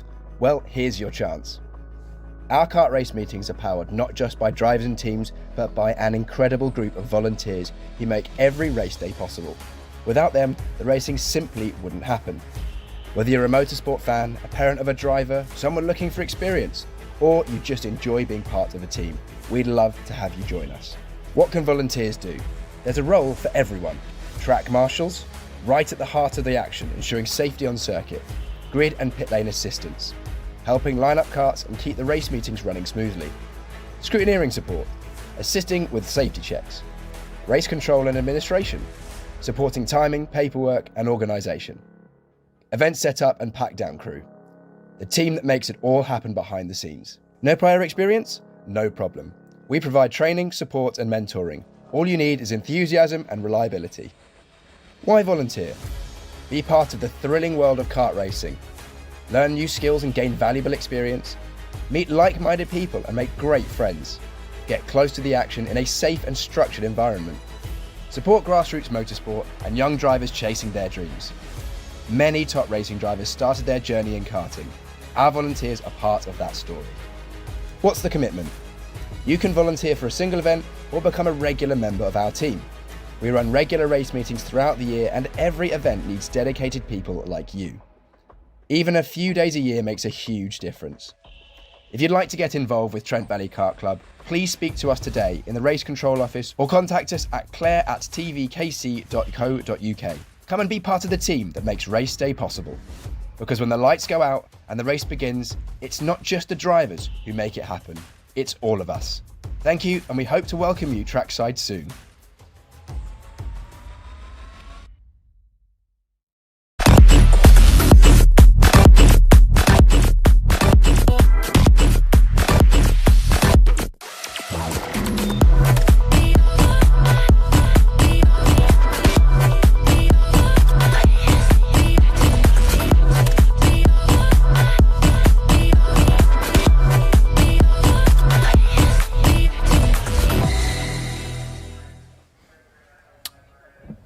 So, thank you for bearing with us with that brief pause in the action of our Microaxes at the moment.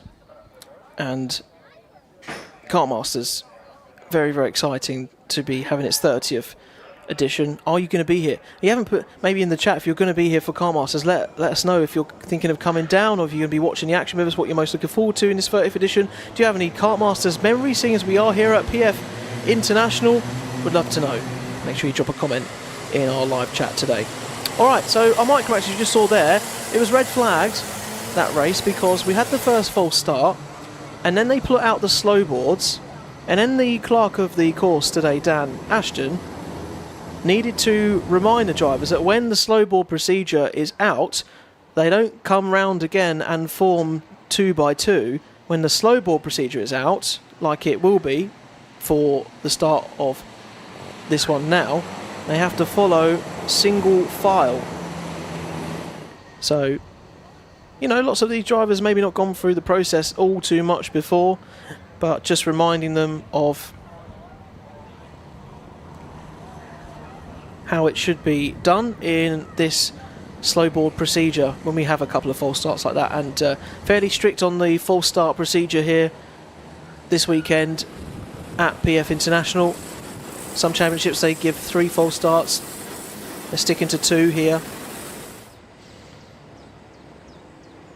And you'll see now, look, all lining up in one. Some tyre weaving going on all the while to get some heat into their tyres, which have just been stationary on the grid for a little bit, which will change the complexion of our racing somewhat.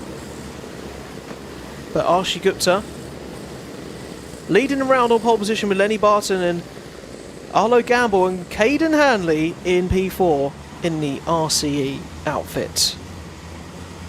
Watch out again as well for Jane Prakash in P6. Took victory in the last race.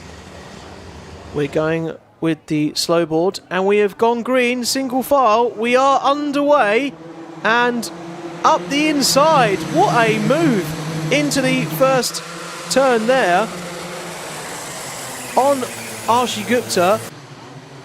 And Lenny Barton to the lead, but also we're getting some RCE drivers in on the action as well. Caden Hanley is trying to go into the lead as well and battle for that first place. But first place right now out in the front is Lenny Barton, although not for very long, because up the inside and around there is Caden Hanley for the RCE team. And to the front now, Arlo Gamble for Sam Pollitt Racing as well. So it's all changed in the matter of a few corners. People getting their lines maybe slightly out of kilter. And Arlo Gamble leads the race here for the first time in the Microax class today at PF International. So coming round and finding their feet, a 5-second penalty up on the board as well for our number 21 driver of Will Wainwright for Thule Motorsport. So 5 seconds maybe for a start infringement again, or maybe something out on track. So Will Wainwright will have to be pretty mindful of that in P6 in such a close field. That's going to be very hard to break through. And here we go. Oh, the battles for second and third and fourth. Very, very feisty at the moment as well between Gamble, Hanley, Darlow and Wainwright. All in the mix here, whilst our front runner of Lenny Barton is sort of enjoying a bit of time out in front. But Jane Prakash, look at that name once again. Jane Prakash up into P2 from P6. Making headway already in this race with the dark helmet there of both of our drivers and the sunset visor of Jane Prakash, hunting down the cool blue of Lenny Barton out front. Here they come then, across the start finish line. How long is it going to be before Jane Prakash trying to make a move on Lenny Barton? Fastest lap of the race for Jane Prakash, to be expected of course, because he's doing quite well and he's putting his pace to good use. You can all see that out there on screen at the moment. Jane Prakash looks over his shoulder, knows he can go for the move up the inside into the race lead. Jane Prakash once again takes P1 just like he did in the race earlier on, and also following up his impressive display at the British Kart Championship in Sunderland as well so far this season. So fantastic battling into the first couple of stages, but James Prakash will not want to do any more battling because he wants to stay out in front of the lead now. But is Lenny Barton going to let him just saunter off into the distance? It doesn't look that way at the moment. Who's got the better pace out of these two? How will Lenny Barton figure out in the slipstream and in the pace behind James Prakash? It's one thing keeping the lead, it's another thing protecting it and staving off the risk from behind. Oh, very close up the inside from Lenny Barton. They were definitely side by side in the bowl section there, but now Lenny Barton's all out a bit of shape, and that can allow Prakash to go out and build a slight gap, although now has pressure from our third and fourth place drivers of Gamble and Hanley and Wainwright down in P5 as well. Prakash, though, will be keeping it steady, keeping it firm, knows that he's out in the lead of this race and a lot has to happen to be snatched away if he just keeps looking forward, which he doesn't, to be fair, because he's looking over his shoulder to try and check what company he has got out there, but trying to lead it home for Sam Pollitt Racing out front once again, ahead of Lenny Barton and Caden Hanley at the moment. Who's got the fastest lap of the race as we come across the line this time around? It is kept to Sigwart in P7, the fastest lap at the moment.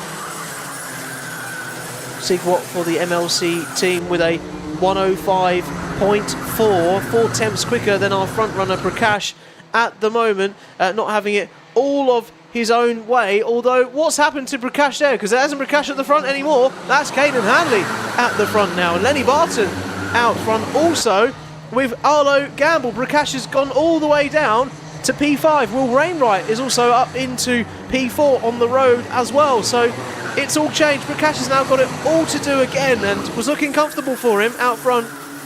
Anything but at the moment. Lenny Barton made sure that was not the case. But James Prakash back up into P4, instantly making his way through the field once more. And now he's got Arlo Gamble in his sights too for our Microax grid here.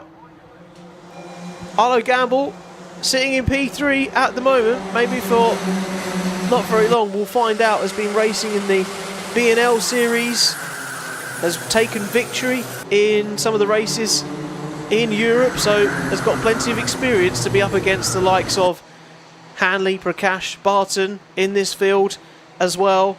Caden Hanley, though, still out front and taking the opportunist move, although look at Prakash all over the back of Lenny Barton. He wants that move again to be done as soon as possible so he can take P2 up into the lead, into P1, and get back towards where he was sitting pretty only a couple of laps ago.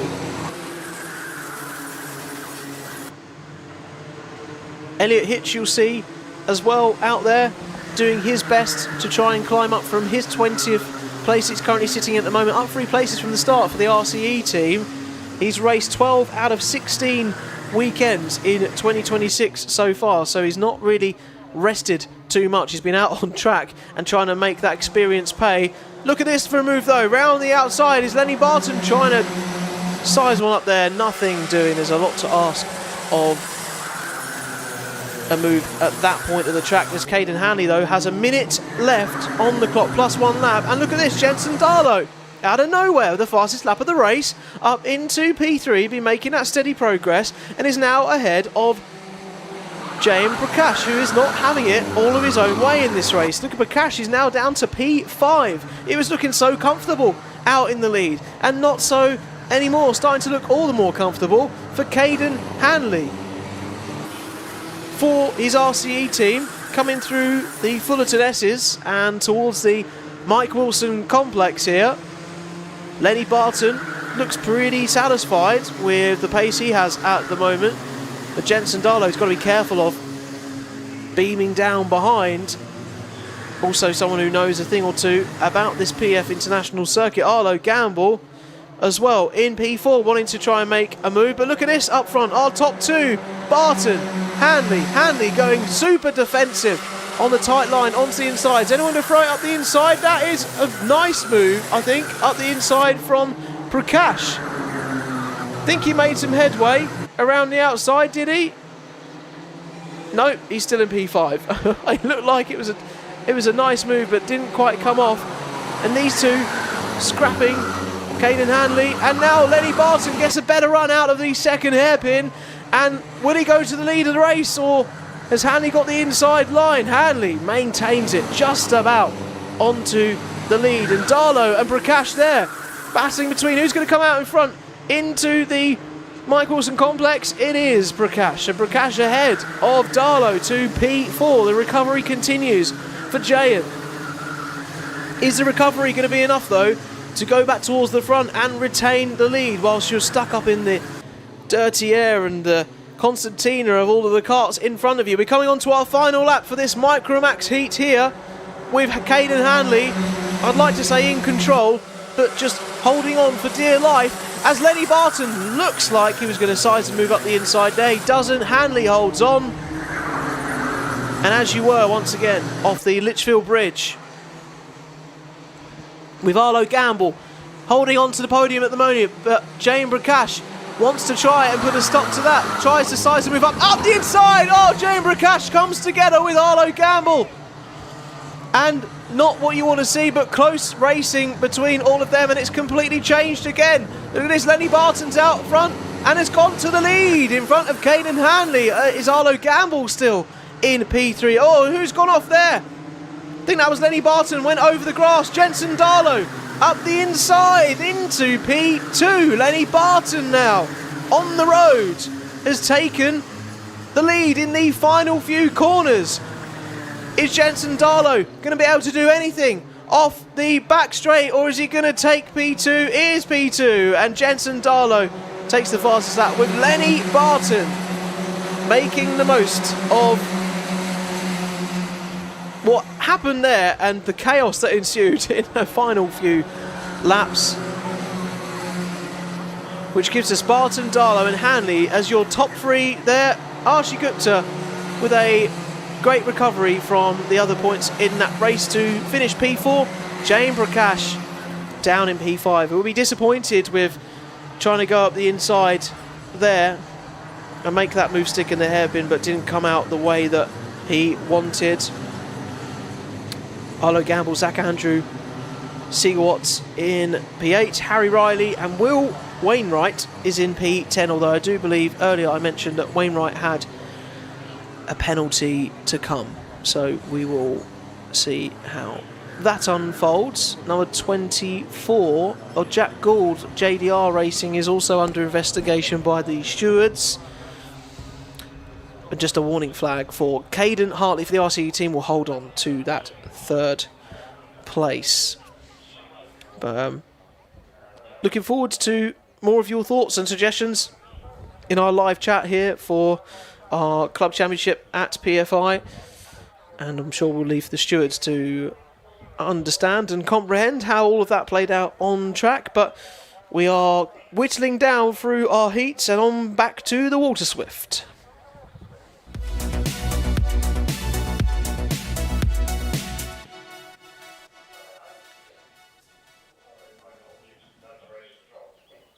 And our Water Swift runners, a field of 8 here at PF International, a second heat between our runners. Cody Vertigan will be looking to repeat the same success as he had in the first round, and the first heat rather, that running the 95 number here at PF International. Just waiting for them to come out the dummy grid to the middle of your picture on the right hand side here, which is the pit lane, and they'll make their way out onto the circuit to get us underway for this Interwater Swift race. And as you can see, they do just that. Our 8 carts making their way out. It was something of a minefield of a race last time where we had Reggie Chandler up in the lead but finished further down because of penalties. And also Frank Morris with a 3-second penalty in the last race. So they'll be looking both to keep it clean in this one as to the eyes of the stewards and try and hold on to their performance that they want to clinch under their belts. Cody Vertigan, Travis Giddings is on your front row. Frank Morris followed by George Greaves on the second row. Max Frisbee and Oliver Kleinfelter is in P6 and on the third row, and Kieran Brooks and Reggie Chandler round off your final row of the grid. So our 8 runners, plenty of space for them to be doing battle out there and have their say on how they want proceedings to unfold.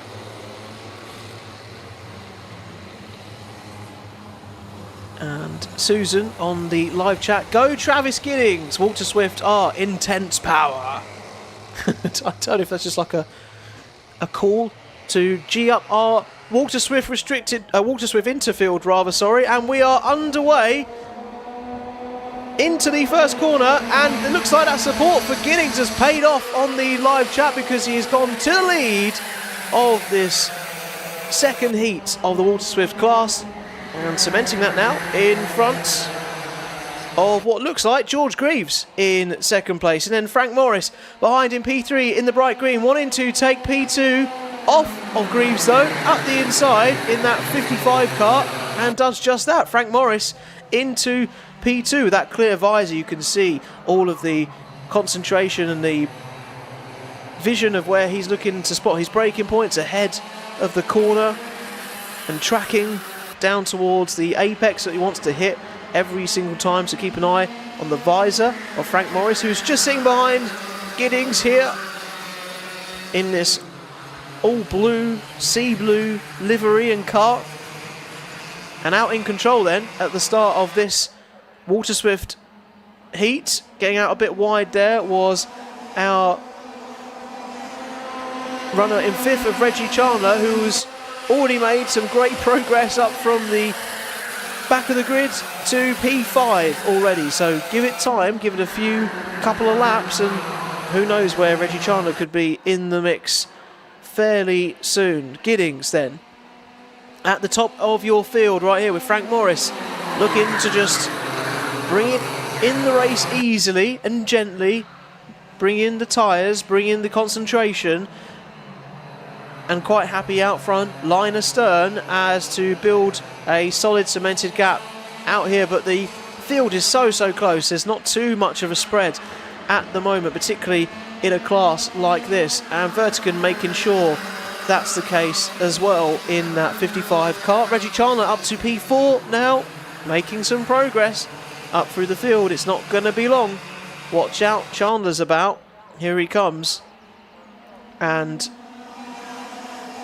on that lap alone, you can see that Reggie Chandler is laying down a marker, of course, because he has the fastest lap of the race. It all adds up and makes sense when you do the math, and Reggie Chandler is trying to shorten that math right now by putting in faster and faster lap times. He is currently a tenth of a second quicker than our race leader Travis Giddings around this circuit at the moment, and whilst these two seem to be racing quite politely and all battling fairly well, the hand signal there from Giddings not to try one, or maybe he was letting Frank Morris up the inside. Does seem that maybe he believes that Frank Morris has got the pace, because Morris goes to the lead then in that 55 with Travis Giddings sitting just behind. Reggie Chandler now up into P3. I told you, Reggie's coming.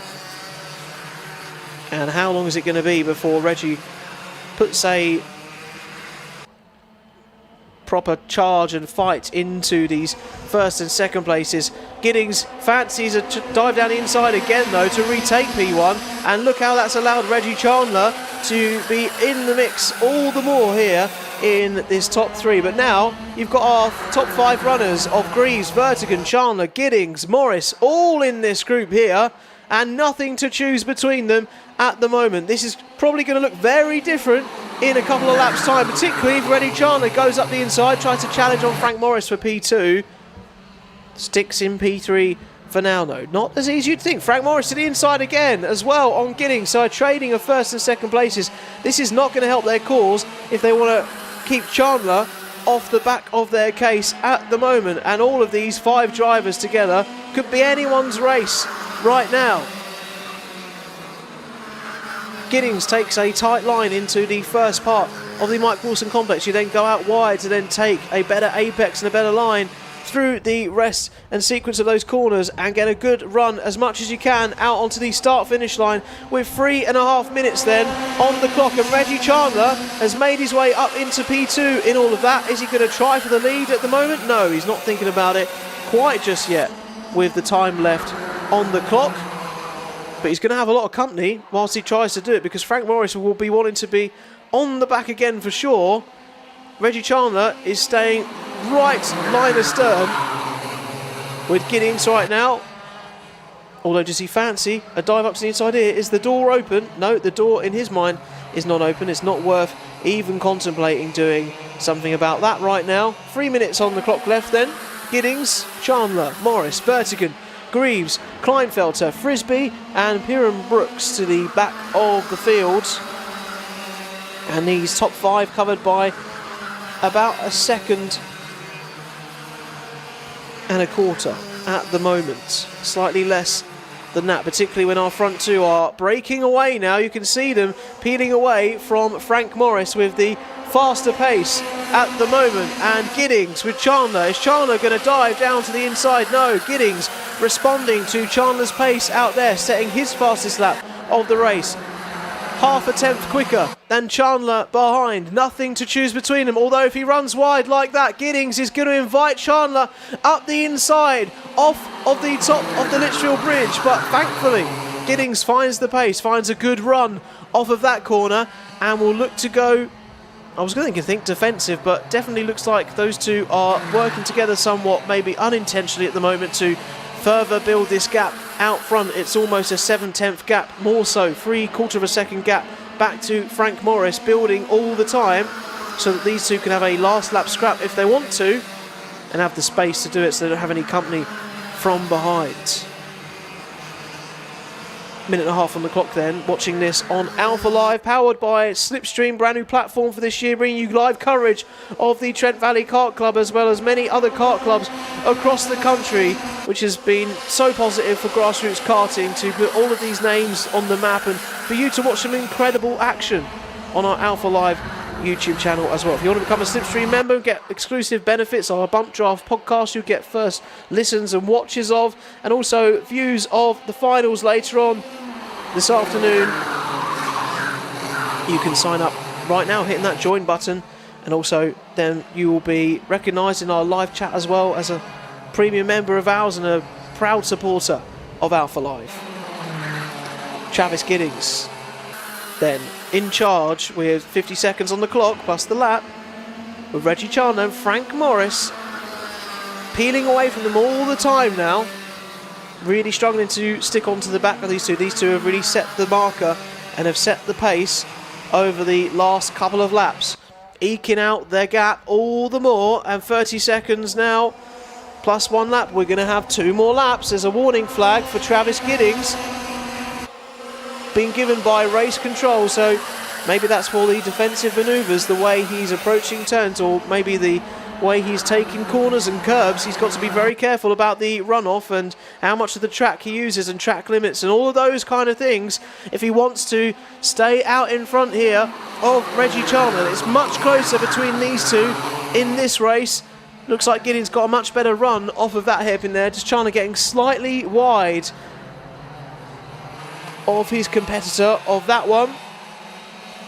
Although Chandler, look, right back on it, right back on the bumper of Giddings. He's almost hitting a bit of a roadblock when he gets towards there, and Giddings making his car as big as possible so that he doesn't let Chandler through on the inside. But I feel like this race has been bubbling away all up to this point, with Chandler being very patient indeed. And here we come then onto the final lap. Who's going to chance up the inside? Looks like Chandler's going for it up the inside of Giddings, but Giddings is fighting back. He's coming across to stay on the inside and be defensive up into the bowl section, and it's worked out very well for him.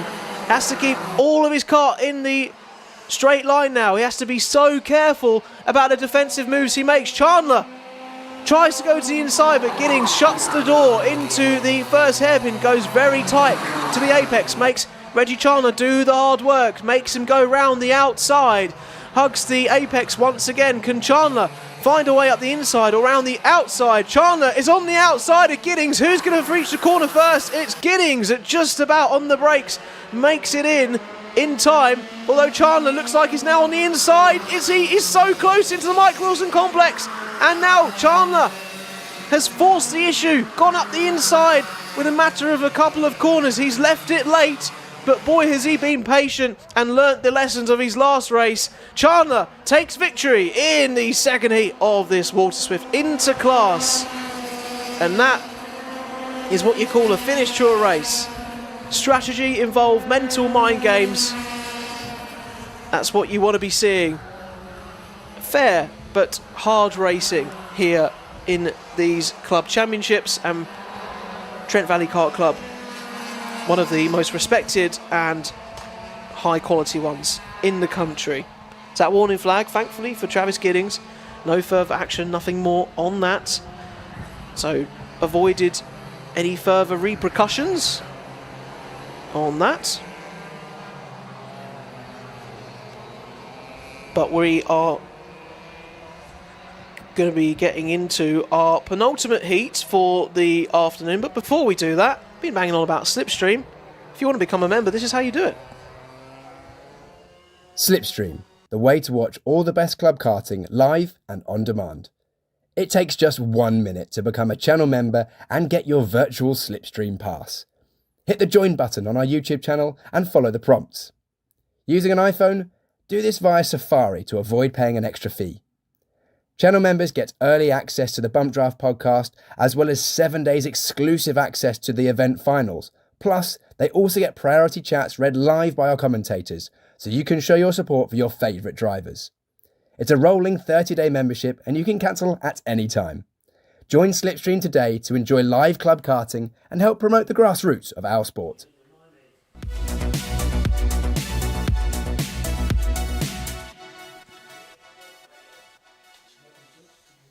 On we go then, back to Junior X30. It's Jake Beach here, bringing you live commentary and coverage with our Alpha Live team at PF International in Lincolnshire for round 2 of the Trent Valley Kart Club. We're going to get into our second heat for Junior X30, and we are so grateful for everyone that is supporting us through SlipStream, and we very much like supporting all of your love and passion for grassroots karting. Make sure if you want to join, sign up to all those benefits, hit the big join button down below, and make sure if you don't want to join us maybe quite yet, but you want to follow all of our action, make sure you give the live streams a like, give us a follow, give us a subscribe. We appreciate all of the support in our 10th birthday weekend of Alpha Live, doing our thing and bringing you all of the amazing racing action. Harvey Dowler Carton says, come on, Ayrton Lima Evans in the Junior X30. Let's go. And a puff of wind emoji, which could mean many things. I think you assumed that you mean pace, as in you've left them for dead sort of thing, rather than anything else that it could be. But this isn't your cue, by the way, to put in questionable emojis in the live chat. This is a professional environment, okay? So just to remember that. Oh dear. What are we like, eh? Alright, we're going round for our penultimate heat of the day. Let's get you some of the grid, shall we? Alfie Brown starts us on pole position with Nathaniel Hodges on the second grid slot. Millen Tomlinson will be wanting to put the bad luck of their ways to the back of their mind for the Jade Racing team in P3. Finley Allen, Katie Donaldson, Enzo Butterazzi, Simeon Stone, Zach Shampney, Henry Clark, Jacob Marples, and I think our driver's stopping out on track there a little bit too much, but finding their way forward. I'll continue. Jacob Marples, Charlie Blenkinsop, Katie Clark, Ayrton Lima Evans going off in P13, Jack Wish, Barney Copley, Archie Bullock, Izzy Wykes, Jacob Nairn, Matthew Lederer, Alfie Taylor and Finley Hines. I think they were just slowing up a little bit more because there was one kart that was straggling towards the back of the grid. So that was very thoughtful of our leaders and runners. And are we going racing? we are underway, and our second heat of Junior X30 is led into the first corner by our poleman, Alfie Brown, and then leading and staving off the charge of Nathaniel Hodges, also in the Birrell ART kart there. Further behind, coming over the bridge then, you'll also see Katie Donaldson. Once again, impressive start up into P3 and now into P2, not making any qualms about how she wants to go out racing in this second heat of Junior X30 and make up for the penalties that came her way in the last race. Nice bumper to bumper there between Donaldson and our other drivers across the grids. Our number 16, particularly of Millen Tomlinson, battling together. So Katie Donaldson, Millen Tomlinson, believe last time got quite close in the racing. Equally as close this time, but wanting to keep it on the track this time. And Alfie Brown, Katie Donaldson then, right on the back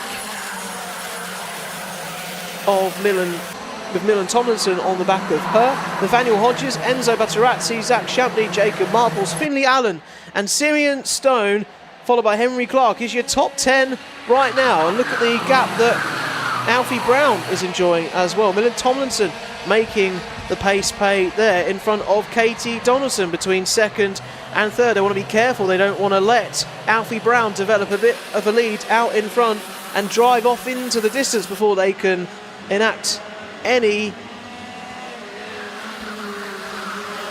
battles of their own or any strategies of themselves. Motorsport Magpie has just put a load of emojis in the chat. It's started already. I've started something, haven't I? Oh dear. Alfie Brown comes across the line then for this lap. 6 minutes on the clock. Millen Tomlinson, Katie Donaldson, Nathaniel Hodges and Enzo Battarazzi with your fastest lap in P5 at the moment. Zach Shampney, Jacob Marples, Finley Allen, Simeon Stone and Blenkinsop down to P10, who's taken a place of Henry Clark in the last few laps. Nice move up the inside there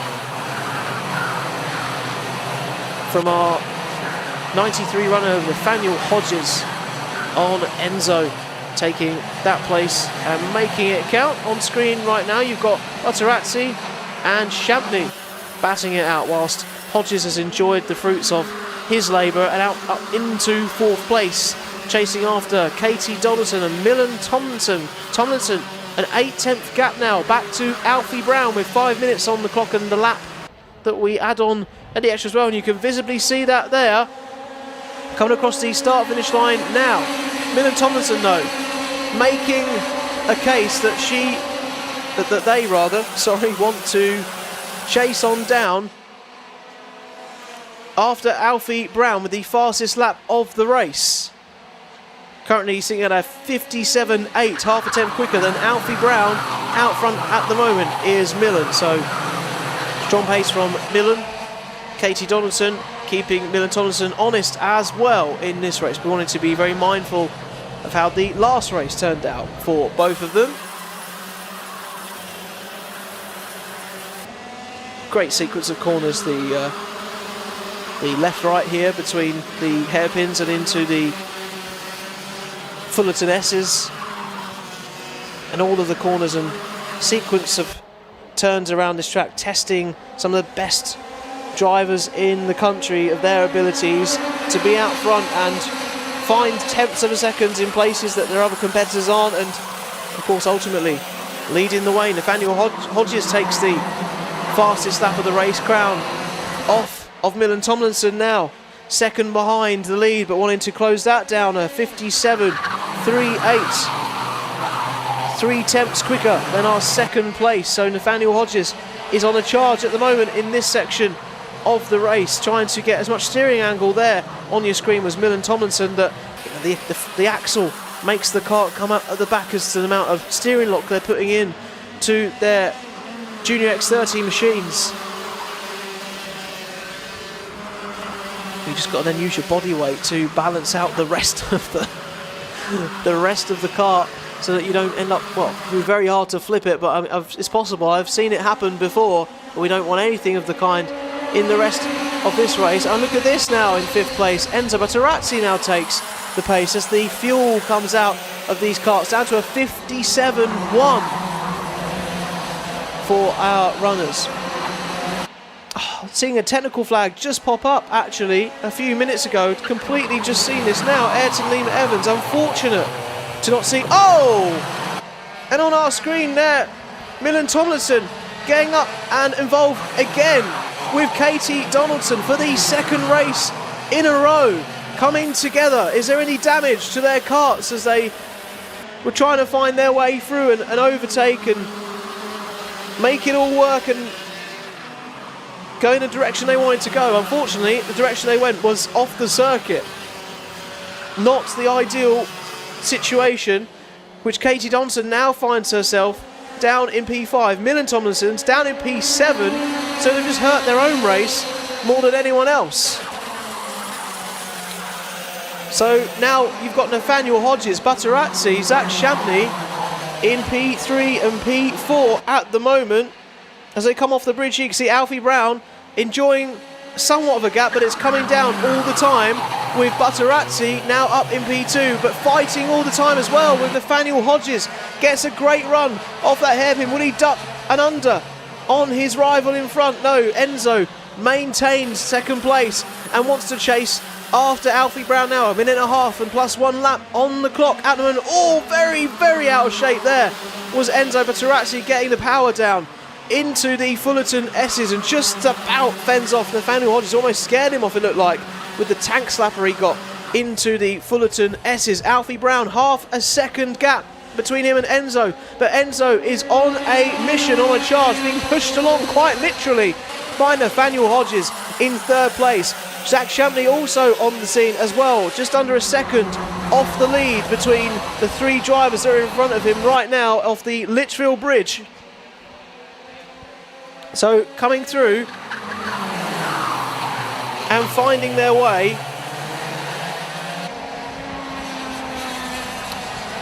onto that part of proceedings. So Alfie Brown, can he hold on to this lead, the composure, maintain it and stave off the pressure from behind now, which is fearsome from Enzo Batarazzi and Nathaniel Hodges. These top 3, you've got Zach Champney lurking just a little bit back in P4. They're going to get 2 more laps here around PF International. Is that to Alfie Brown's liking? Probably not. Is it to Enzo's? You bet it is, because he tries up the inside, tries a move. Is he going to make it stick? No.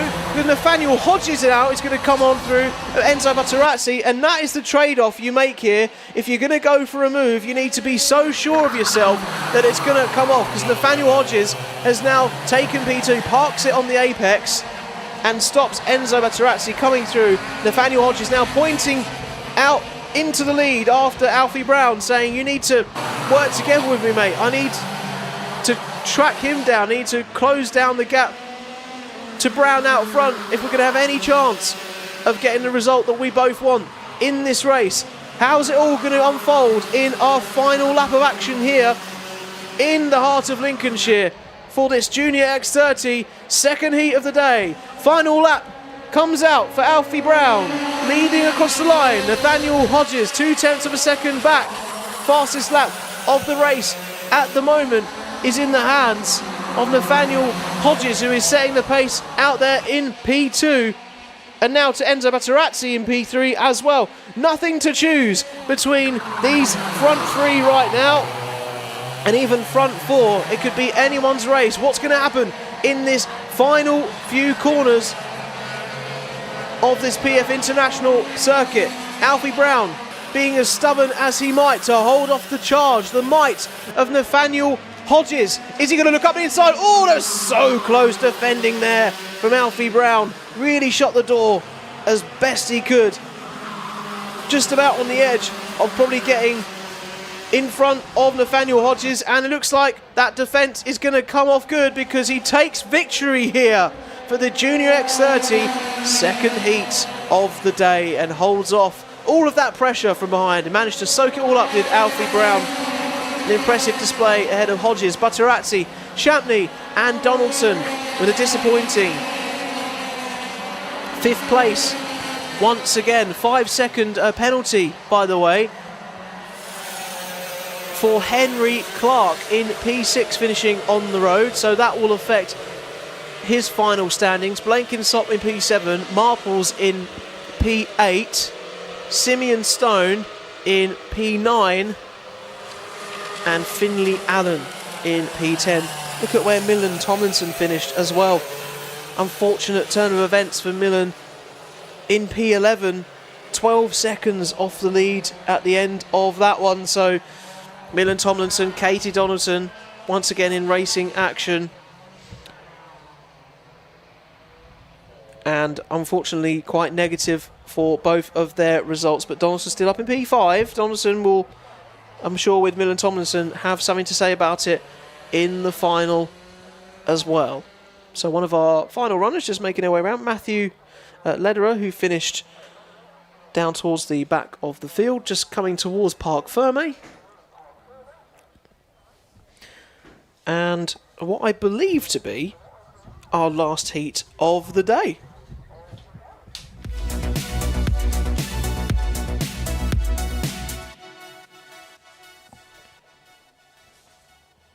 So we've had all of our racing action throughout the morning. Hope you've certainly enjoyed this first morning session. It's been, as ever, competitive between all of our drivers in whatever class it might be. Some highlights in the senior rotax classes for sure, but also pretty racy in senior X30 too. And back to it we go with some of our front runners from last time. Alex Wiley taking victory last time, will not be on pole position for this one. Hayden Eldridge will be on pole for the S8 racing team. Alex Wiley on the second grid slot. On row 2 it's Dorian Malek and Reese Newburn, followed by Sam Horton and Emma Dowling on row 3. Alistair Cresswell and Josh Jones on row 4 for Dominic Parabok and Oliver Meek in P9 and P10 respectively. On the 5th row of the grid, James Harris, Noah Sales, followed by Aaron Lask, Bailey Brooker, Ethan Woodwards, Archie Cole, Isaac Marsh and Katie Ashman. Down to P18 on row 9, and in on row 10 Ethan Higgins, Oscar Cole, Bradley Heath, Charlie Philp,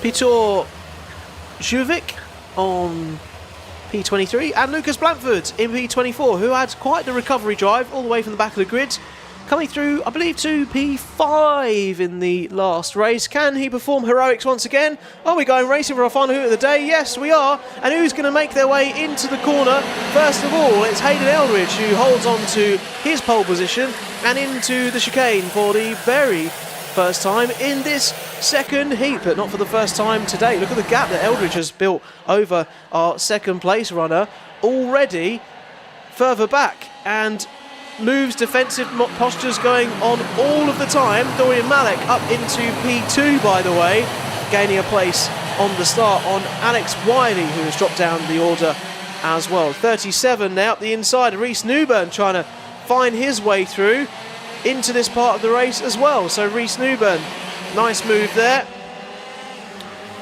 Involved with Alistair Cresswell and all getting involved with our runners there. But there's Eldridge out front, in control of this race early on. An absolute golden start for a race like this.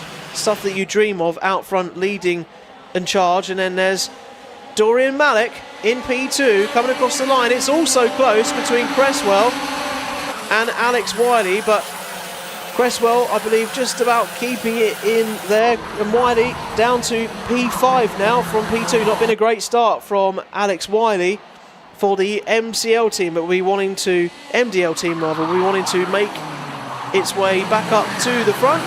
On the inside, on the brakes, nice move there from Josh Jones. Up into P6 ahead of Dominic Parabok for the VRE team. Moves are plenty all around this track at the moment. Who's going to get through in that gaggle of karts into the Fullerton S's? Looks like our 33 came out in front and on top.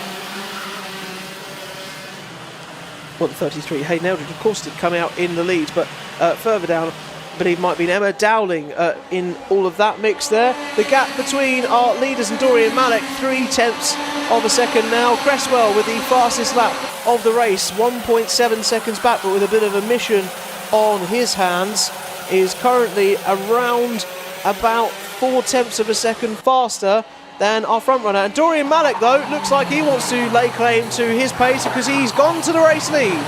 Dorian Malek takes the lead from starting P3 into the first hairpin and ahead of Hayden Eldridge at the moment for this Club Championship final heat of the day in Senior X30. How have you liked your racing so far? If you are watching on the live stream with us right now and you're not a SlipStream member, this is your final chance with me at the moment to leave your comments and thoughts for the rest of the broadcast. And seeing as we are in our final heat of the day at the moment, I know we haven't had our finals. Oh, where's Dorian Malek going? Out onto the curb on the outside there, hands Hayden Eldridge back the lead. And as I was saying before that all happened, what's your favourite race and action that you've seen today? Your favourite highlight? You want to leave that in the comments so we can go through some of them in the final stages of our morning session in these heats. I'll be more than happy to talk about them, read them out, have a bit of a chin wag. Hayden Eldridge then was given the gift of a move on the start-finish straight. Dorian Malek now got to do it all again. A couple of attempts behind, but Dorian Malek, you just got to, if you're in his mind, I assume you just got to put that to one side. Mistakes can happen. You can get a bit of a tank slapper out of one corner, and he's in a very good position to take that position back at the front of the race from Eldridge. They don't want to be careful that they let Alex Wiley and Cresswell into the mix. You see Wiley, the fastest lap of the race, trying to make amends back up into the point playing positions, but now the fastest lap of the race is now belonging to Ethan Woodward with a 56.43, which is easily half a second quicker than our leaders at the moment in that mid-pack. And through the bowl section, Eldridge in control as they brake, let the revs of their kart lower down and find their way through to dive down the inside there into that hairpin, was it? Between our third and fourth place runners of Wiley. Yeah, Wiley coming back at Cresswell, took a lot of curb to do it, but took the risk and it paid off. Wiley in front of Cresswell once again, a trading of positions between the couple of hairpin section. Eldridge then coming through the final few corners, we out onto the curbs and across the line with 3 minutes and a lap to go. And then this group of karts right back there, almost from 5th to 6th to 7th to 8th. And look at that, Lucas Bamford with the fastest lap of the race now in P12, coming right from the back of the grid. Started 24th, has found 12 places in the race so far. Does he have enough time to get towards the front, or is he settling more for a top 5 finish like last time in the previous heat, and then will be in a good position hopefully to challenge for our final later on this afternoon in this club championship today at PF International.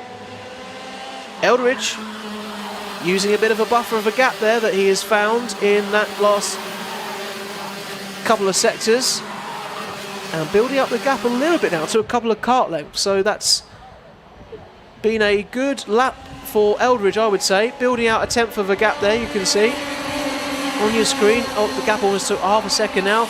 Back to Alex Wiley and Aaron Cresswell. Alex Wiley a second off the lead at the moment, but look at these guys battling in the background. Newburn, Jones, Brooker, Blanford now up into P10. Blanford is on a mission. Keep your eye out on Lucas Blanford in the Senior X30 heat, because I don't think he is done yet. Depends how much he can close up to our claps. There's a bit of a spread across the field at the moment, but our sort of top 2, 3, 4 almost coming into your shot there are in their own space, probably too far to catch, but hopefully we'll be seeing them all come out the other side shortly. Dominique on the live chat says, go on Dorian Malek, you can do it, come on Dorian, says Carl Newman as well. They want Dorian Malek to get in front of Hayden Eldridge here to take victory in this Senior X30 Heat 2, but he's got a lot of work to do to try and recover what happened previously, getting out wide on the start-finish straight. And you can see them all coming out onto the bridge section there and using as much curb as they dare, and coming down to hairpin 1 into hairpin 2 now. Hayden Eldridge not looking back, focusing dead ahead. 40 seconds left on the clock. The clock ticks down, which is good news for Hayden. Not so good news for Dorian Malek and Alex Wiley as well. Alex Wiley will probably be craving this opportunity here, because Alex Wiley's in a great position to capitalise like he did in the last heat, taking victory in Senior X30. Is he going to get his wishes granted the same time around? We're on our penultimate lap. And look at this, Alex Wiley in prime position once again. I was talking about it, my intrusive thoughts took over, and that's because my gut tells me right. Alex Wiley is up into P2, wanting to make some proper headway to the front of the field once again. It's been great strategic driving from Wiley in this race. And now you can see Aaron Cresswell, Alistair Cresswell rather. I'm thinking of the West Ham footballer. That was a bit of a different Cresswell. It's Premier League on my mind as well. Alistair Cresswell making their way up to P3, half a second back from Hayden Eldridge. And then P4 now, you've got Dorian Malek. So Dorian Malek finding their way towards P4, sadly. Dominic Parabot up into P5, and now we're on our final lap. Eldridge going super defensive on Wiley. Cresswell behind also could be in the mix here. Cresswell shaping up a move to try and swing back out wide and back up into the inside, but Eldridge holding off Wiley for now. Look at these four though, all the battling all the time. Keeps them hot on the foot of each other, going really defensive round the outside. Is a move from Dorian Mallet there, trying to make that happen. And who's come out on top of all of that? It's Cresswell to the lead of this race. Eldridge loses out. They're all too busy looking after each other's races, trying to find their own spot. And Cresswell has jumped from 4th to 1st, 3 places in one corner. Great overtake. Eldridge now trying to hold off Malek as well. But whilst Malek was doing that, he's also let Alex Wiley back up the inside as well. Alex Wiley into P3. Cresswell, who was sitting in this race nice and pretty in P4, is going to take victory here in this Senior X30 second heat from Eldridge, Wiley, Malek, Parabot, Reece Newburn, Dowling. Lucas Blanford made his way up all the way from the back of the grid to P8. Another great performance from Lucas there. And Ethan Woodward followed by Aaron Lask for P10. A couple of your thoughts before we leave some of you for the heats this morning. Thank you to everyone that has been watching so far. If you want to continue watching, make sure you become a SlipStream member so you can watch the finals later on and see how this is all going to come out in the final standings for this next round of the kart championship here at Trent Valley. Salvo Go Fast says win it at Kilgione in Minimax. So final thoughts from Salvo there. But yeah, it's been great to be with you so far this morning. It's been, I mean, I've act surprised like it's going to be different every time, but it's karting has some amazing action, some amazing racing, some talent out here at PF International. Well done to Ethan from Susan Woodward there in that race. So congratulations to, and well done to Ethan. I think you might be talking about Ethan Guest, if I'm not too mistaken. Oh, Ethan Higgins in that race. Yeah, Ethan Woodward. There's so many Ethans. You have to put more than just Ethan, I'm afraid. But Woodward, Ethan Woodward. Okay, yeah, P9. I'm catching on now. There's lots of Ethans and Jensens to keep across here for the Trent Valley Kart Championship. But yes, thank you to everyone that's hopefully been enjoying the action so far this morning.